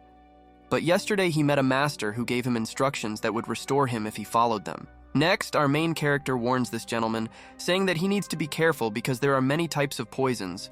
One wrong mistake can have a huge and possibly fatal impact. After a few moments, the course of events accelerates for 3 whole days, and we watch as the son of this head brings him a pill. They hope that they will really die as the master promised. Immediately after the son of this head of the Divine Lightning gives his father the very pill that the master gave them, he immediately takes it because it was she who was supposed to cure him of the poison. However, instead of a cure, the effect is rather the opposite, because immediately after this man put this pill in his mouth, blood poured out and he began to cough loudly. The son of this man was in complete shock after he saw how his father's body reacted to this pill, because after he took it, his father only got much worse. The worried son of this man immediately ran up to bed to ask his father if everything was okay with him. He demanded that someone quickly call him His Majesty Wuchenya. Moving to our main character, we watch as someone runs up to him, after which he is informed that his help is needed because right now the head of this place is close to death. Apparently, our main hero was patiently waiting for this moment when they approached him with such news. Upon hearing this, he realized that it was finally time for him to go on stage and act. Next, we continue when we move to the head's room. Our main hero scans the body of this head and realizes that the poison is still in the veins of this man, and it is actively spreading. After our main character finishes examining the body of this chapter, he informs everyone around that something was wrong with this pill, so he asks to immediately give it to him for examination. Reading the note that these two followed, our main hero says that the head has a yang spirit, but the pill is used to treat the yin spirit. You can say this pill adds fuel to the fire. After our gal hero asks these two where they got this tablet, the son of this chapter immediately snatches a sheet with instructions on treatment and tears it up, calling that master a bastard. After a couple of moments of war, we are transported to the same child of fate who at this moment is on the stairs that lead straight to the Divine Temple of Lightning. The people around him are surprised that he is heading there. Next, this fake head guy folds his hands in front of him and says that in front of him is just a divine palace and he shouldn't worry too much about it. The girl standing to his right calls him cool. A couple of moments after this man finds himself in front of the stairs, he loudly calls Xu Wei's name and orders him to come out here so that he can use him as they agreed. But this son of the head, who almost died because of these pills, is not at all in the mood to talk. He immediately flies at high speed towards this student in order to make him feel sorry. Immediately after this son of the head of this castle reaches this bastard who deceived them and gave them the wrong medicine reaches him, he begins to beat him mercilessly for hurting his father. After this guy gets punched in the face, he calls this guy an ungrateful piece of shit because he saved his father's life. He asks this guy who he called a bastard, but this guy with purple hair continues to attack this bastard, saying that he deceived him and almost killed his father, and he also dared to personally return here. In response to all these accusations, this guy made a pitiful expression on his face and replied that it couldn't be that his pill wouldn't help against the poison. The matter 100% lies in something else. But the fact that this guy continues to look for various excuses only angers the son of the head of this place even more. He throws him as high as possible with all his might for the fact that he continues to make excuses. Then we watch as this bastard lands not at all softly on hardcore concrete, thereby breaking it into pieces with his back, bleeding from his mouth. Barely getting to his feet, this guy said that Galva Shu was injured by the Elder of the Dark Spirits and poisoned by the Dark Spirit, so his pill should have been 100% perfect. In response to this, the son of the injured man said that his father really suffered from the spirit, but only the spirit was bright, which means, please, he gave him the wrong name. Hearing this, the guy was immediately shocked because he clearly remembered 100% that in the past, Head Shu was an arrogant spirit. But why then has this changed now? Next, the Child of Fate replies that this is simply unacceptable, and he continues by saying that it's probably him and his father who are trying to make a sacrificial ram out of him and blame him for everything. In response to this, the son of this head is preparing to continue to teach this arrogant jerk a lesson for continuing to try to get his way, and he will make him pay. Immediately after this emperor, who was reincarnated into another body, hears that he is going to be beaten. He shakes his hand and asks this guy if he is sure that he can do it. As soon as this guy made a seal in front of this son of the head with 2 fingers, just like Gojo Satoru, he immediately angered a huge blast that removed visibility. Immediately after the smoke cleared, this guy realized that this bastard was using tricks again. He was the realm of the spiritual sea and was still able to escape from him early. This beaten guy is just beside himself with anger, and he intends to take revenge for this because he is the emperor after all, and he knows what will happen in the future. He will destroy the lightning bolt. The system notification of our main character reports that Chen Xuan's return to the Divine Lightning Palace failed, so he loses 200 HP points, and Liu Wuchen receives 20,000. Our main hero looks contentedly at this system window and understands that the reincarnated emperor knows this plot too well, but this is just the beginning, and he can have a lot of fun with it. Next, the maid of our main hero tells him that there are rumors about him that he is weak. One of those who said most of all is that he is the son of a chaotic sword from the kingdom of Wuhe Taichu. The first maid of our main hero continues saying that they even said that our main hero neglects cultivation in order to play the fool without any ambitions. Next, the first maid of our protagonist sums up everything that has been said by saying that she is simply furious that these idiots speak so horribly about her master. And master. But our main character doesn't care at all about what all these losers say. The main thing is to kick the asses of these children of fate.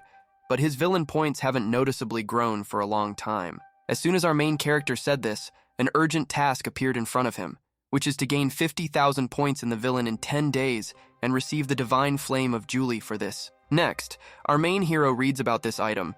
This is a creature of primordial chaos, also called the Seed of Divine Flame, the condition for exchanging a total of 500,000 villain points. Having studied what he can get as a reward for an urgent quest, our main hero understands that this flame contains ancient power, and his system has tried very hard, but he simply must get this thing. Next, our main hero declares to the head of the security that since there are rumors about him, let them spread even more, and let him tell the news that from this day on, Wuchen is recruiting maids and servants. Our main character continued by saying that those who can become his servant or maidservant have only 2 requirements: to be no older than 30 years of age, and to have a rank higher than Abhijna. Meanwhile, the course of events is interrupted and we continue, finding ourselves in the divine palace of Beikui. Someone is dissuading someone from being a maid of our main hero, because ancient blood flows in her veins. Before us is Lin Beike, the saint of the divine palace Beikui. Her servant tells her that if she does not want to go to the Tianyao family, then they are ready to sacrifice their lives for her. In response to this girl replies that the Tianyao family is the strongest family in the Middle Continent, so they are definitely not their rivals in the next hundreds or maybe even thousands of years. Next, this girl says that they just wanted to use her to awaken the blood of a heavenly monster. She would rather be a servant of the prince than remain in this family. At that moment, this girl really had a burning desire to become a servant of our main hero, because in the end, this is her life. And in her life, only she can set rules for herself. After a couple of moments, we are transported to Qianhai City, who wonder if it is the great master Tianhe who is here. They are very surprised by his presence here. Even the Gu family is here. Many people wanted to go to work as a servant of our main hero, but many were stopped by the high requirements that our main hero set in order to weed out the weaklings, because he is the son of the emperor. A couple of moments later, the crowd notices the saint of the divine palace, Bei Kui. She does not understand what she is doing here, but someone has heard that she was chosen as a servant by the young master of the Tianyao family. At this moment, this girl for some reason increased her size several hundred times. The crowd had no idea what she was doing, but they assumed that she was trying to scare away the young master. At the moment we are on the flying ship of the Tianyao family, the young master is informed that the saint of the divine palace, Bei Kui, has gone to the city to become a maid of our protagonist. Before us is the young master of the Tianyao family named Long Yunfei, and he is very angry after hearing this news. He wonders how she dares to resist his will. This man continues to blaze with literal anger, because Lin Beike is his and they all should know this. The Tianyao family is the rulers of the continent, and his desire is the law in this territory. Immediately after the guy realizes that this girl went against his will, he orders his people to immediately go to Qianhai City and destroy the divine palace of Bei Kui. After a couple of moments, the news that our main hero is collecting maids and servants reaches the son of the Taichu sword. He is wondering why Wuchen decided to collect servants during a time when there is a war. But despite this harsh news, this guy with green hair doesn't care about it, because soon he will still rule the middle continent, so he won't have time for such trifles. At this moment, the emperor, who was reborn in another body, is surprised by the fact that the prince is recruiting servants because this did not happen in the past. He chalks it up to the butterfly effect, but his plans are still important. After everyone raises their heads up, they see the supreme mark of the immortal emperor in the sky, a vision that only appears when an extremely gifted cultivator breaks through. Another old man notices the radiance of the golden dragon, the imperial peace, and the chaotic green lotus. They cannot understand how there can be so many visions at the same time in the sky. Another grandfather suggests that this is all connected with the fact that the prince is now cultivating because he is the only option, but still they said that he was trash. How could he then acquire such an exceptional talent? Continuing to observe a large number of visions, they suggested that the power of a real true master could awaken in the prince, and judging by the number of visions, there is far more than one. Moving to the heart of the Chen family, we observe how our main hero is really busy with cultivation. The system congratulates the owner for being able to reach the late stage of life. Opening his eyes after reaching a new level, the guy understands that this is a good result after spending all the villain's points. He discovered the mastery of 3,000 lives and death. Now he is strong. Thus, he will be able to compete with those who are in reincarnation, relying on physical strength. In addition, he managed to learn a special skill called the lasso of the hand of the sun. Now it's time for him to go out. After our main hero was convinced that with his cultivation, he had proven to everyone who was around that there was no doubt in his strength, there was no question, he proudly went out into public. The villain system simply could not help but reward our protagonist for such a spectacular appearance. So he received as many as 40,000 villain points for this. Everyone began to cheer him. They were all shocked by the strength of this prince, so they immediately bowed their heads to his highness. Some could not even appreciate the level of the prince even being in the rank of reincarnation. At this moment, our main character grinned and realized that this was all working much better than expected, and he was one step closer to 100,000 earned villain points, so everything was going according to plan. Then we watched as our gallant hero continued to confidently approach the people, spreading his arms to the sides. He asked this crowd if they were all already fighting to leave. One of the old men told the guy that he must be joking because it was a great honor for them to become his sluagh. They just got bored and wanted to have a little duel to have a little fun. Meanwhile, this man looked at our main character from the bottom up and understood that according to rumors, the prince was weak. But looking at him now, one can say that a brilliant future awaits him Sigma. A couple of moments after our hero answered all the questions of his potential servants with just his appearance, he said that they could begin the selection process. Next, we watch as the ranks of our protagonist's servants actively grew, and they were told that they must give their all if he is going to become a servant of the prince, because they give hope.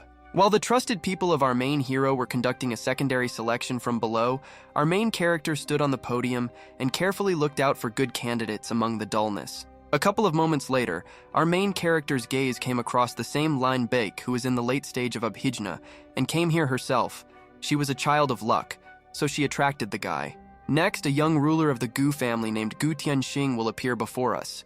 He is also at the late stage of Abhijna, and he dares to ask whether His Highness will personally conduct the selection.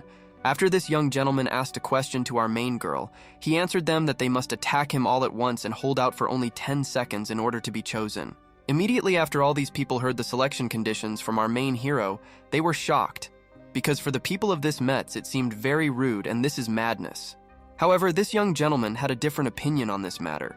He asked our main character not to be so self-confident because he could easily withstand up to 50 attacks from our main character.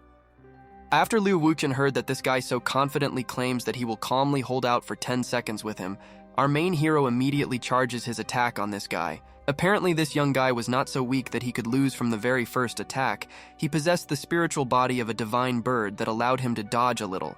But unlike one person who still managed to stand on his feet after the attack of our main character, the guy endured everyone else without much difficulty, and they did not believe in their strength. However, this young master continued not to give up. He told Wuchen not to think that he could defeat him so easily, because Gu Tianxing would never give up. He used the origin of the seventh sword. Next, we watch as the same waifu joins the battle, who voluntarily wanted to serve our main character. Despite the disapproval of her family, she used her spiritual body. But this girl made a mistake after she exposed herself to the attack. However, she asked Tianxing if he had gone crazy because Wuchen's attacks were too strong to be easily stopped in place. But this guy with his skills related to the sword continued to believe in himself. He answered the waifu that our main hero is only one rank higher than him, so he has every chance to win. But another second passes before this guy suddenly falls to the ground from another attack from our main hero and starts spitting blood. He can't understand how this guy can be so strong. Despite the injuries that this girl endured, her choice remained correct because His Highness is truly all-powerful, and if she can follow His Highness, the time will come when she will awaken her power. The old man who watched what happened in the square was in complete shock after our main character defeated a handful of Abhijna rank cultivators in a split second while being at the life rank.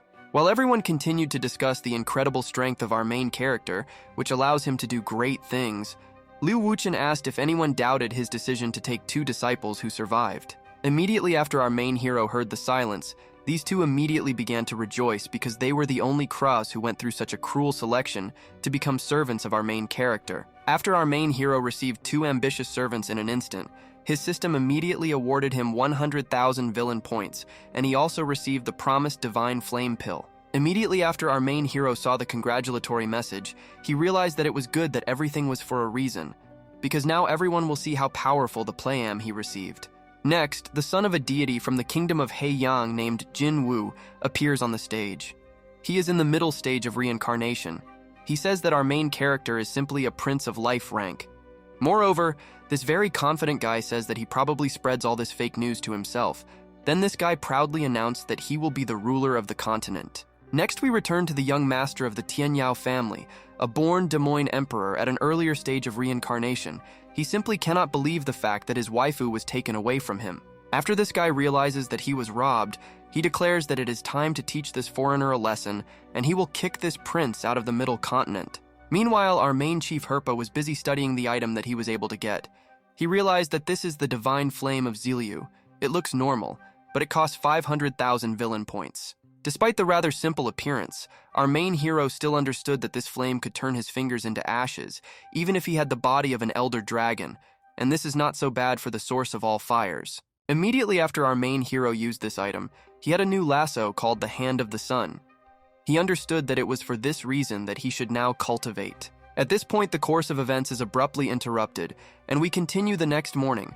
Our main character understands that the divine flame is constantly strengthening his body, and soon he will become invulnerable. Then we watch as our main hero comes out to his 2 new students who greet him. 3 days have passed and the prince again made a breakthrough.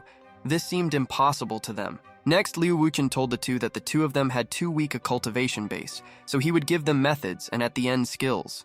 But it depends on their results. Immediately after our main hero told these 2 that each of them can now take a drop of blood essence, these 2 immediately joyfully answered our main hero, yes. After this student heard from our main character that he would receive mastery, he realized that this is something that everyone can only dream of for 1,000,000 years, so he will try. Next, our main hero tells Gu Tianxing that since he has the origins of the 7th golden sword, he will grant him this heavenly method of cultivating the golden element, the golden tiger radiance method. Immediately after our main hero informed his young disciple that he would give him this cultivation method, he approached him and then pressed his forehead with his finger. After our main hero awarded his first disciple with the cultivation method, he turned to Lin Bake to ask if she had demon blood in her veins. In response to this, the girl reveals that she has the blood of an ancient demonic spirit bird. But because of this, she has become a target for the young master of the Tianyao family, so she asks for help. At this moment, our main hero thinks that this family has a high status and extraordinary abilities, and Long Yunfei almost came out of the cast of the main hero of this plot. Immediately after our main hero begins to embrace this, he begins to villainously rub his hands and says that he could use the villain's glasses, and this guy was here at the right time. Next, Liu Wuken approached his student to take her by the chin and tell her that she should not worry because he would still protect her, and now he would give her a cultivation method. Immediately after our damn hero informed this girl that right now he would give her a cultivation method, our damn hero again used his finger on the forehead to convey. After our main hero finished transmitting the cultivation method to this girl, we realized that this girl had received the heavenly cultivation method called the Star and Moon Deity River. Immediately after this girl awakened her cultivation method, another disciple of our protagonist immediately also activated her Golden Sword Mastery cultivation method. After the young student of our main hero realized what powers he had gained, he realized that the origin of his sword had already improved so quickly, and only 2 hours had passed. The new servant of our main hero was also in complete shock after she also made a breakthrough because she will finally be able to use the power of blood to her full potential, and now she needs to awaken the bird. Next, we watch as a huge head appears from the sky, which informs our main character that an order has been received calling him to meet with the young master. Ordinary people are simply shocked that such a powerful demonic beast of the reincarnation rank has appeared here in the middle of the city. They immediately begin to flee because a fight with him could only be dreamed of. While everyone continues to pang, one of the people from the crowd realizes that it will be a great show because there are rumors that Liu Wuchen is the weakest among the 6 major kingdoms, and now it will be interesting. But at this moment, our main hero was busy with very important matters because right now he was enjoying a massage from his first maid, so he simply instructed Jin Yi to kill this snake. Immediately after our protagonist ordered his bodyguard to get rid of this misunderstanding, he immediately began to increase his own conversations to even the odds. This huge monster was in complete shock after he saw that some boy was heading towards him and seriously thought that he could defeat him without any problems. Immediately after this demonic beast realizes that this guy is not going to leave and continues to advance towards him, he begins to open his mouth to dine. But the servant of our protagonist was clearly against becoming dinner, so he simply closes the mouth of this monster, asking him whether the beast is really of the rank of reincarnation.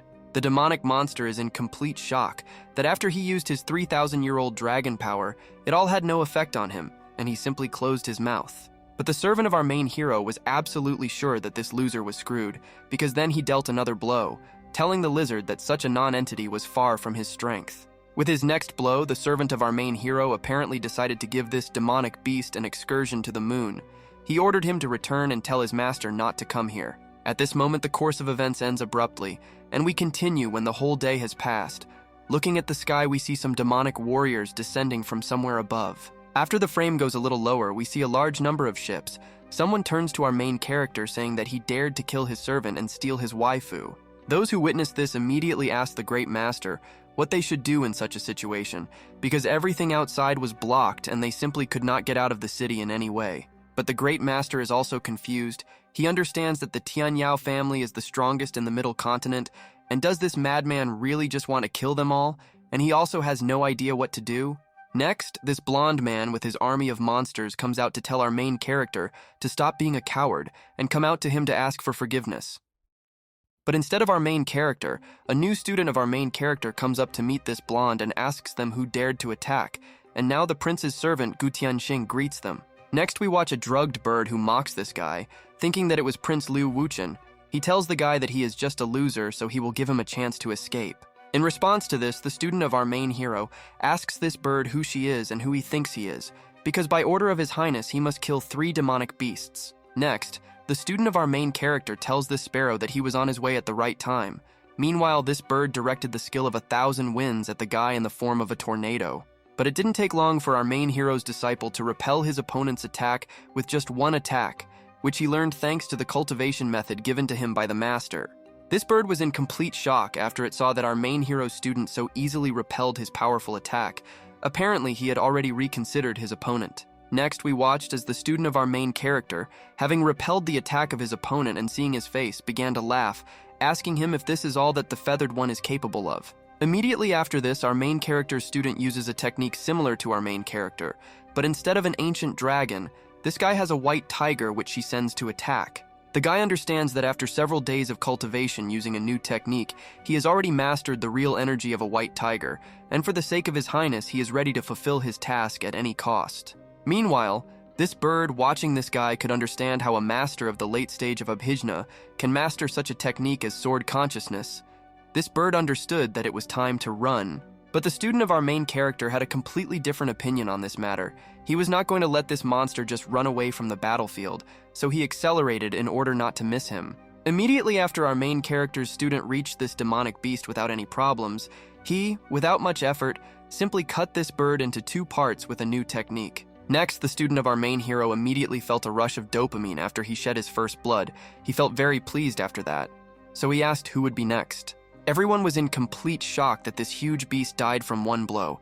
Everyone also could not understand how this guy could become so strong, because he was with the pin for only 4 days. But the polar bear clearly did not agree with this turn of events, because all these words angered him, and he told Gu Tianxing that he was screwed for showing disrespect to his young master. Then a strange girl in a mosquito costume joined the battle. Okay, I'm kidding. In fact, this is another demonic beast who used her technology to win. Immediately after these 2 demonic beasts simultaneously used their techniques, the student of our main hero found herself in a difficult situation because he experienced poison and restriction.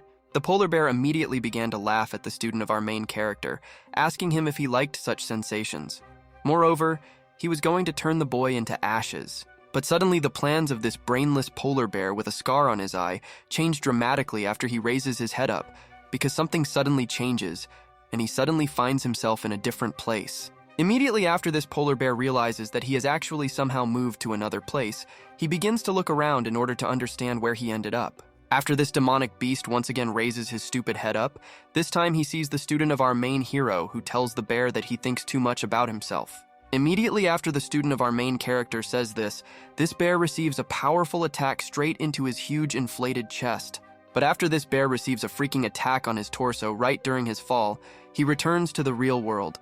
The mosquito girl asks him if he is okay. While the student of our main hero continues to be sealed without the opportunity to move, the time comes for the student of our shitty hero to fully express themselves and their talents. However, our main character's student is not going to just be in AFK mode, which is why he begins to put all his efforts into getting rid of these damn chains. Immediately after this man fails to collect all his reserves of testosterone, we watch him easily break the chains while they were on him. After the student of our main character is freed from the chains without much difficulty, he immediately connects to the girl in order to quickly deal with the monster in front of them. Next, we watch as 2 cool students of our main character easily reduce the distance to the demonic beast in order to inflict a simultaneous attack on it. Everyone at this moment is shocked by the power of our main character, because he was able to train 2 cultivators of the Abhijna rank, and they were able to defeat the life rank Daeon, because this is an incredible result. Immediately after this fight ends, the student of our main character throws his hands up in front of him in dissatisfaction, and then asks this girl why the hell she decided to steal his loot. In response to this girl calls this guy a fool, because in fact, she did not interfere in his fight, but saved his life because this guy still has to train and train again. Next, we watch as the most important annoying guy appears in this place and gives the student of our main player who left him that he is giving the last chance. At this moment, this guy realizes that if he can absorb Lin Bakey's chaotic blood, then his blood can completely mix with hers, and he cannot believe that her waifu was stolen. In response to this request from her ex, this girl turns and tells him that he can stop dreaming about it because now she will live as a servant of his highness, and she will die as his servant. After this guy hears such a remark from his ex, he summons many thunderous hands and tells the girl that in this case, she will be cursed and he will simply kill her by getting her blood. Next, we will observe how a technique similar to that of our main character, this bastard, is rapidly heading towards this girl in order to kill her. This guy is also running. After this guy delivers his blow, we realize that the students of our main character are not yet strong enough to resist this guy because they are meeting the floor. Everyone around is not really surprised because in front of them is still the young master of the Tianyao bench, and he defeated both servants of our main Jioi with one attack.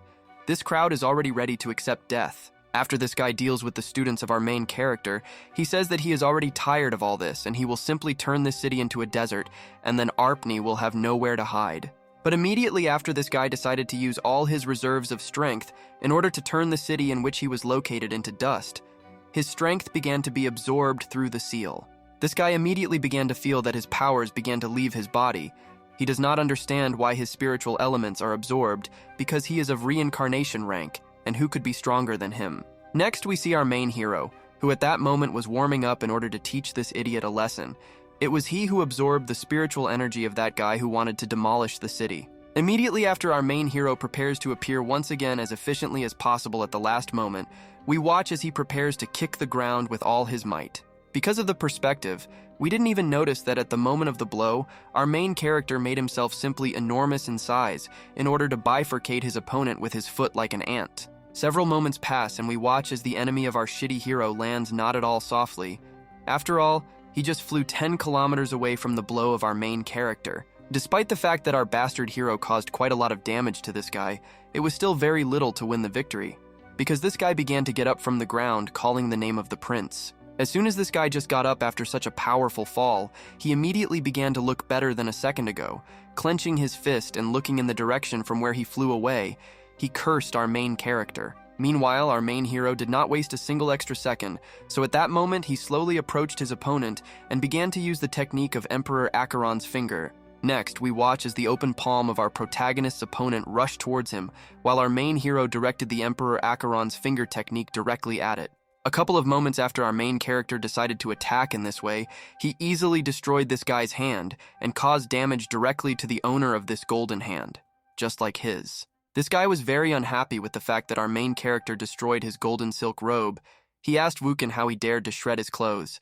He threatened our main character with death. At this moment, the villain system immediately warned the guy that a child of fate with a low level had been discovered, so a special task was started during which the prince would receive 100,000 points and a secret chest. In order for our main character to complete this special task, he only had to eliminate or subdue this guy. He realized that even the plot was not helping this guy. Immediately after the system notification, our main hero realized that the time had come to end this battle. Calling Emperor Acheron behind him, Wuken asked the enemy if there would be last words. But judging by the very aggressive attitude of our protagonist's opponent without any outer clothing, he clearly was not going to surrender to the prince so quickly. Instead, on the contrary, he was stretching his hands. Immediately after this guy finished his warm-up, he swung with all his might at our main character, saying that he was only a life rank so he couldn't do anything to him. But our main hero was not at all embarrassed by the fact that he was a rank lower than this guy. He immediately asked this guy what the difference was in this. After all, trash will never compare with a genius anyway. Then we watched as these two, with rather similar attack techniques, directed their attacks straight towards each other. Now only the physical strength of the guys determines the winner. A moment later, we watch as the enemy of our protagonist begins to experience problems. Jinlong's protection is in the blood of this guy, and it is impossible for him not to withstand even one blow. Then they decide to attack our main character from all sides. He understands that this is just in time. Only recently he hasn't been pumping very well, so he relies only on the villain's points. At this moment, the course of events abruptly ends and accelerates a full 30 minutes forward.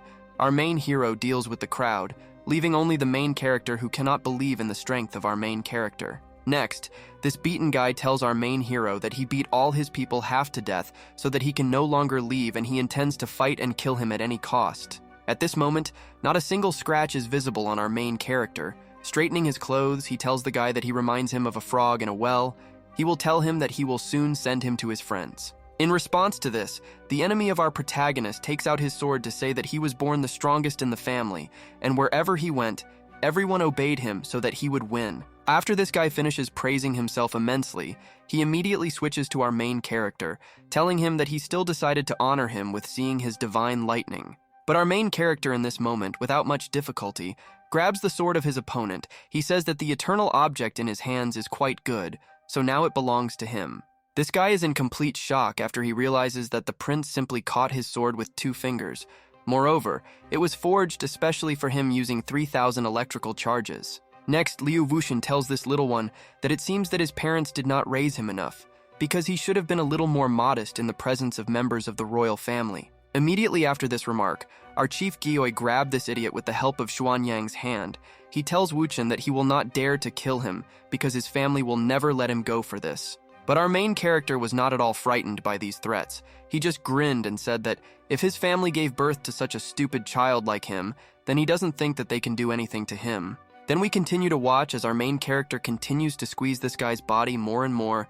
The blonde tells the prince that he will squeeze him even after his death. Another couple of moments pass, and we watch as the life of this self-confident bastard completely ends after our main character squeezes his palm with all his might. The villain system of our main hero immediately notifies him that the guy was killed, and the owner of the system receives the promised 100,000 villain points and a skill called blood absorption. At this moment, our main character even found an umbrella from the tomato rain. Looking at the notification, he understood that the child of fate always brings him a simply magnificent and huge reward. Then the course of events stops and we continue when we find ourselves in the residence of the son of a deity from the kingdom of Lei Yang. At that moment, they receive news that the prince killed Long Yunfei. But this guy doesn't care about this news at all. Hanging his ears, he says that as soon as he starts cultivating, he will reach the rank of reincarnation. And until then, no one below the rank of king will be his opponent. Next, we are transported to another place, and the son of the chaotic sword is also not impressed by the murder of our main character, because this is just the murder of someone who was at the stage of reincarnation at the previous stage. Returning to our main hero, we watch as he summoned his shadow servant and asked him why there were no guards who were supposed to guard the guy he killed. At this moment, our main hero is in the city of Qianhai in the Chen Palace. His servant informs him that there was one master next to Long Yunfei. He wanted to intervene, but the servant prevented him earlier. Next, the shadow servant of our protagonist warns his master that the Tianyao family will not stop there, so the prince should prepare to meet them. A second later, our main hero orders his villain system to count the rewards that he received during the entire battle with this loser whom he defeated by completing the quest. Immediately after the request of our main hero, the system displays to the guy that he was able to get an eternal item, a secret chest, and as many as 325,000 villain points for his use. Looking at this system notification, our main character simply could not be bothered by the fact that he received as many as 325,000 villain points, because this is just awesome. Moreover, he received even cool things. Immediately after this, our main hero decides that he simply needs to open the chest which contains the skill of witchcraft, and anyone who is fascinated by it will obey our main hero. After our main character receives such a powerful spell into his arsenal, a waterfall begins to flow from his mouth because this is a very powerful ancient witchcraft and very useful. Next, the system notifies the guy that he has acquired an absorption skill that is capable of absorbing the blood of any demon. And for this, he will need 5 million villain points. Our main character is simply furious at such a huge price. He immediately asks his system what kind of crazy price this is. He asks the system if he should destroy the whole kingdom for this. Meanwhile, the system responds that the usual absorption skill allows you to swallow only the blood of demons. Besides, cultivating blood is difficult, but it is the same as the ability to absorb demons. After this, the system of our main hero in the form of a waifu goes to our main hero's ear to inform him that for the initial stage of the skill, he will need only 300,000. After the guy wonders if it's worth it, he realizes that Acheron's mastery is mid-class, so absorption mastery will be his first high-class skill. Immediately after this, our main character decides to upgrade the initial stage of this skill, and his 300,000 villain points are immediately removed from him, but he acquires a new technique. Next, Wuken realizes that he is hungry, and he wonders what he should absorb at the initial stage of absorption. The Elder Dragon's body is not yet completely ready. We continue when we are transported to the middle continent to the Tianyao family. They have already realized that our main character killed the young master. He was incredibly talented and would definitely have become an emperor. But now he is dead. At this point, people understand that our main hero really killed the young master, because Yunfei really was the face of the Tianyao family, and everyone is waiting for their reaction to this act of our main character. They were not idiots and understood that behind our main character is his father, who is extremely strong, and the number of true kings who died at his hands cannot be counted, which means there is little they can do. But one of them reminds the others that, after all, they are in the kingdom of a similar continent on which there is a sky restriction, so they are absolutely sure that the emperor will definitely not get here. Next, the old bear in a robe tells these three that they are indeed right about heaven and earth, But what if he breaks into the kingdom of the great emperor? Because then the whole world will turn upside down, and with it, their family. This elder old bear tells the others that they just have to accept it, and it will happen no matter how much they want to avoid it, so they don't know what to do with him. The second disciple of this family sharply declares that our main hero simply owes them the return of Long Yunfei's body. And it doesn't matter at all that he is protected by the masters of the realm of the true king. They must somehow deal with him. At this point, the course of events is abruptly interrupted, and we continue after we find ourselves in the city of Qihai. At the moment, the name of the current location is the mansion of the head of this city. The mustachioed man tells Mr. Chengyu that this is all thanks to him, because it was with his help that they defeated Xilao, so he asks the character we already know to accept all these spiritual materials. Taking these spiritual materials in his hands, this child of fate says that this is really not bad, but these are all ordinary things. He asks them if they know where to get immortal materials. At this moment, the only thing in this guy's head is that 1,000-year-old immortal materials are what is important for making Hidao pills, and if he has them, he will be able to awaken his impertoire powers. In response to this, the mustachioed man answers this child of fate that 1,000-year-old immortal materials are difficult to find. Only ancient powers possess them. Perhaps in the Valley of Immortality there will be such. A couple of moments after this, we are transported to the side of our main hero who, using his vision skill, learned about the Valley of Immortality. It seems that everything is going pretty smoothly for this guy here. Apparently, right after our main hero sees that everything is going well with this guy, he decides that he simply has to put a spoke in his wheels, so we are transported to the divine ship. Next, we watch as his first maid approaches our main hero. She says that she could not accompany him for several days, and this put him in danger, for which she apologizes. Immediately after our chief Hepris hears the apology of his first and most beloved maid, he approaches her and tells her that it was just a bunch of insects that he had already gotten rid of. Apparently, our main hero immediately noticed that something had clearly changed in his first maid, so he came even closer to her to ask if she had broken through, to which he received the answer yes. This first maid of our main character continued by telling our main character that she did not disappoint him and was able to finally achieve a whole rank in life, and this is a huge increase in strength. Immediately after our boss hears that his first maid has made such significant progress, he immediately gently took her face in his hands and said that she was doing just fine. At the other end of the ship, we watched as a young student of our main character told another student that he could not complete his mission. He asked the girl if the prince would kick him out. Immediately after this guy took out his katana and said that he had been following our main character for only a month, and his cultivation base had already surpassed what he had in the last 20 years. Next, this girl replies to this student that these are just a couple of life-rank demons, so His Highness was joking and this should not be taken so to heart. Meanwhile, this girl understood that the prince was Giga Chad. At this moment, this girl's thoughts were filled with the fact that our main character killed Long Yunfei for her sake. And moreover, he went against the entire Tianyao family because of this, and it is a great honor for her to be by his side. At this point, the course of events is interrupted, and we continue after we find ourselves in a location called the Port of Mount Gu Lin. There, a man asks the crowd if someone is going to the Valley of Immortality. This is a local taxi driver. Immediately after this local taxi driver announces the price of just 2 spiritual stones in order to get into the milking of immortality, we watch as someone immediately heads there. Meanwhile, this child here understood that in his past life he was a nobody and never got into the Valley of Immortality. But now everything is not so, and he has many formulas in his hands, enough to tell this to gain respect. Next, we see in front of us a girl named Ning Yanran. This child of fate wondered if he correctly understood that this woman had a woody aromatic body. She was at the cave rank. Some guy who understood that the woody aromatic body naturally attracts spiritual herb, he realized that it was the best way to find any materials, so he needed to get it. Next, we watch as some strange man approaches this girl and asks the girl if she is also going to the Dorlina of Biseptia. Apparently, he wanted to offer her his company.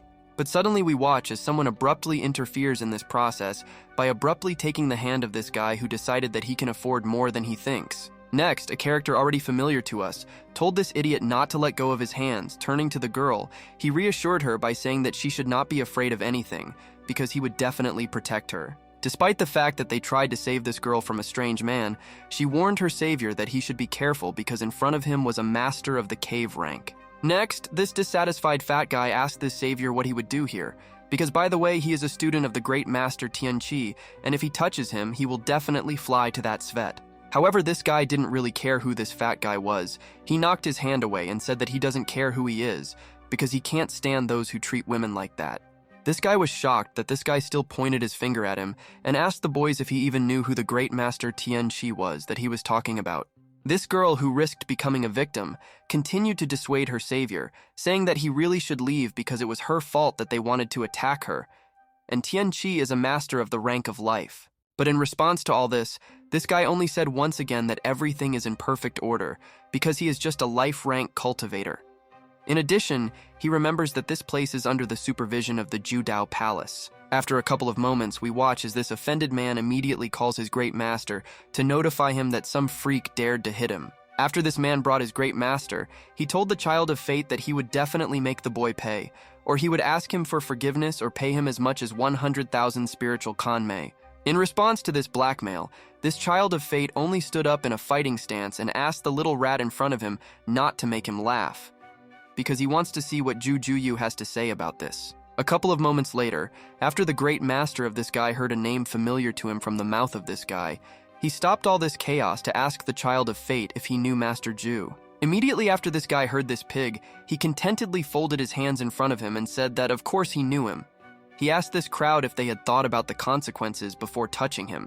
In fact, Jujuyu was stuck at the earlier stage of the reincarnation rank, but it was he who helped him improve his cultivation methods, and he also broke through and won the heart of this girl, killing 2 birds with 1 stone. Immediately after the so-called Great Master heard that this Child of Fate knew the name he knew, he raised his hand and said that in this case they would now find out if he was telling the truth. After this Great Master said that right now they will find out whether the truth was spoken here or not, a mirror appeared in his hands, which, apparently, serves as a telephone in this world. Immediately after this Great Master uses this thing for communication, we see in front of us a portal to the Judao Palace in which Jujuyu himself is located, asking Tianqi what he needs. Bowing, Tianqi tells the master that they have a problem here, and they would like to know his opinion.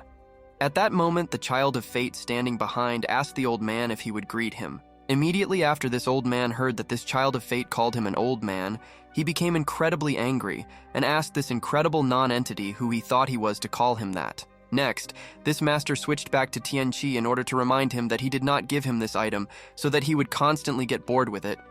Tianqi apologized and said that he would take care of it. Next, the Child of Fate pointed his finger at this master and asked Jujuyu how he dares to do this to him.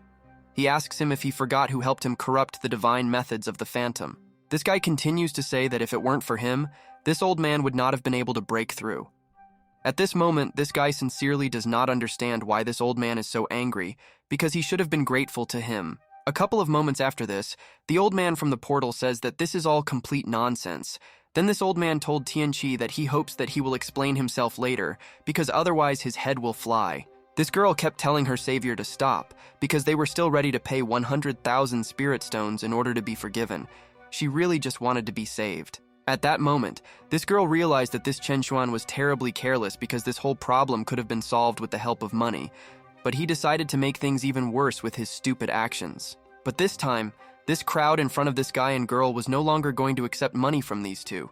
Instead, they told them that it was too late now, and they had already begun to direct their attacks at them. At this moment, this Child of Fate does not stand like a pillar and is also going to join the battle. He realizes that if it were not for this old man who let him down and not this Tianqi, he would have easily finished off everyone. Next, we watch as this Child of Fate pretends to make a retaliatory attack, creating the illusion that he is accepting this unequal fight. But in reality, he realizes that it is best for him to escape. After this guy starts charging his fake attack, we watch how, instead of attacking, he suddenly soars up at incredible speed in order to quickly get away from this fight. These two understand that now they have no chance left to somehow attack him, because they are already too far away. He shouts to everyone not to let him escape and start pursuing him. Next, we are transported to the Judao Palace.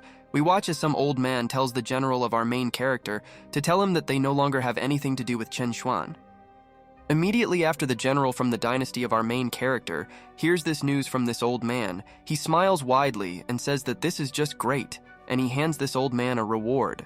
The old man's mouth immediately opens wide after he sees the reward. Because he has divine skill in his hands, he adds that there are still some forces behind Chen Xuan, but he knows what to do. Next, we continue to observe how this old man cannot get enough of the incredible reward that he received. The roots of their palace are still relatively young, and their strength is too weak, but now he has the impetus. Meanwhile, the notification system of our main hero notifies him that Chen Xuan has interrupted communication with the Child of Fate, so he is solved with 300 fate points, and this is very good news. Immediately after our main character carefully reads the notices before himself, he realizes that he is now dealing with an aromatic physique. Her fighting skills are not bad, but her talent is even better. After our main hero realizes that thanks to this girl's talent, thousands of doctors are literally running after her, he realizes that she is literally the best assistant, so he is very lucky. Next, we watch how this girl meets with our main hero. She thanks him and says that Master Tianqi went to catch Chen Xuan, and 2 of his students tried to grab him. In response to gratitude from the salvation of this girl's madman hands, our main character puts his hands behind himself and says that this is just trifles. He asks this girl if she is heading to the Valley of Immortality. In response to this question from our main character, this girl replies that this is so.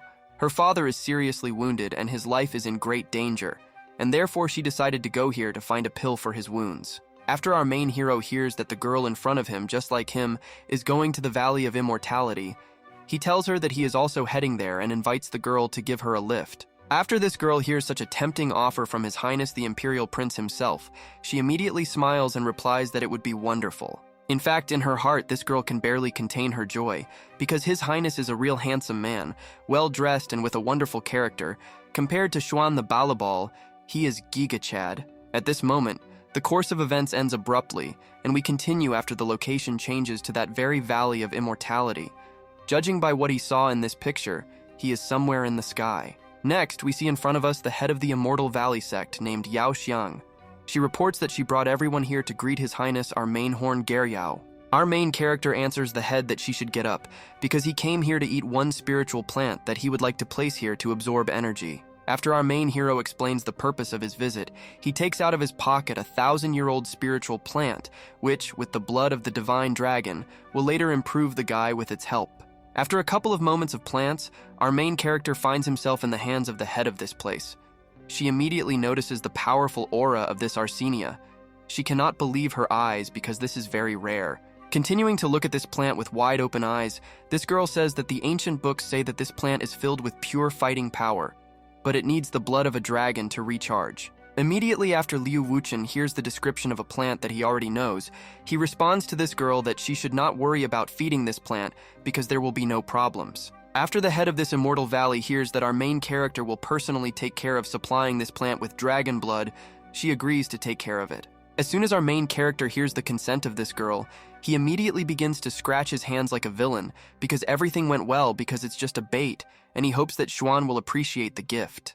However, after Liu Wuchen gives this plant, he again worships the head of this immortal valley in order to tell her that he would also like to borrow Liu Li's pond from them. At this moment, our main hero realized that absorbing the young master Tian Yao gave him a lot more dragon power, but there was some left that he could not absorb, so he should get rid of it. After our main hero declares to the head of this immortal valley that he once again needs the help of this place, he hands over some kind of book, telling the girl that this is as payment. Opening this book, this girl cannot believe her eyes because she reads in this book information and various pills of incredible rarity and classified everywhere. This girl is simply crazy about the book that our main hero gave her, because it's very rare to find recipes for growing ancient pills. They only had a couple of attempts, but here there are hundreds of them. Further, Vukan said that this is a rather valuable book for their sect, and it depends only on them how much benefit they can get from it.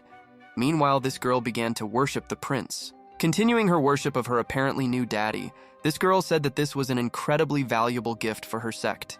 She again began to thank our main character for his huge contribution. At this point, the course of events is abruptly interrupted, and we continue after we find ourselves in the meeting room of just this valley. Some are extremely dissatisfied with the prince's access to the pond. All the people in this meeting room continue to condemn the gang of this place for emptying our main character. He may be strong, but he is already at enmity with my families and they should not interfere. A couple of moments after this girl gets tired of listening to the whining of her subordinates, she throws back the book that our chief hero gave her. She invites them all to look at her. Before opening it, some suggest that most likely this is some kind of cultivation method, but even if it is a divine wound, it will not help them at all, because they are known for their medicine. But one of the smarter students still suggests that our main character could give their sect some ancient book about some ancient medicines that would help them a lot. Immediately after many realize that this book is after all about medicine, they begin to argue about who will get this book in order to get the maximum benefit. After a couple of moments, we are transported to a fairy tale valley, and we watch as a girl holds in her hands a whole bottle of medicine that is difficult to find even in big cities, and they are ready to sell her a whole bottle. In response to this, the seller of medicinal herbs replies that he is of course ready to sell it to her, because the owner of their valley told them to quickly respond to all the requests of those who surround His Highness. But after a couple of moments, this girl's face became a little sad. She told the seller that she didn't have enough money to buy this potion, and apparently she was unlikely to get it here. In response to this, the medicine seller rather points his finger at himself, saying that she is a person close to His Highness, so a bottle of elixir is nothing for such a person, and she can take whatever she wants. At this moment, this girl was very embarrassed because she thought that His Highness was simply taking her to the big market. But she did not at all expect that she would be able to enter the valley and buy the necessary healing pill. At this point, the course of events ends abruptly, and we continue after there is a sharp change in location from the fairy tale valley. We move to the market of the Yaomuxian Valley. Approaching just like in GTA Closer, we again see in front of us the Child of Fate, who is very angry with the damned Jujayuyu. He wonders if he will be able to break through to the middle stage without him. This guy continues to hold an incredible grudge against this old man who did not recognize his help. He asks him to just wait until he finds the pills and can awaken the Emperor within himself and destroy his palace. After a couple of moments, this guy stops because he hears that perfume material that is hundreds of years old is being sold. The guy understands that there are really good things in this market. This guy understands that a fragment of an ancient treasure is great luck in a past life. He was a cultivator who became a vial and only paid for this thing, which is now being sold. Approaching the merchant who sold this thing, the Child of Fate asks how much he bought this thing for him. The seller, having heard the question about the price, replies that the price of this thing is 50,000 spirit stones. The guy immediately begins to leave this dealer, realizing that he is trying to sell him a simple scrap of iron that costs him like a Lamborghini or a Bugatti. Looking a little in the corner, we saw a student of our main character who was carefully watching this very suspicious person.